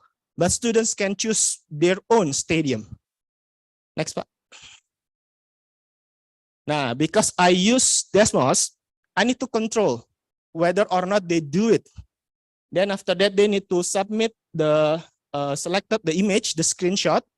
Then they put into the Desmos classroom. They can just choose this one. Excuse me. Upload button. They can upload the image. Okay. And next pada nih. Nah, the teachers can monitor whether or not the students have submitted. As you see in Desmos dashboard, there are some dot signs here. It indicates that the student have submitted the work. Okay. Furthermore, we can click. This is only a screenshot anyway. We cannot click. But in the real dashboard, we can click the dot and we can show in front of the classroom the work of that particular student. So for example, I click this, what's the name? Galuh. Click this one. It will show Galuh's work in front of the screen, on screen. So it means students feel that I cannot play around nih. My teacher supervised me and I need to do it pretty well. Otherwise, my friends and my teachers can see I do not do it. Is that good? Yeah. I mean, the sense of responsibility that we want to develop. Next, pada nih. Then after that, each group needs to find the distance of a straightway in their image to be the size scale. Now, this is also important part. Okay, they can pin any place and click direction in the Google Map. It will show the distance between 2 points. Adani, could you play the video and enlarge it into full screen? Double click. Sorry, double click. Cannot ya, Pak? Okay deh, it's okay, it's okay. Okay, it's okay, Pak. Yeah. Okay, so this one ya. For example, find the route. Would you restart pada nih the video? Restart the video from the beginning pada nih. Excuse me. Awal. Okay. Okay, so click route in Google Map if you want to find the direction, right? We just click route here. Then after we click route, there will be a destination and origin. Awal dan tujuan, right? Now, no need to put anything, but what you need to do, just click any points, but it must be straight away. So it's gonna be easy for us to later on to measure the scale.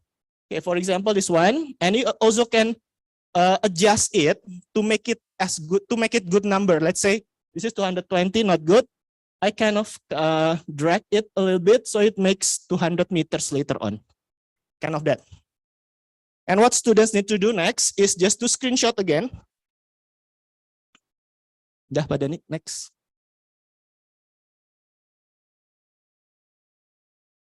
Okay, screenshot and submit again into Desmos Classroom.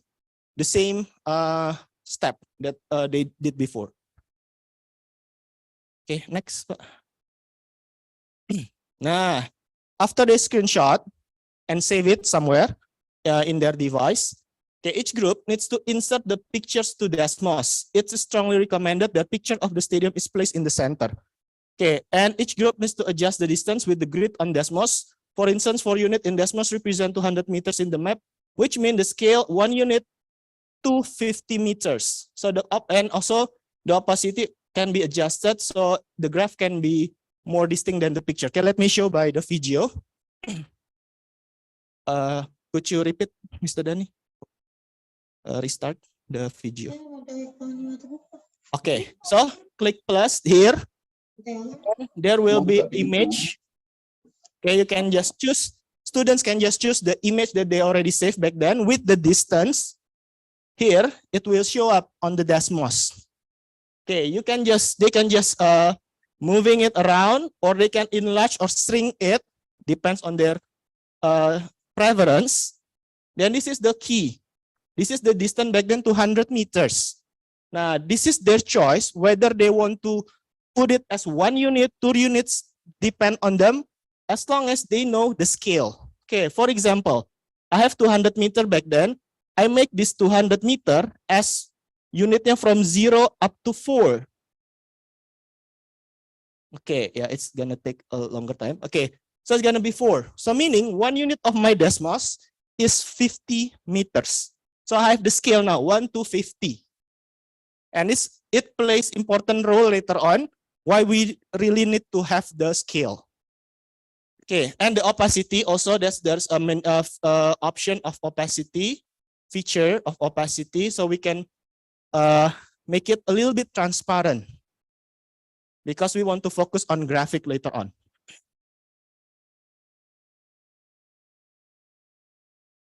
Okay, wait, opacity-nya not yet adjust.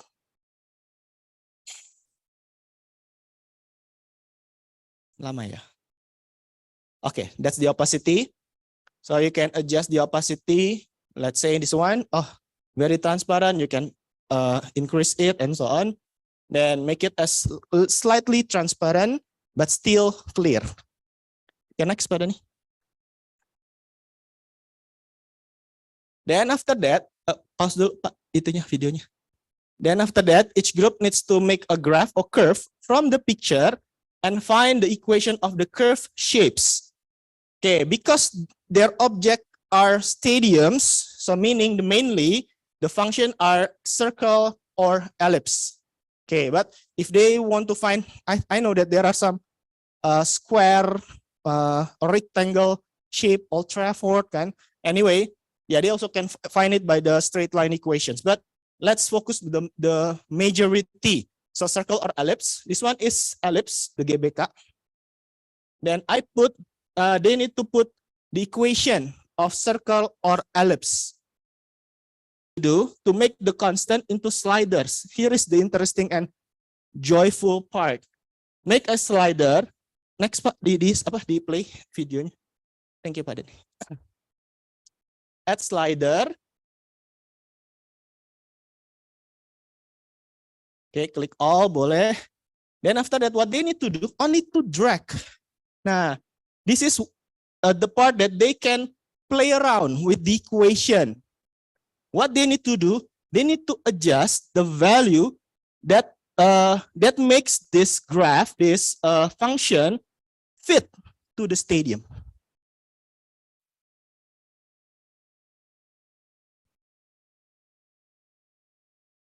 Okay, sort of that.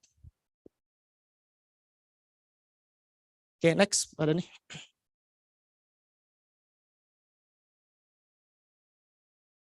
Now, after get the value of the constant back then, what they need to do to insert into the equation all the values that they found before, they put it A, B, C, and D-nya. Okay. Then after that, what they need to do, they need to change the equation into the subject of Y, algebra stuff. Okay, such this. Okay. Next, Badan. After that, they need to put that converted equation into Desmos again. Then find the integration using the function. Could you play? Now there is a menu in Desmos that can find integration result. Integration. Also, you can type down ENINT is integration menu. Then you can put fx. If you use fx, you can just put fx. Then the boundary later on, the top and lower boundary-nya, they can just use this one, the one that they obtained from the map, from the Desmos itself. See, this is, I forget the number, 2.599, negative 2.59. That's why it's strongly recommended they put it in center so it would be symmetrical. Here we go. So this is the area of the shaded area, but careful, this is only the top part. If you know the integration concept, it only calculates the top part, not the under below the x-axis. Therefore, next pada nih. They need to understand the concept. Nah, then they need to multiply the result by 2 in order to get the whole area of the stadium. Then it's not finished yet. Remember, we already put down the scale. Then this is the time we use that. What we get before, that's the area in terms of unit of Desmos. Now we need to convert it into the real measurement, which is square meters. So what we do, for example, I have 1,250. I just time my area with 2,500 square meters. Now this is also trigger the concept of ratio, proportion of the students. If they are not strong enough, they will not get. Okay, they will not understand how it becomes 2,500. Okay, so that's it. Then after that, after they times it, they will find the final area of their stadium. Next, Padani. Then you just need to submit again in the Desmos. So we teachers can monitor and supervise their result, their works. Next, Pak. And students do short presentation of their work. So if there is enough time, student can design the presentation using PowerPoint or Canva. Maybe teenagers now, maybe they are more familiar using Canva than PowerPoint. Yeah? Kind of this is the example of my students' work. Next, Pak. Okay, here is the rubric. This is important to show the rubric beforehand, so the students understand all the expectation that they have. Okay, I put what's that? Graph, function, calculation, submission, and presentation. Okay, next one.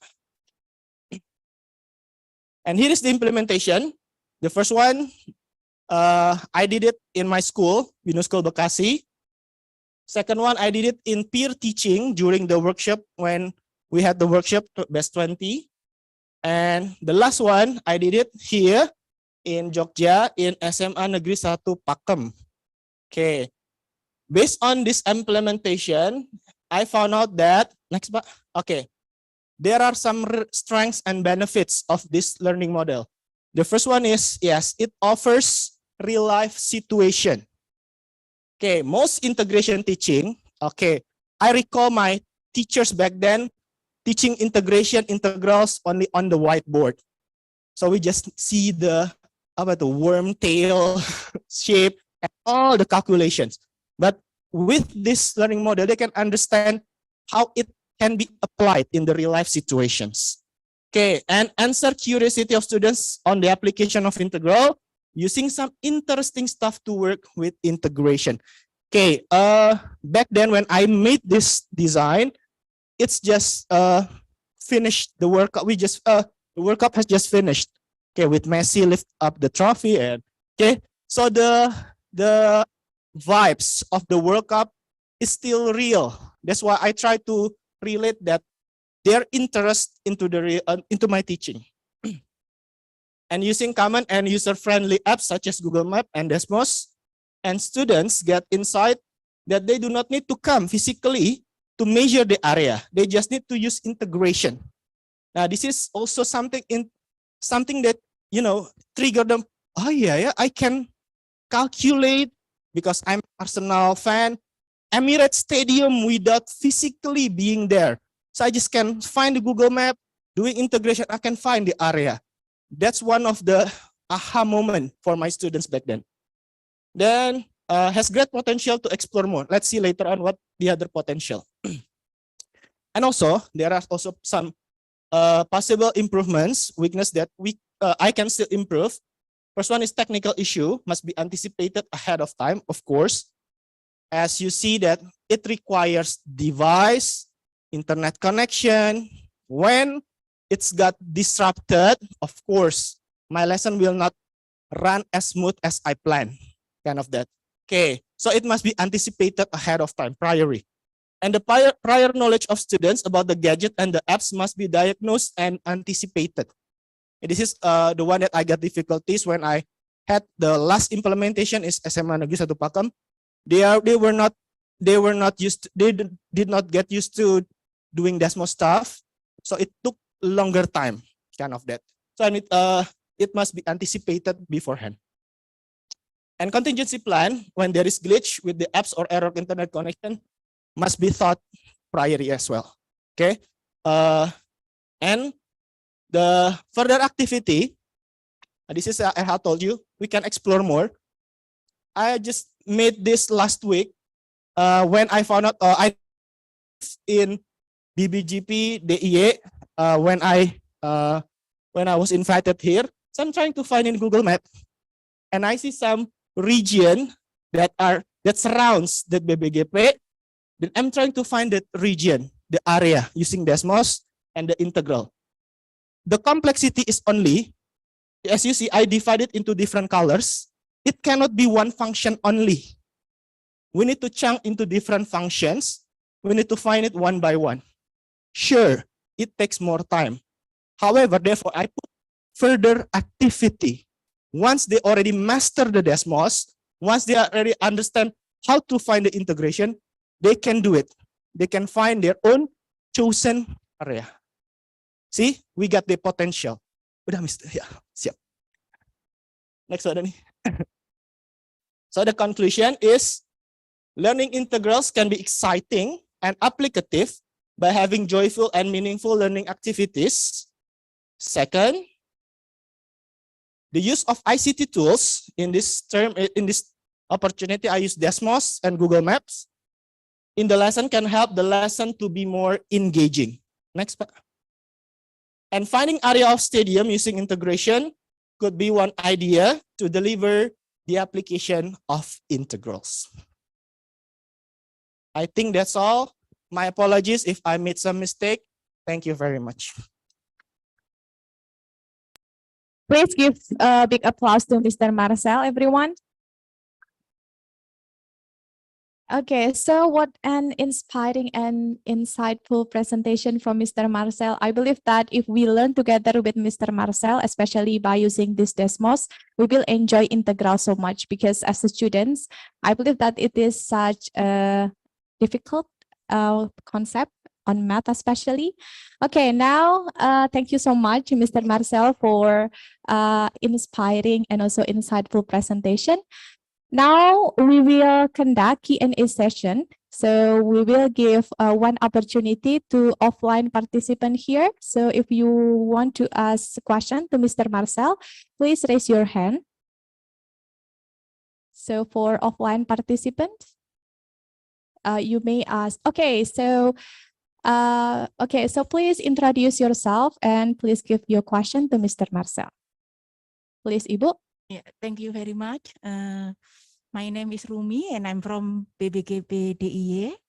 I think it is very interesting presentation. It is an example of implementation of technology in your classroom. Thank you for sharing with us.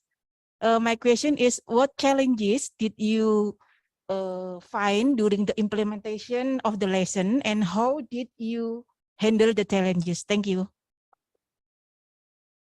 Okay, thank you so much, Bu Umi, for the question. And please, Mr. Marcel, to answer the question. Check. Thank you, Bu Umi, for the questions. Yes, I do have many challenges during the implementation. Okay, of course, let me just confess. Back then, when I had this teaching implementation in SMA Negeri 1 Pakem, I did not make it in time finishing this lesson, because as I told you before, back then, when there is a technical issue that we cannot control, then it would affect the lesson. And it did happen back then in my implementation. Technical issue with the Google email account, with the signing in issue, then it takes 15-30 minutes, I forget. And yes, my lesson has not finished. So therefore, maybe in the real life teaching later on, maybe if we cannot finish, then we can have the following up session in the next day. But because back then in my implementation is only 1 day teaching, yeah, we cannot have the following up session. But also this one, it can be conducted not only one time, one lesson, 2 periods, but it can be more. So just adjust into our own classroom. But yes, that's the challenge that I have, Bu. And the others, maybe the internet connection. Some also, not only in SMA Pakam, in my school, also when we had internet connection problem, yeah, it would ruin the plan. But hopefully, yeah, with the anticipation beforehand, we can at least minimize the tackle that hopefully that it can run, at least we can meet the learning objectives. That's it, Bu. Okay, thank you so much. So we must be anticipate with any time management and also technical problem. A common problem that we usually face, especially while learning using technology. Pak. Okay, so now we would like to open one more question for online participants. So there is a question from Ms. Buing Sas. So the question is there any alternative tool to do this experiment if the student's phone can't support the Desmos? Maybe more simple one. Thank you, Ms. Buing Sas. Yeah, because I have to be honest, frankly speaking, I have not tried the potential of having this using GeoGebra. I hope there will be some ways also to do it in GeoGebra. But in the other apps, I'm not that, I have not explored it yet. But the contingency plan that I did back then in my implementation, when the student cannot support the application, yeah, one of the things we can just demonstrate it. Okay, so demonstrate in front of course, the learning objectives will not be as good as, will not be as fulfilled as we plan because they did not experience it by themselves. But at least we can show that yes, we can use integration to find the area of a certain region. So yes, but maybe not as good as supposedly cannot. Okay, thank you so much for the explanation. So we hope we will have more advanced technology to support our learning, Pak. We still have a couple minutes left, so we would like to open one more question to offline participants. So if you still have curiosity, especially to Mr. Marcel presentation on his learning design, so you may ask one more question. Okay, so maybe let's go to online participants. So we still have time. So we would like to open one more question to online participant.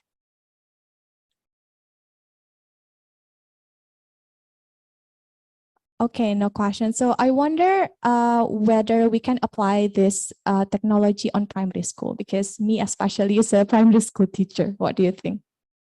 Maybe, but different learning objectives, of course. But yes, Desmos, if you explore Desmos, dear Bapak Ibu Guru, there are so many activities, custom activities that they put in the Desmos. So you just can use it actually.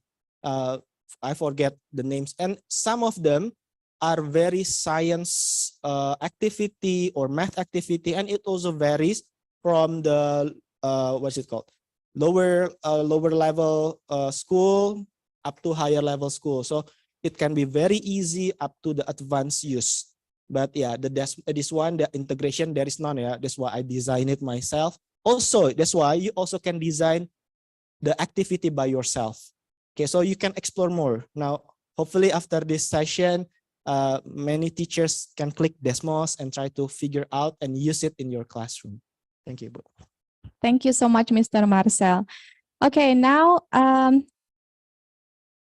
it is time for us to conclude Mr. Marcel presentation. So what an inspiring and interesting presentation from you. And I hope that this presentation can inspire all of teachers here, especially to do your lesson in math. And I would like to conclude our discussion to our presentation today. So The background of Mr. Marcel learning design is because currently most teachers do not see the application of integral, especially in everyday life. That's why Mr. Marcel tried to use Desmos to support learning to apply integration to find the area of stadium. And there are possible benefits that we can find by using this technology, by using this lesson design. The first one, it offers a real life situation for students. That's why it can make the lesson become more joyful and interesting. The second one, it also allow the opportunity to use up-to-date and friendly apps such as Desmos, Google Maps, and many more. And it also allows students to get new insight, especially about aha moment when they can calculate stadium and something that is away from their physical situation or something. So it can be an interesting experience for students. However, Mr. Marcel remind us to be careful, especially about time management and also any technical issues during your implementation. So we hope that Mr. Marcel presentation can inspire you to use technology, especially to support your math learning.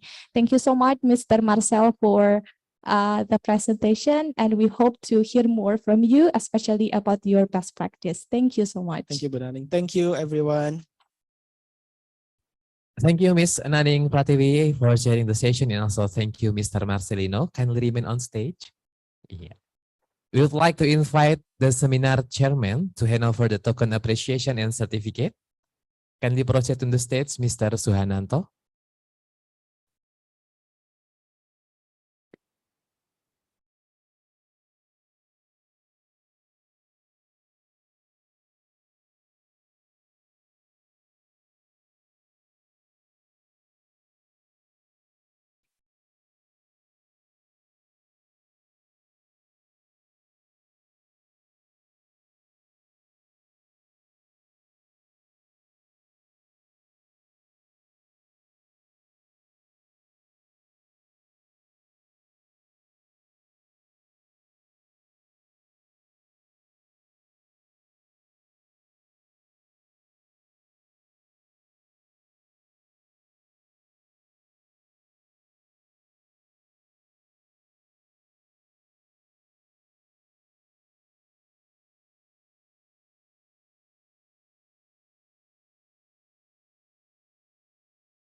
Thank you, Mr. Hanto, Ms. Naning, and Mr. Marcelino. Kindly return to your seat.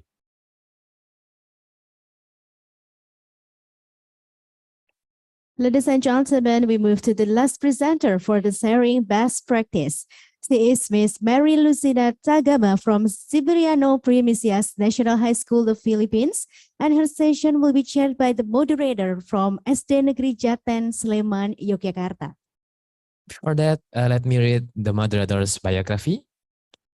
Mr. Anang Susanto is a teacher of Jaten Elementary School, Ngemplak, Sleman. He is also a Chief Teacher Workshop Group or KKG for elementary school in Sleman. Completed his bachelor degree in primary education and graduated master from Universitas Sarjana Wiyata Taman Siswa Yogyakarta, majoring education management. Please welcome Mr. Anang Susanto.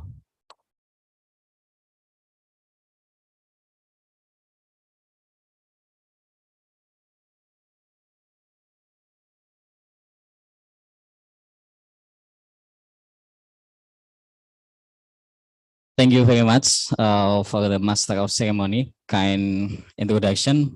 But before we go on, I think preventing for sleepy and focusing on your cellular phone, I will read pantun first ya in bahasa Indonesia, and you may say cakep ya.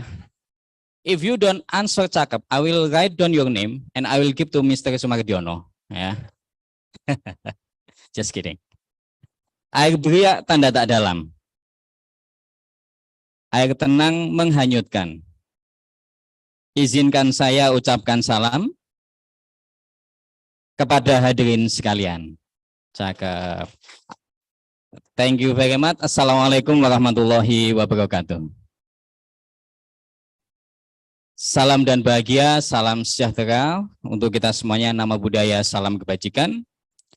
Good afternoon and welcome everyone to this seminar. On behalf of all us distinguished audience, I would like to extend a warm regard to all of you for taking the time to attend this event. It's give me pleasure to be moderator for this session sharing, and I'm excited to be hosting it. I would like to take a moment to express our immense gratitude to who have made this seminar possible. Without this support, I think we would not be here today. We are truly thankful for their efforts and contribution towards this event. Before we go on, I will remind you, I will read the key and answer rules. For the face-to-face participant, they may raise their hand and ask the question. And for those are joining from Zoom, participant may leave their question on the chat box. Okay, ladies and gentlemen, we have an inspiring speaker today.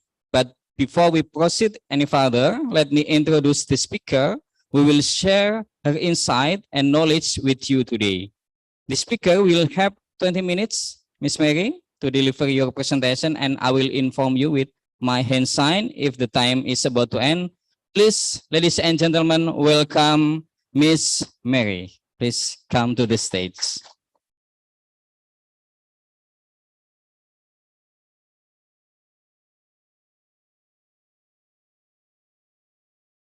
Okay, in the welcoming, I read pantun in bahasa Indonesia. No special for you. I will read pantun in English. Okay, this is special for you. And you also may say cakep. Okay, yeah, cakep is mean handsome, just like me. Yeah. I try to eat my food quickly.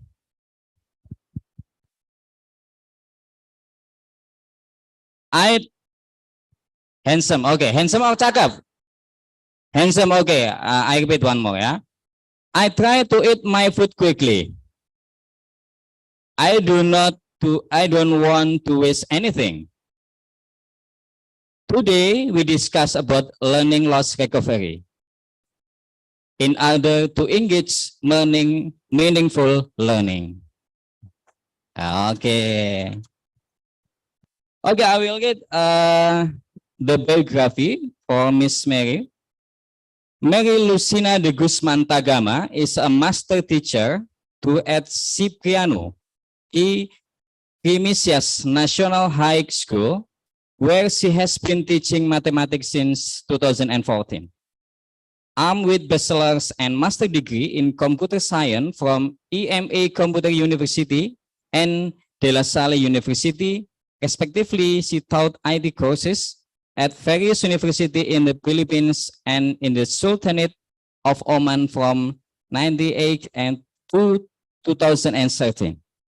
A passionate teacher with a love for numbers, she completed a teaching certificate at the Philippine Normal University and pursued her master's and PhD degree in mathematics education at the Pan Pacific University North Philippines and the University of Luzon, respectively, enabling her to continue creating and learn-centered environment that brings mathematics out of the classroom and into real life.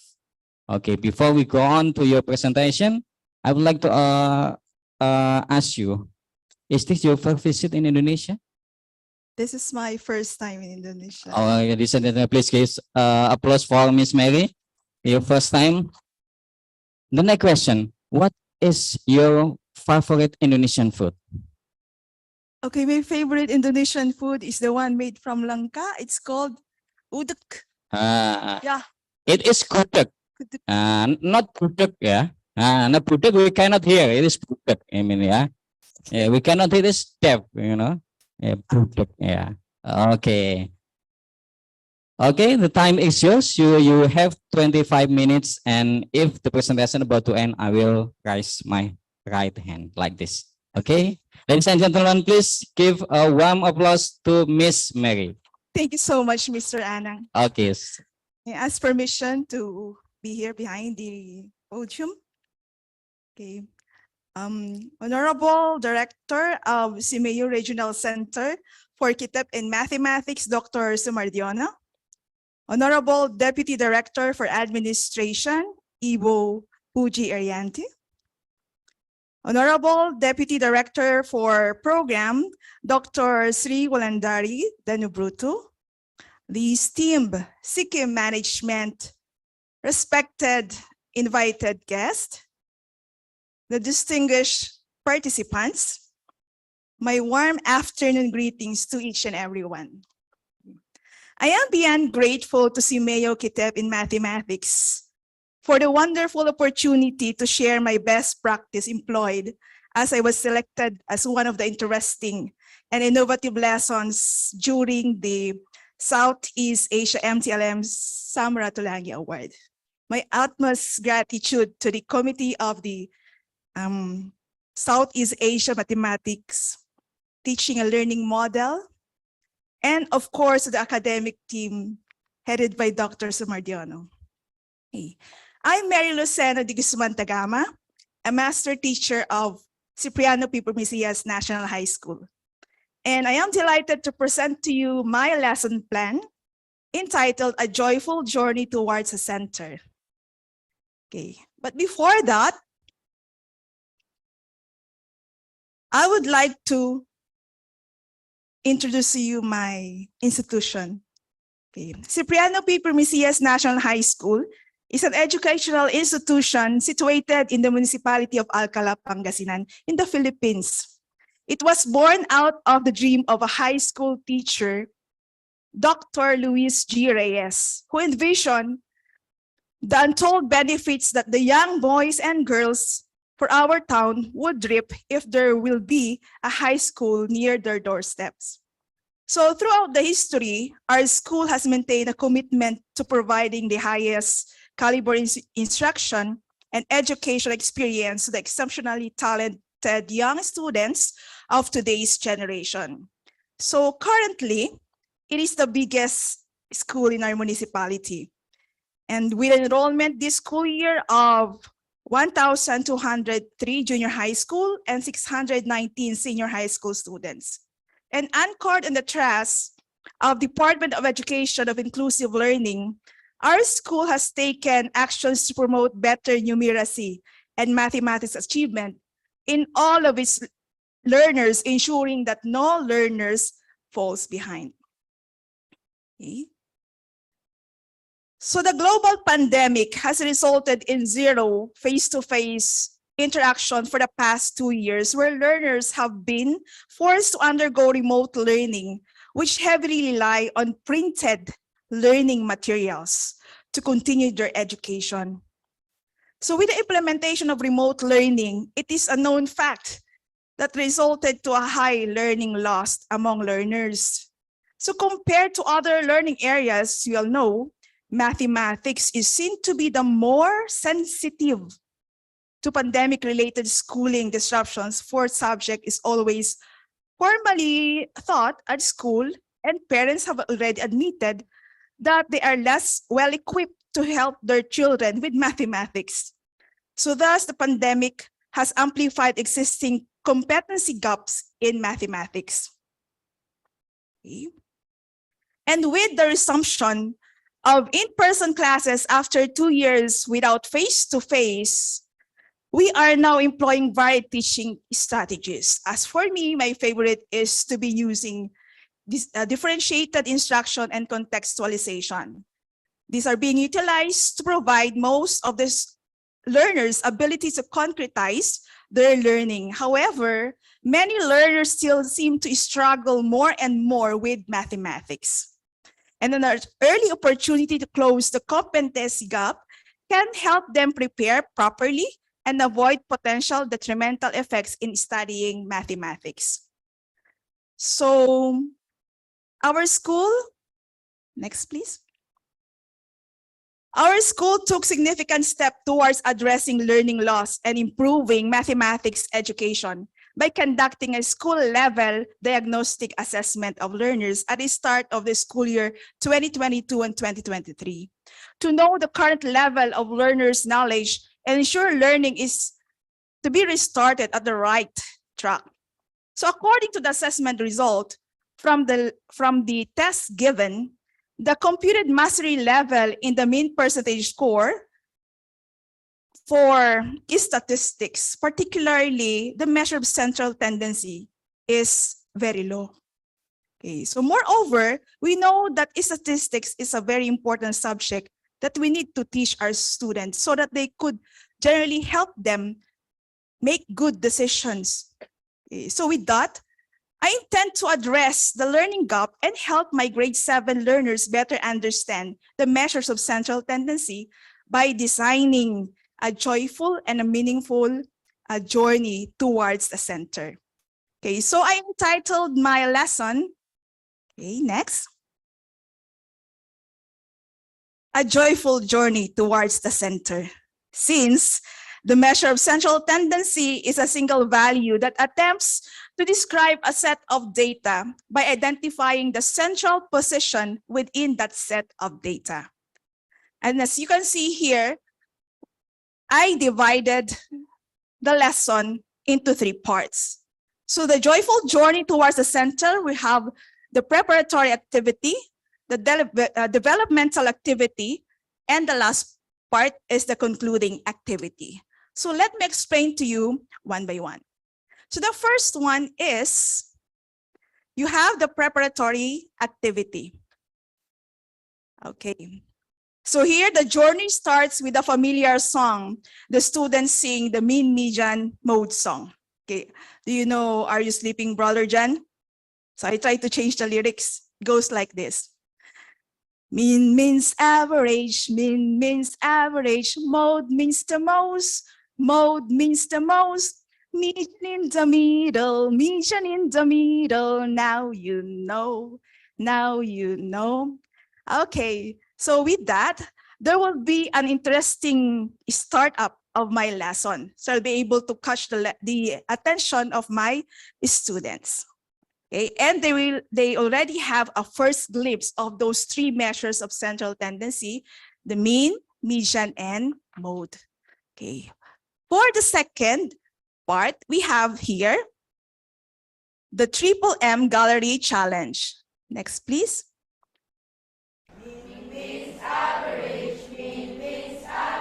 Move to the next one. Okay, thank you. So for the Triple M Gallery Challenge, this will take each team of a journey, expose them to concrete activities leading to the understanding of abstract concepts of measure of central tendency. So eventually, as you can see here, it is divided into 3 stations. We have station 1, which is, I can see a rainbow. Second station, which is holding on. Then the third station is we have the roll everything into a single number. Okay, so what do we have for the station number 1? For station number 1, next. Okay, as entitled, I can see a rainbow. Okay, so here I let the students spot a rainbow as they indulge themselves by working on candy-coated chocolates to elicit sense of awe on the measure of central tendency, the mean. So they try to sort the candy-coated chocolates based on colors. And afterwards, they create a line plot. Okay. And as the students rearrange the chocolates in such a way that each pile has the same number, they try to level out the data. Okay, in a sense of what I call hating kapatid. This is a colloquial term. It means, when we say hating kapatid, it's brother share. So as we all know, when you have something, it must be equally divided among members. So the concept of mean will be able to introduce through this contextual approach known as the brother's share or hating kapatid. Okay. The second station is we have, next please. Next. Okay, you have here holding on. Okay, what do we have for holding on? Okay. Sir, you have the video. Okay, so Filipinos are known to find ways to have fun. This is serious games that they play. So here they're going to play. They'll just simply hold their breath and they will take how many minutes they can hold it. How long they can hold their breath. Okay, or in terms of seconds. Okay, then out of this, they will be asking to look for the middle value, okay, from a set of data. So I'm now trying to introduce median. Okay, the third one is we have roll everything into a single number. Okay, so they will be using dice. I've created a dice launcher out of Pringles and the bottle of the soft drinks. Then they're going to launch the dice and then they will eventually have a value. So from those set of data, the next task for them is they must be able to identify the most number of occurrence for a particular set of data. I'm trying now to introduce mode. Okay. So if you will notice, I've created different activities trying to introduce the concept of mean, median, and mode. But I will not yet mention the word mean, median, and mode. I'll just simply first have the average, the middle value, and the most. Okay. Next, after the developmental activity, is we have there the concluding activity that appears frequently. Make a set of data. Okay. Anyway, before the concluding activity, discussion will occur.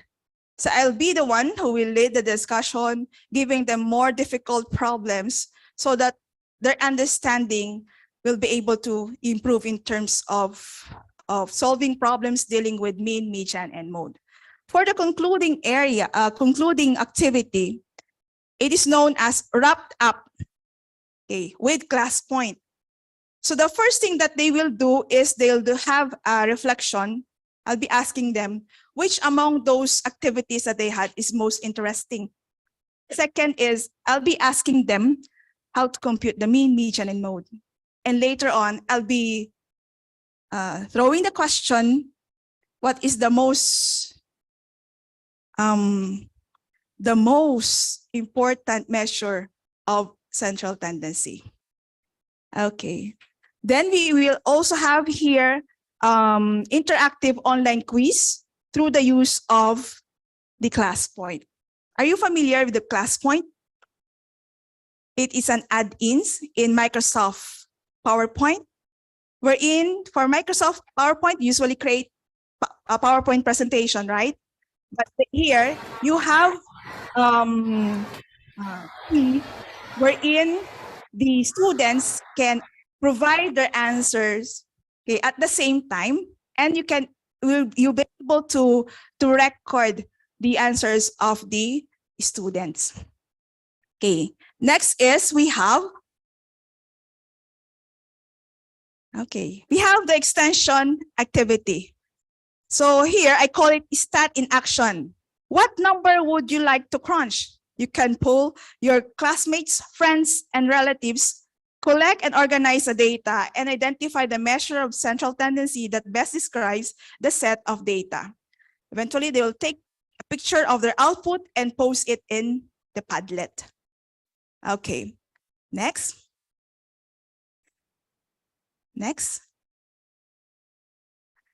Okay, we have here what could be the interesting parts of my lesson. I placed it, the teaching practices here. I was inspired by one of the resource speaker during our online workshop, Mr. Kevin Likima, wherein he was able to introduce the 8 high leverage mathematics teaching practices, wherein he said that if we have this, it is obviously effective.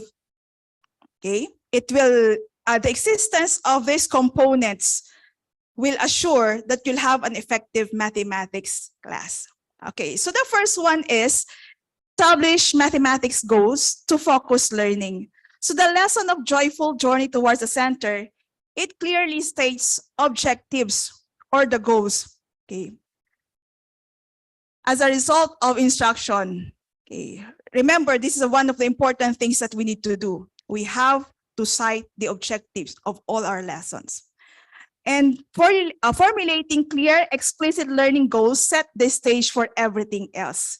So everything that we'll think of an activity, the assessment will all based here in our learning objectives. So we need to be really be careful. Okay, next one is you have implement tasks that engage learners in reasoning and problem solving. Next, please. Okay, various activities were designed in Triple M Gallery Challenge to provide opportunities for students to engage in exploration that encourages them to use procedures in ways that are connected to understanding mean, median, and mode. So the tasks are built on students' current understanding. So if you'll notice, they already have a background of what is a rainbow, about the games wherein they hold their breath, and also how they play the dice. Okay, next we have purposeful questions. After activity, after the answers of the group, I provided questions or guided questions like this one. After the rainbow, next please. Okay. On page 2, they will be asked to provide answers for this question like, what are some things you could say about candy-coated chocolates? Do you think that they have the same number of chocolates for each color? What color occurs the most? What color occurs the least? So eventually, these questions would help the students examine and have a discussion leading to the concept being taught. Okay. Another thing is we have, yes, use and connect mathematical representation.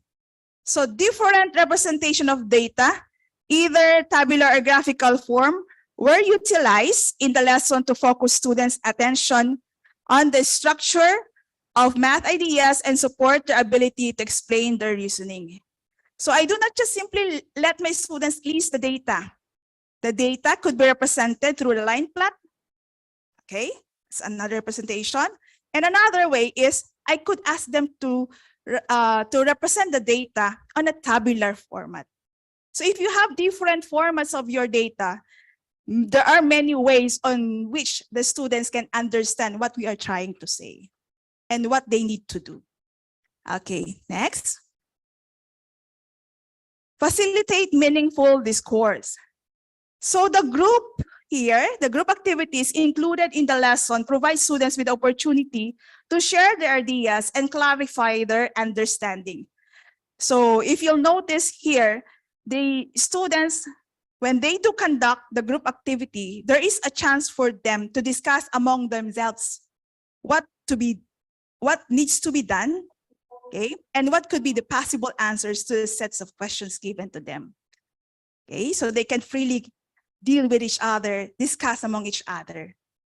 And what good about this thing is, if there is a person left behind who do not understand anything about the topic, those people or those students can, with a good understanding about the lesson, could freely explain to that person being left behind.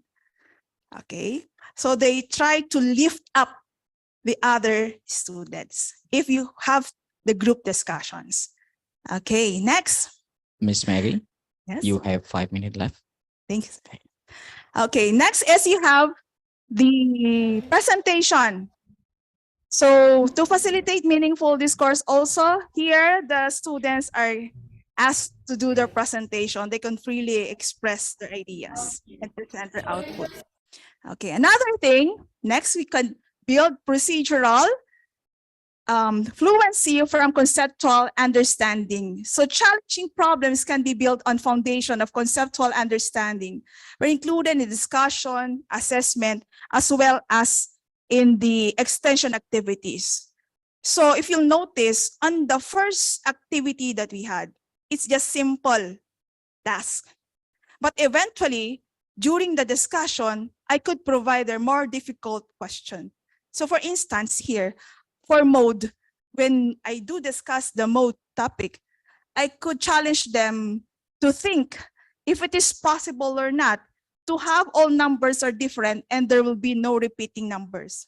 Or I could challenge them, can you give me a possible combination wherein you can have two exact numbers, okay, that are really the same? We'll have two modes. Will it be possible? Okay. Then another thing is through the use of problem solving. Okay, here, this is a problem wherein the students are being asked what is the most saleable for the whole week.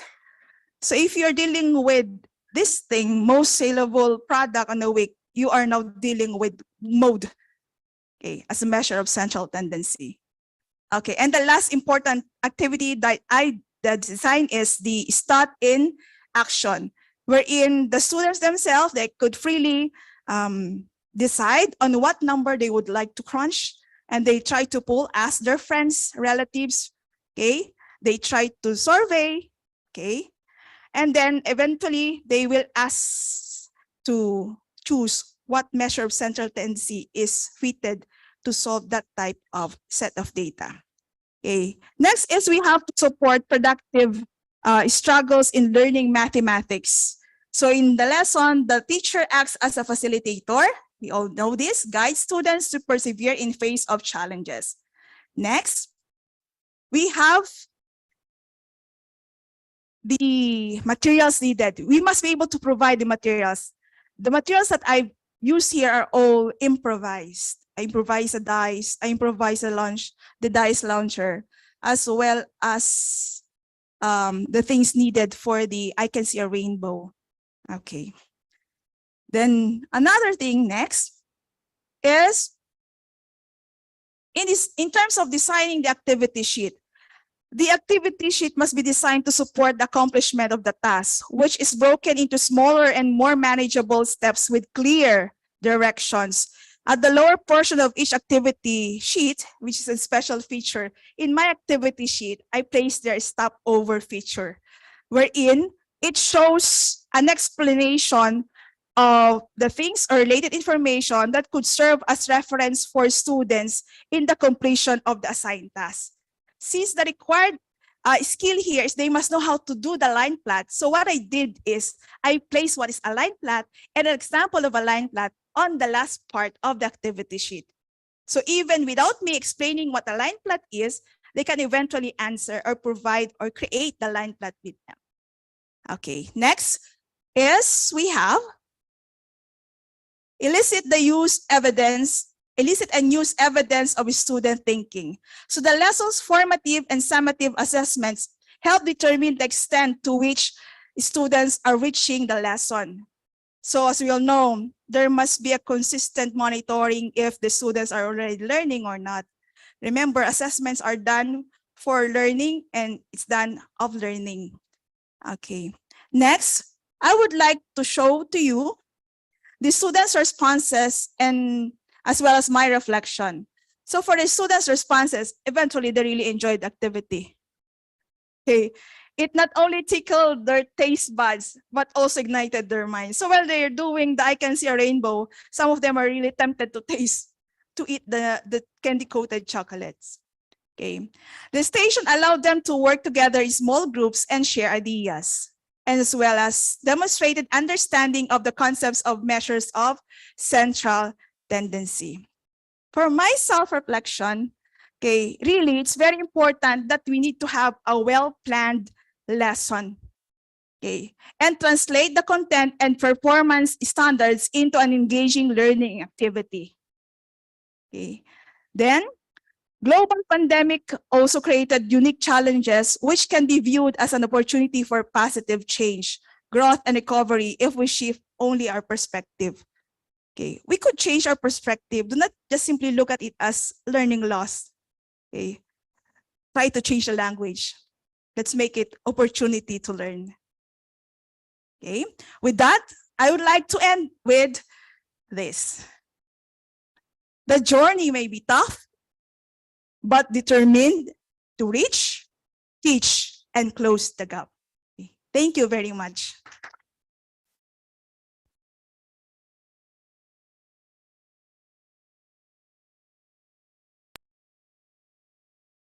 Thank you very much for an inspiring presentation, and you can sit back and relax while we are waiting for the question. We have just heard from our esteemed speaker who share her valuable insight on the topic. Now it is time to move on to the question and answer session. That is your chance to ask any question you have about the topic or clarify if any doubts you may have. I would like to remind you that in this important part of the seminar, so feel free to ask any question if you have a question. No question is too silly or insignificant, so do not hesitate to ask. We have a set up microphone and the face-to-face participant. Please state your name and say your question. Okay, for face-to-face participant. Okay, please, Miss. Yeah, I don't know your name.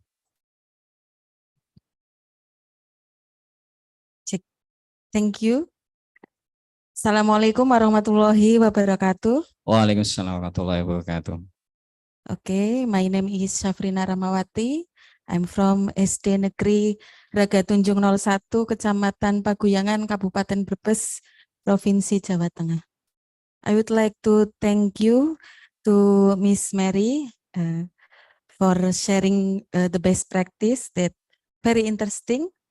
My question is, in one class, of course, each students has different abilities. How do you divide student into group that do 3 challenges, station 1, station 2, and station 3? Second question is it possible to implement this lesson plan in many students, more than 40, for example? And then what is the best method to engage student activity in group discussion? Thank you. Assalamualaikum warahmatullahi wabarakatuh. Waalaikumsalam warahmatullahi wabarakatuh. So, Miss Safrina has 3 questions. The first is how to divide student into group with different challenges. Yeah. And the second is it possible to implement the lesson plan if in the class consists of more than 40 students? Yeah? And the third is how is the best way or method to engage student activity, especially in discussion group? Okay, thank you. Thank you for that question. Okay, so for the first question, how to divide the class based on knowing that the class has different abilities. Okay, so first is you must know the standing of those students, who among those students could perform well and who needs special attention. So what I usually do is this. In dividing the class, I usually make sure that there would be an advanced student on each of those groups, because I'm expecting that student will guide those who will be somehow left behind during the activity. So the very first thing that you need to know is the status, the academic status, the standing of your students.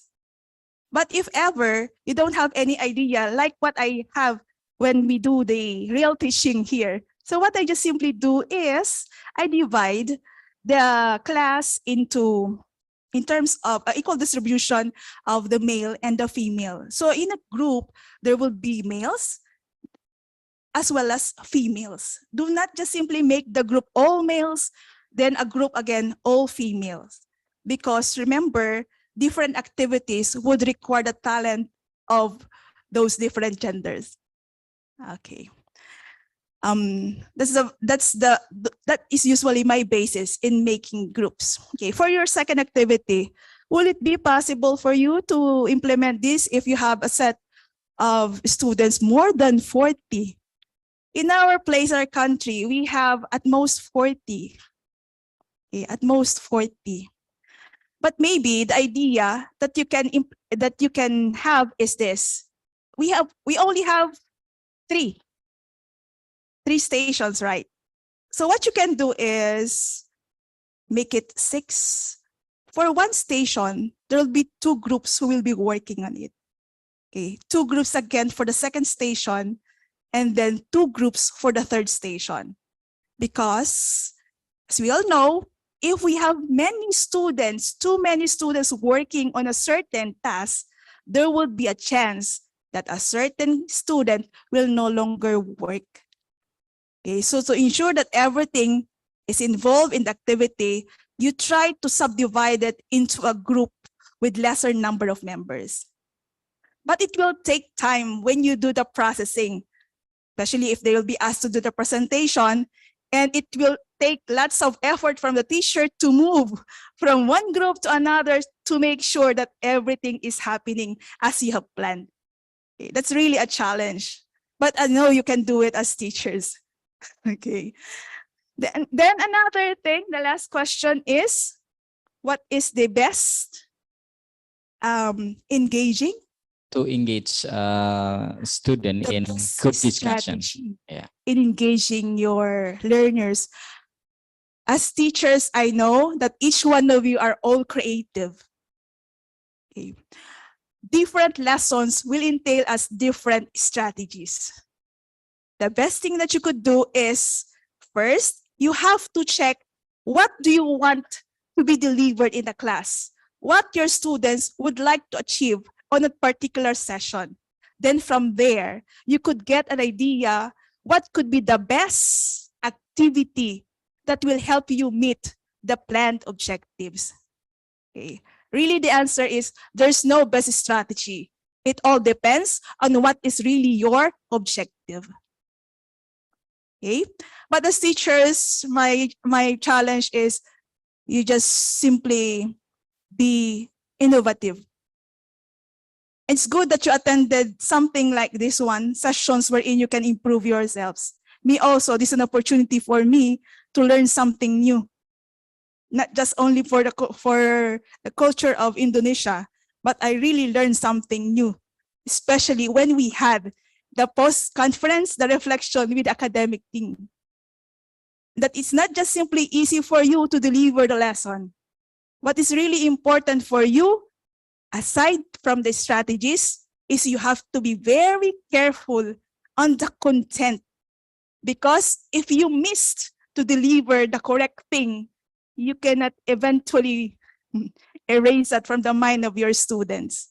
Okay? So as we deliver our lessons, you have to really make sure, at most, you are really 100% correct.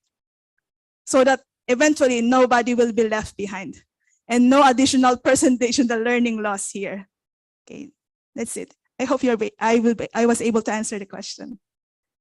Okay, thank you very much. I think that's a good point, yeah, in how we divide the student into group and working together, because the challenge is some of them may very active, but some of them is just sit down and relax. They do anything. That was so you pay attention to good point, not to divide basically based on gender or based on nothing, but based on data and the capability that they have, so they can guide her friends or his friends to work on the group, something like that. Okay. The students could act like a teacher also during that time.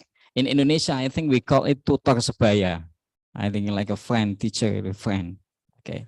Peer We call teacher. it peer Yeah. tutor. Peer or tutor. tutor, Yeah. Peer tutor. Same. Okay. Let us see in the online participate. Is there any question? Oh, this is a question for Miss Aslin, not Asli, yeah, but Aslin, yeah. It is a very interesting presentation, Miss. I got a bright insight from your best practice. How to manage this activity for different students, prerequisite and different style in studying. Auditory, visual, and kinesthetic. Okay. We are used when we talk about differentiated instruction. We are usually used with knowing the learning style. We will say that there will be auditory, visual, and kinesthetic. All the seminars that we usually attended, they'll say, you have to make an activity suited to those learning styles. If it is auditory, you have to make sure that they'll make use of hearing sound, right? For visual, things that they could see. Kinesthetic, you will work on their hands. But based on my readings, it was mentioned there that it will be nicer if you let also your students to do different tasks, not on their specific learning style, because there will be a chance for them to really learn something new. Let's say you're a visual type of student. How would you discover that you really also have a talent with your hands, that you can do a lot of things with your hands? Okay. So if a chance will not be given to you, eventually you lose the chance of learning, right? So in designing lessons, you let your students explore everything, especially in mathematics. Do not just simply let them learn concepts inside the classroom, but you let them go outside the classroom, because mathematics is everywhere. Okay. If we'll be able to teach them that math is applicable in all different areas, eventually when we do our lessons, they would appreciate even the smallest application of mathematics. Okay. So again, it is really up to us teachers on what we can do to really help our students re-engage in mathematics. Okay. I think there are questions left, but unfortunately, the time is already about to end. Before we conclude this seminar, I'd like to take a moment to thankful for our distinguished speakers for the valuable insight and expertise that they have shared with us today. Let us give them a round of applause, ladies and gentlemen. I'd like also to express my gratitude to all of you, our esteemed guys, for participating in this event and making it a huge success. Your contribution and present have added great value to this seminar. And I will read the conclude for this presentation, or Ms. Mary presentation. Pandemic resulted competency gaps in mathematics and resulted also unique challenge to be positive. Statistics is very important in life because of that, she created a joyful journey under the title Toward in the Center, with the three activity, means, median, and also mode song. 3M Gallery conclude activity and complete it with assessment. This learning actually engage students to better learning outcomes, academic success, improve social emotional well-being, and spirit connection with their school and also this. As wrap of the session, I encourage to you all to stay around and network with one another. Take this opportunity to exchange valuable idea and get to know your fellow attendees. Once again, thank you for all being a part of this seminar. We hope you find insightful educational. Have a good day. But before, I may ask you permission to close with also pantun, but this is special for all of you, not only for Miss Mary, okay? I will read it for English and in English. Okay, you may say what you will sing. Handsome, cakep, or Josh? It is Josh. Josh mean very good. Okay. A monkey is stealing apple pie. It pressed a button to open the gateway. I promise this is not a goodbye.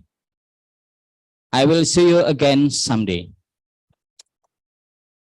Thank you very much. Assalamualaikum warahmatullahi wabarakatuh. Thank you, Mr. Anang and Miss Mary. Can remain on stage. We would like to invite the co-chairman of this seminar to hand over the token of appreciation and certificate. Kindly proceed on the stage, Miss Cecilia.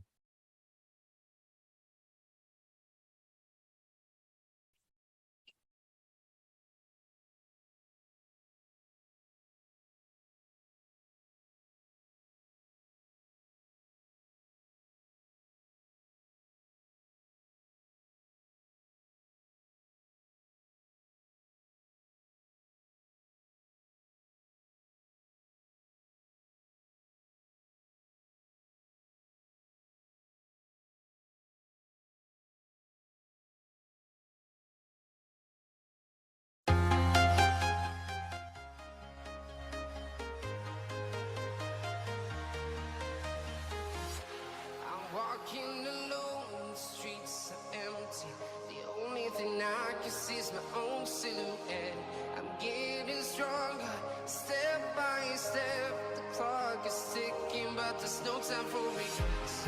I've been flying from town to town, from London to Taiwan.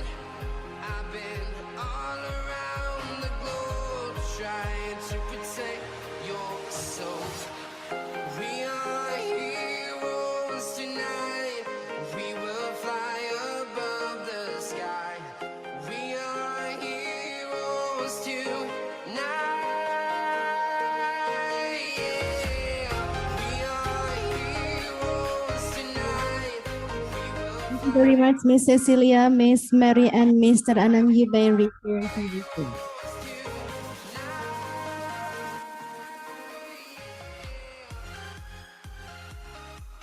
Thank you very much to all speakers and moderators for sharing your best practices and sharing the session. And thank you to all participants for being engaged in the Q&A session.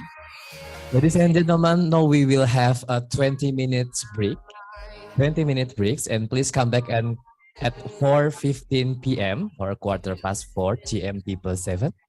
So have a nice break and thank you. Thank you. From town to town, from London to Taiwan. I've been all around the globe, trying to protect your soul. We are heroes tonight. We will fly above the sky. We are heroes tonight. Yeah. We are heroes tonight. We will fly above the sky. We are heroes tonight.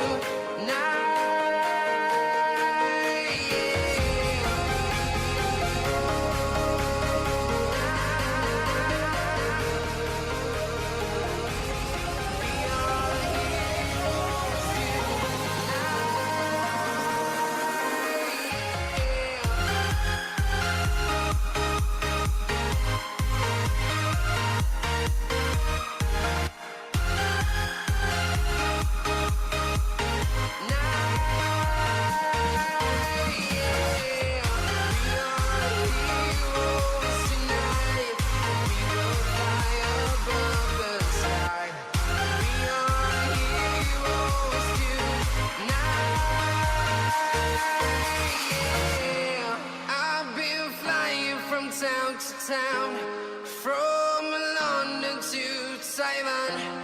I've been all around the globe, trying to protect your soul. Make the leap. Bring what you do online with GoDaddy.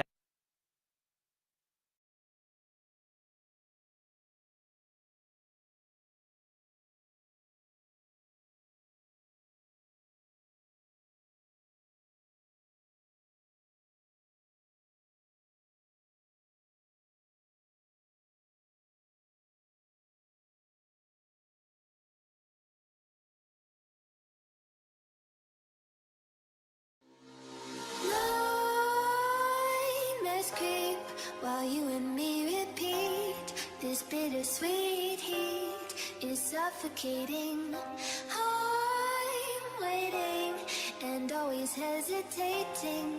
Kryptonite desires set my heart afire. Heart on fire. set my heart afire.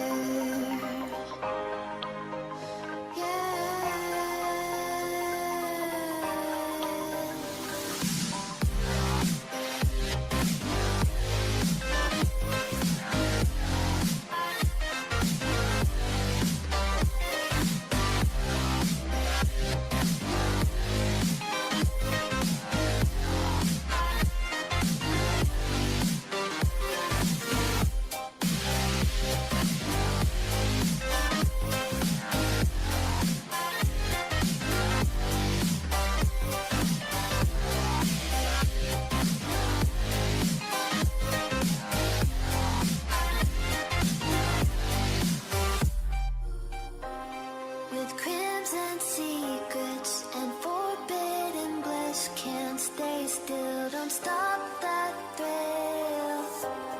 My bones crave your skin, temptation within, mistakes ignite the silence. Nightmares creep while you and me repeat, this bittersweet heat is suffocating. I'm waiting and always hesitating. Kryptonite desires set my heart afire. Heart on fire. Set my heart afire.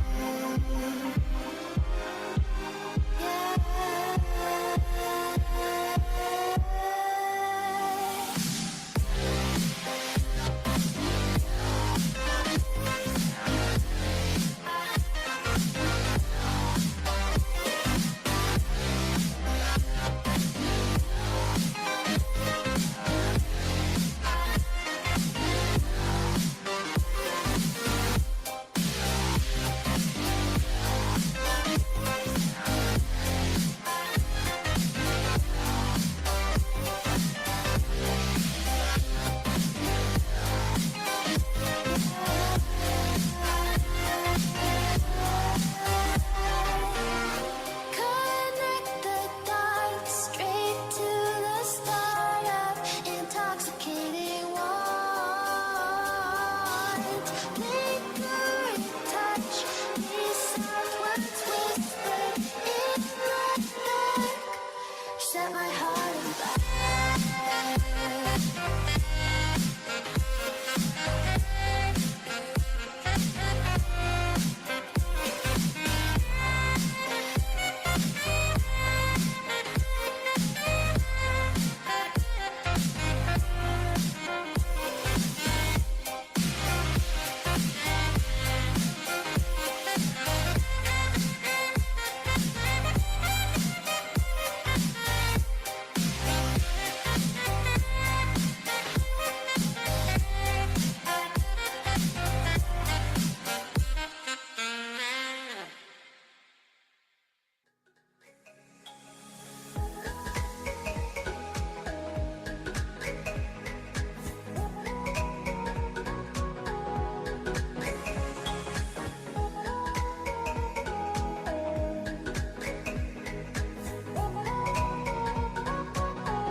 Jack it up.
Jack it up.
Ladies and gentlemen, welcome back to the last sessions in the International Seminar on Mathematics Education, Learning Glossary Engaging Students in Joyful and Meaningful Mathematics Learning 2023. As we start our journey this morning for all of the fruitful session in the seminar, this is the time for Sikim's director to announce the winner of Samratulangi Awards 2023. Well, ladies and gentlemen, please welcome the director of Semiokitab in Mathematics, Dr. Sumardiano.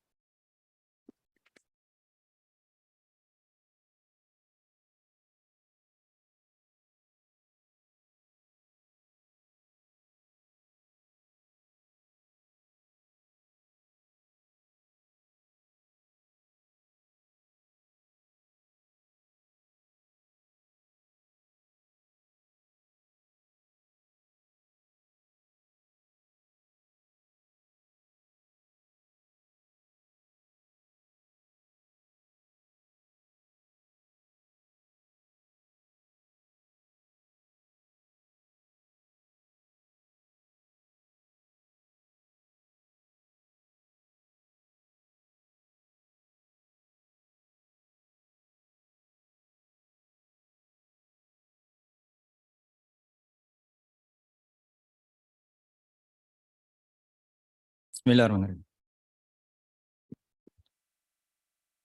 Assalamualaikum warahmatullahi wabarakatuh.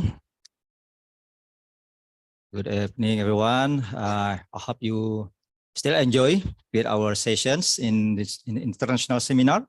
Now we gets into the final section of this agenda.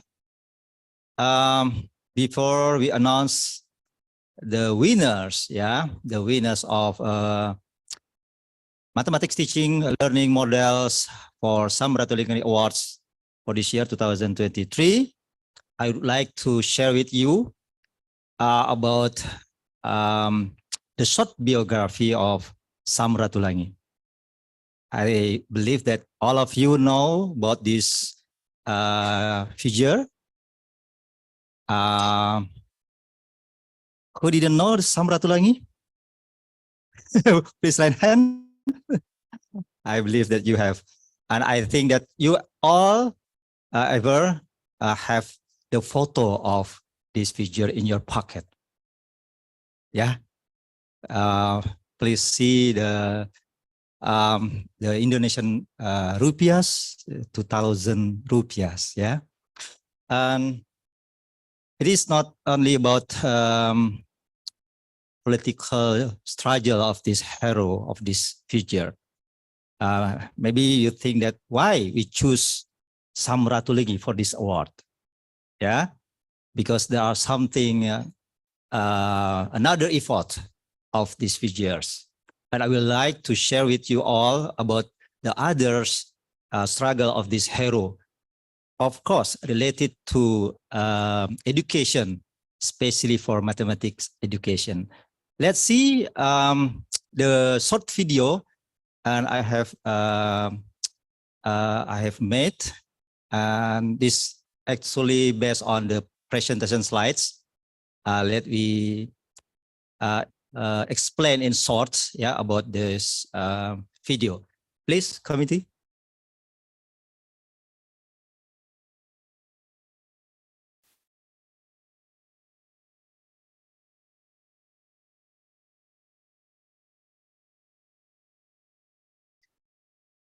Please take a moment. Yeah, this is the Samratulangi.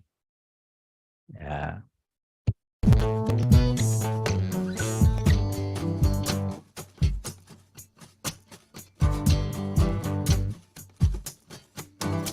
Yeah, actually Samratulangi born on the educated family in Tondano.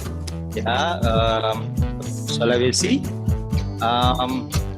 He have two sisters, and the father is Josias.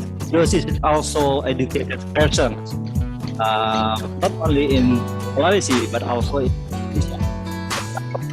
Yes, is one or three Indonesian people that in training in Amsterdam. Yeah.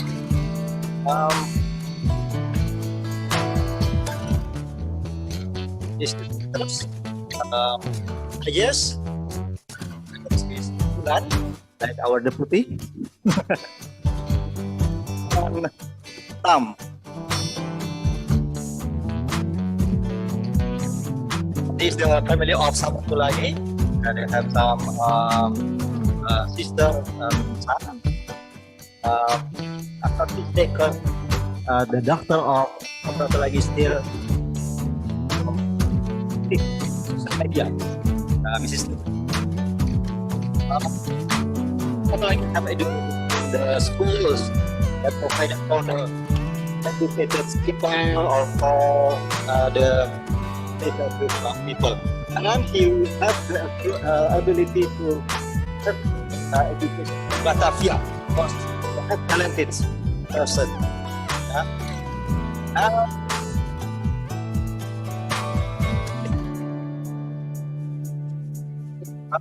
But sadly, not like Budi Utomo, they have chance to enter the Sofia.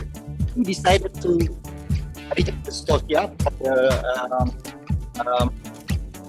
with the technical, and he have passed the technical course and have the job on the trains. But he feel that he must to have the advanced education. So tried to continue his education in Amsterdam, have the graduation, Yeah, but for the after the school license, we have as a one the first person from Indonesia have the license. He continue to the Amsterdam, but reject to have the assessment because they don't have the certificate of the in secondary school certification. Well, as according to Abandonon suggestions, he continued to the Swiss, Zurich. You know Zurich. The school of Zurich is also the school of he passed for the doctoral in nature. Well, now maybe the mathematics doctoral. He also the first person from Indonesia who have passed the mathematics doctor. And I miss the slide, yeah. He also the first person of Indonesia that have license to teach in Netherlands, Indies, or in Indonesia. Actually, in the Princes College, that was the SMK Negeri 2 of Yogyakarta now. Yeah. That's the honor for the Samratulangi, and now we put the Samratulangi for our awards, yeah, for the mathematics teaching and learning model.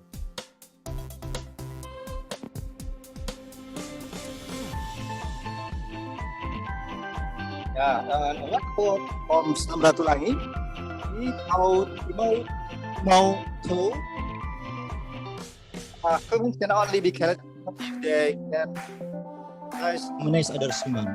Yeah, it's like in the emancipated curriculum, we see about the how we put our children as a human. Yeah.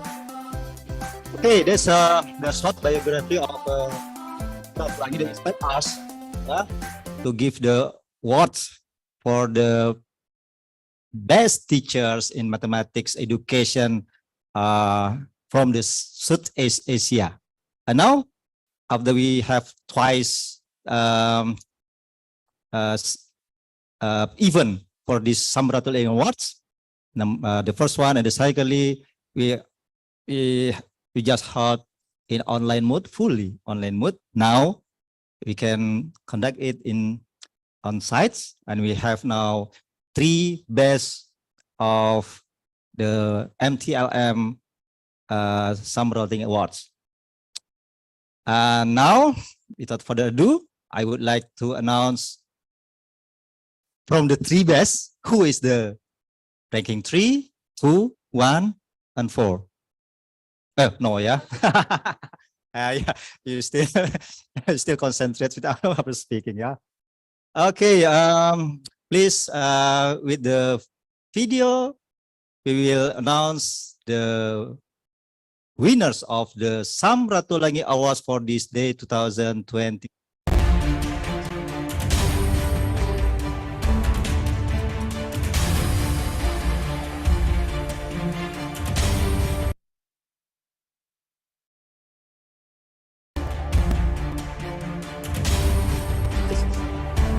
Us to choose the best first winner.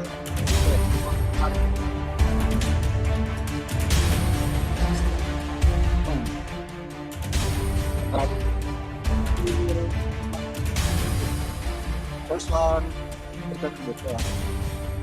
winner.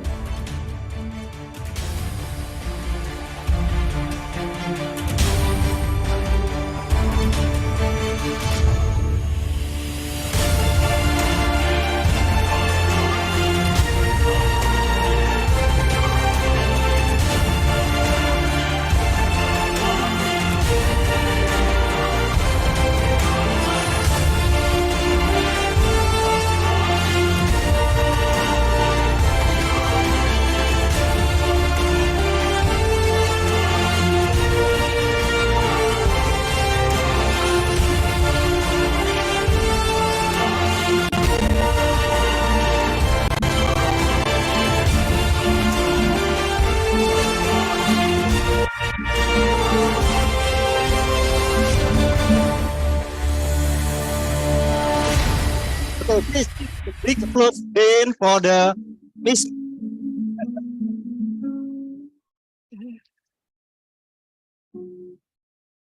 Thank you, Dr. Sumardiano, for announcing the winner, and remain on the stage to hand over the prize to all the winners. So once again, Congratulations for the winners, and please proceed on the stage to present with for all the winners. Yeah. the first Are winner, all the winners. the second winner, Miss Vita, and the third winner, Mr. Marcelino. Congratulations.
We have the photo session with the director of SIKIM, with the three winners of CMTLM Samratulangi Awards 2023.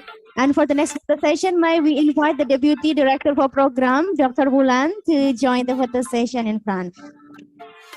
So, yes, winner, you may return to the stage because we have the photo session with Dr. Bulan and Dr. Sumardiano for another photo session with Dr. Bulan. And may we invite the Deputy Director for the Administration to join us. Okay. Through me, hypnotized by the sounds I'm breathing.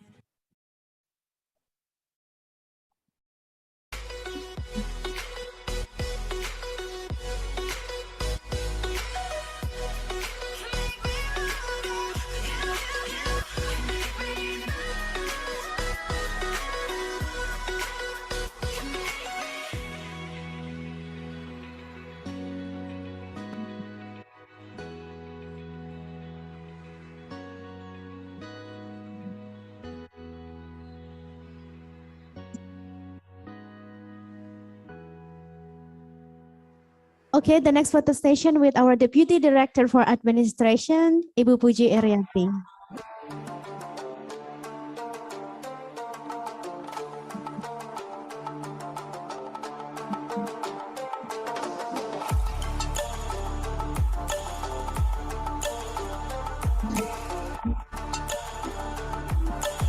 Thank you, Dr. Sumaryono, Dr. Wulan, and Ibu Puji Irianti, and all of the winners. Thank you. You may return to your seat.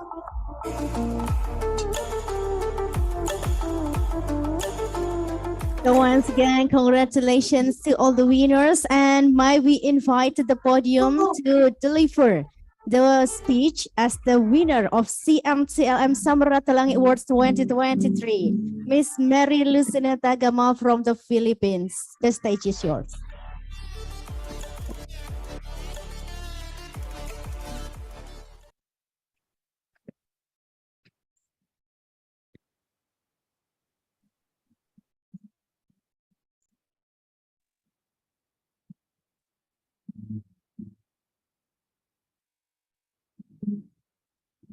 Hello.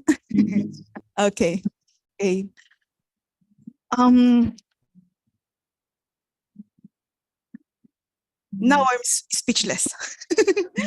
Anyway, first of which I would like to thank Southeast Asia Team in Mathematics for organizing such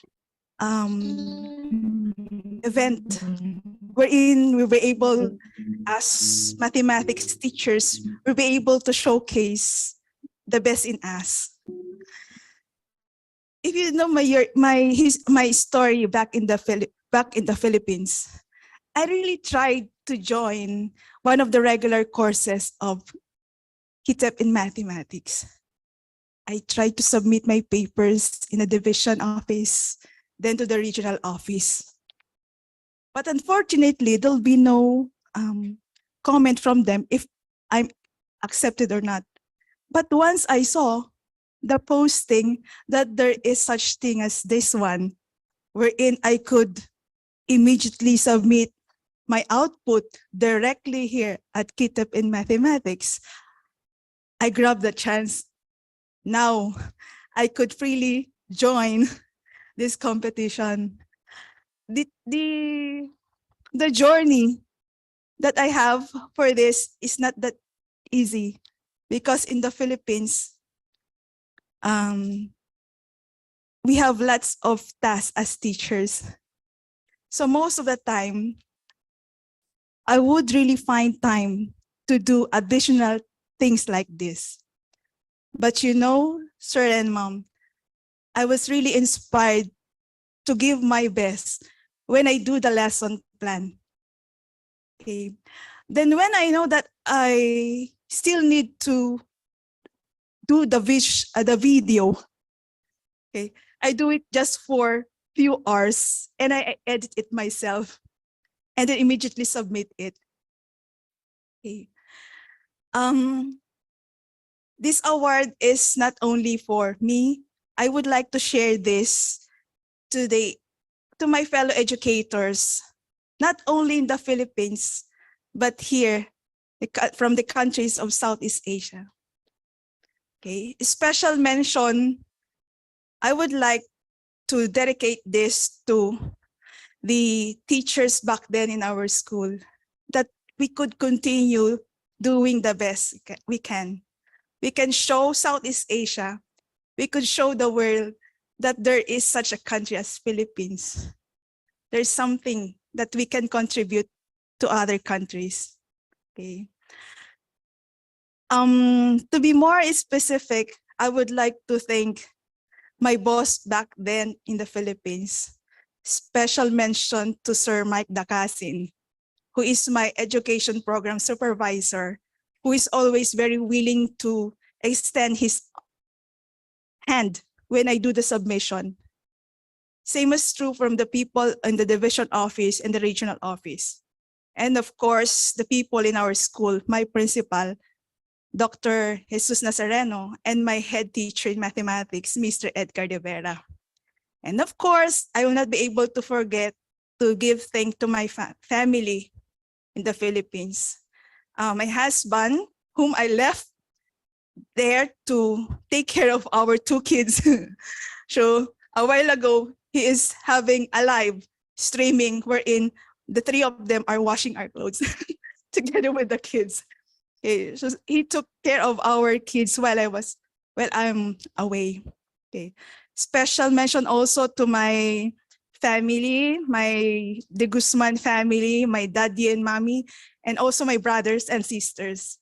Though we are apart from each other, we already in the different places here in the world, some in the US, some they are working abroad, okay, but we still contact each other and try to boost each other, okay, through those platform that we have. Okay, who else? Again, I would like to thank the committee, the academic team for this award. This will be engraved not only in my mind, but also in my heart. Okay. Thank you also to the people here in Indonesia. I could say that this is already my home away from home. You don't make me feel that I'm far away from Philippines. It seems that I'm here in the Philippines. Okay. Thank you so much, everyone. Thank you very much, Miss Mary. And once again, congratulations for winning the Samratulangi Awards 2023.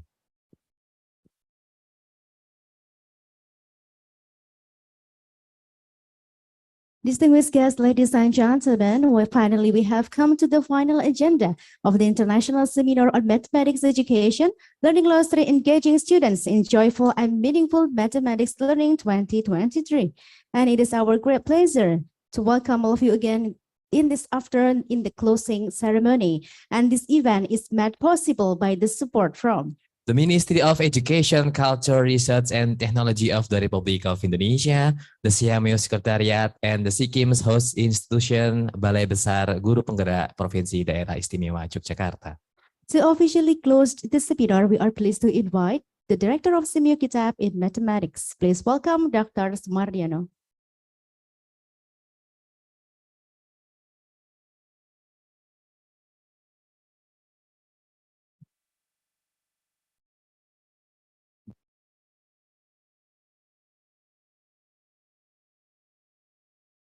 Honorable Deputy Director for Administration, Ibu Puji Irianti, Honorable our Deputy Director for Program, Dr. Wulandari Danubroto, sorry. The winners, all the winners of the MTLM Samratulangi Awards, all the participants of international seminar, ladies and gentlemen. Assalamualaikum warahmatullahi wabarakatuh. Selamat sore. Good evening. For the closing ceremony, I will proceed shortly. First of all, I would like to thank for all of you who attend these international seminars.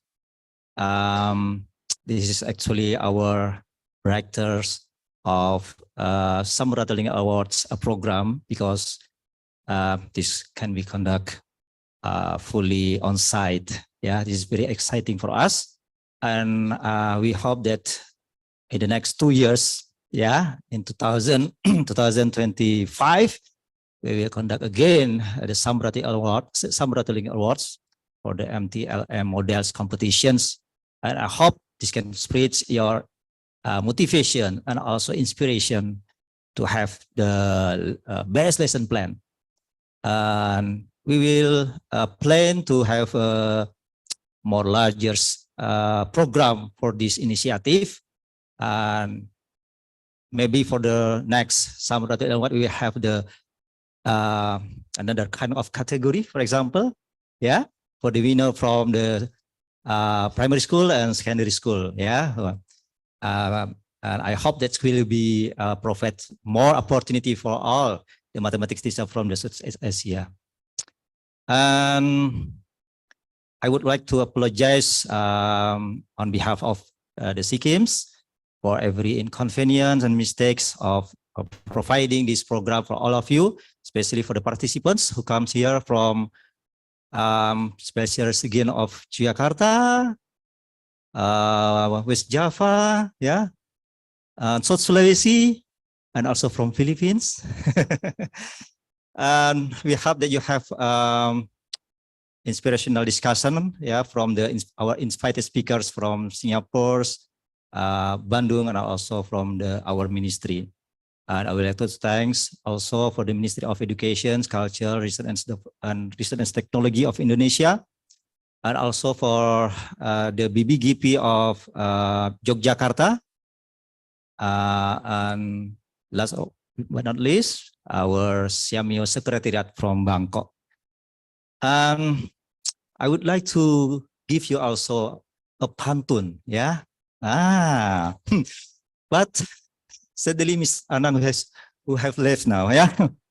I just have one pantun, but I think that's you can respond with. But cakep, I think that for means is good or nice, yeah. Because I believe that all of you, man is handsome and woman is beautiful, yeah. Okay. Okay, because this pantun is in English, so please respond nice, okay? Okay. Okay, ready. 1 + 1 is 2. Yeah. 2 + 2 is 1. Nice or wrong? But actually, this is true because I think that's I calculate in base 3. Yes or not? Think a lot. Okay, again. 1 + 1 is 2. 2 + 2 is 1. Learn maths is not only should meaningful, but also could be joyful and fun. Okay. I hope that nice pantun for you all, yeah. Okay. By recites Hamdalah, Alhamdulillahirabbil alamin. The International Seminar on Mathematics Education, Learning Loss Recovery, Re-engaging students in joyful and meaningful mathematics learnings for the MTLM or Mathematics Teacher Learning Model Samratulinga Awards 2023 officially closed. Thank you very much. See you again in the next journey of Sikkim. Assalamualaikum warahmatullahi wabarakatuh. Waalaikumsalam warahmatullahi wabarakatuh.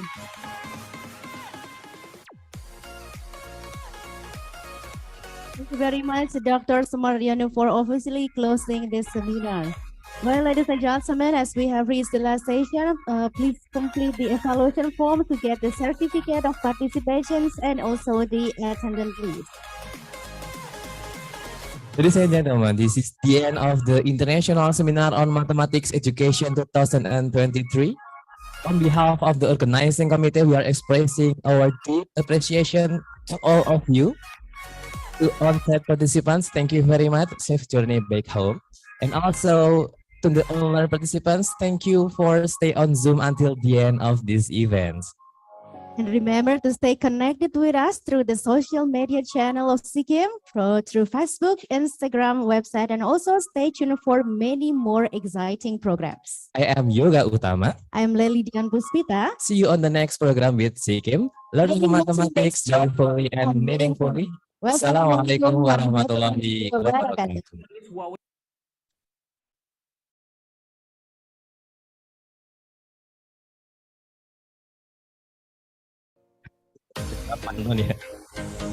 For the on-site participants, the certificates are available in the front of the hall. The committee will help you to deliver the certificate.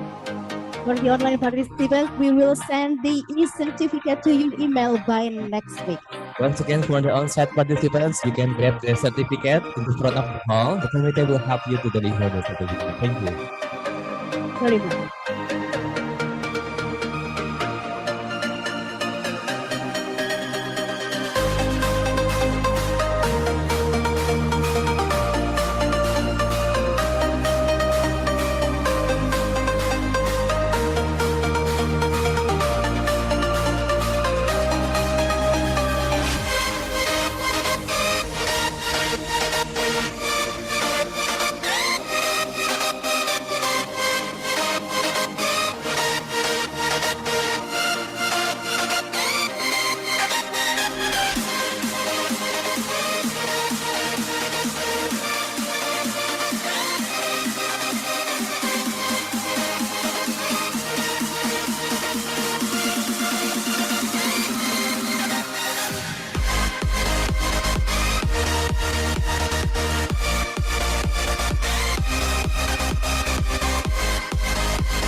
When you want to get off that darkest ground, the gravity pulls you straight down. Earth from a bird's eye view. You should grow feathers and see this too. When you want to get off the darkest ground, the gravity pulls you straight down.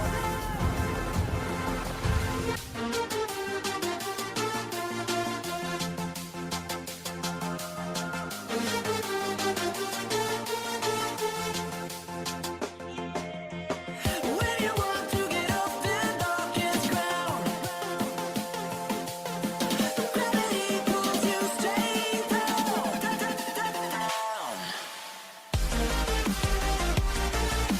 Clear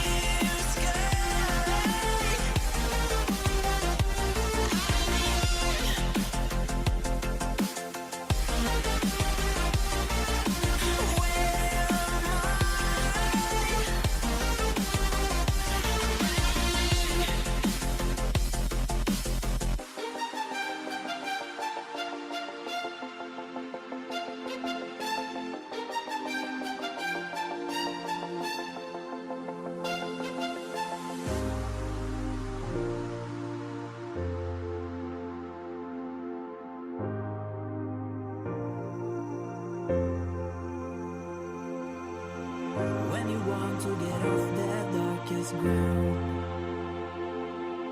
the gravity pulls you straight down. Earth from a bird's eye view.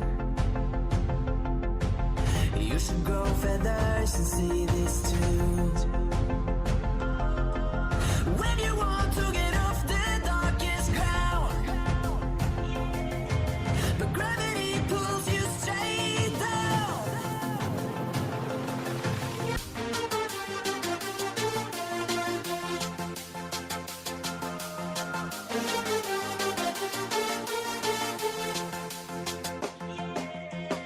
When you want to get off the darkest ground, the gravity pulls you straight down.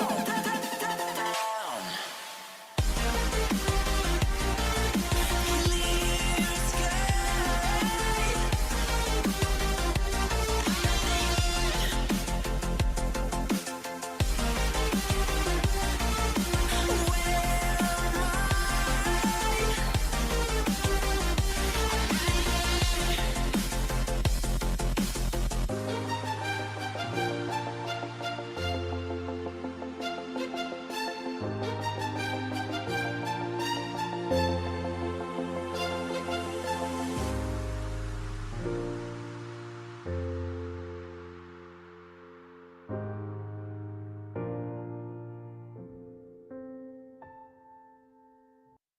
Yah, susu habis. Kamu mau apa? Susu, handuk bayi, baju bayi.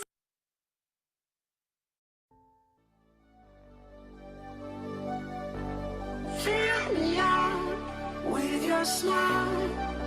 Now the sunshine brings the light.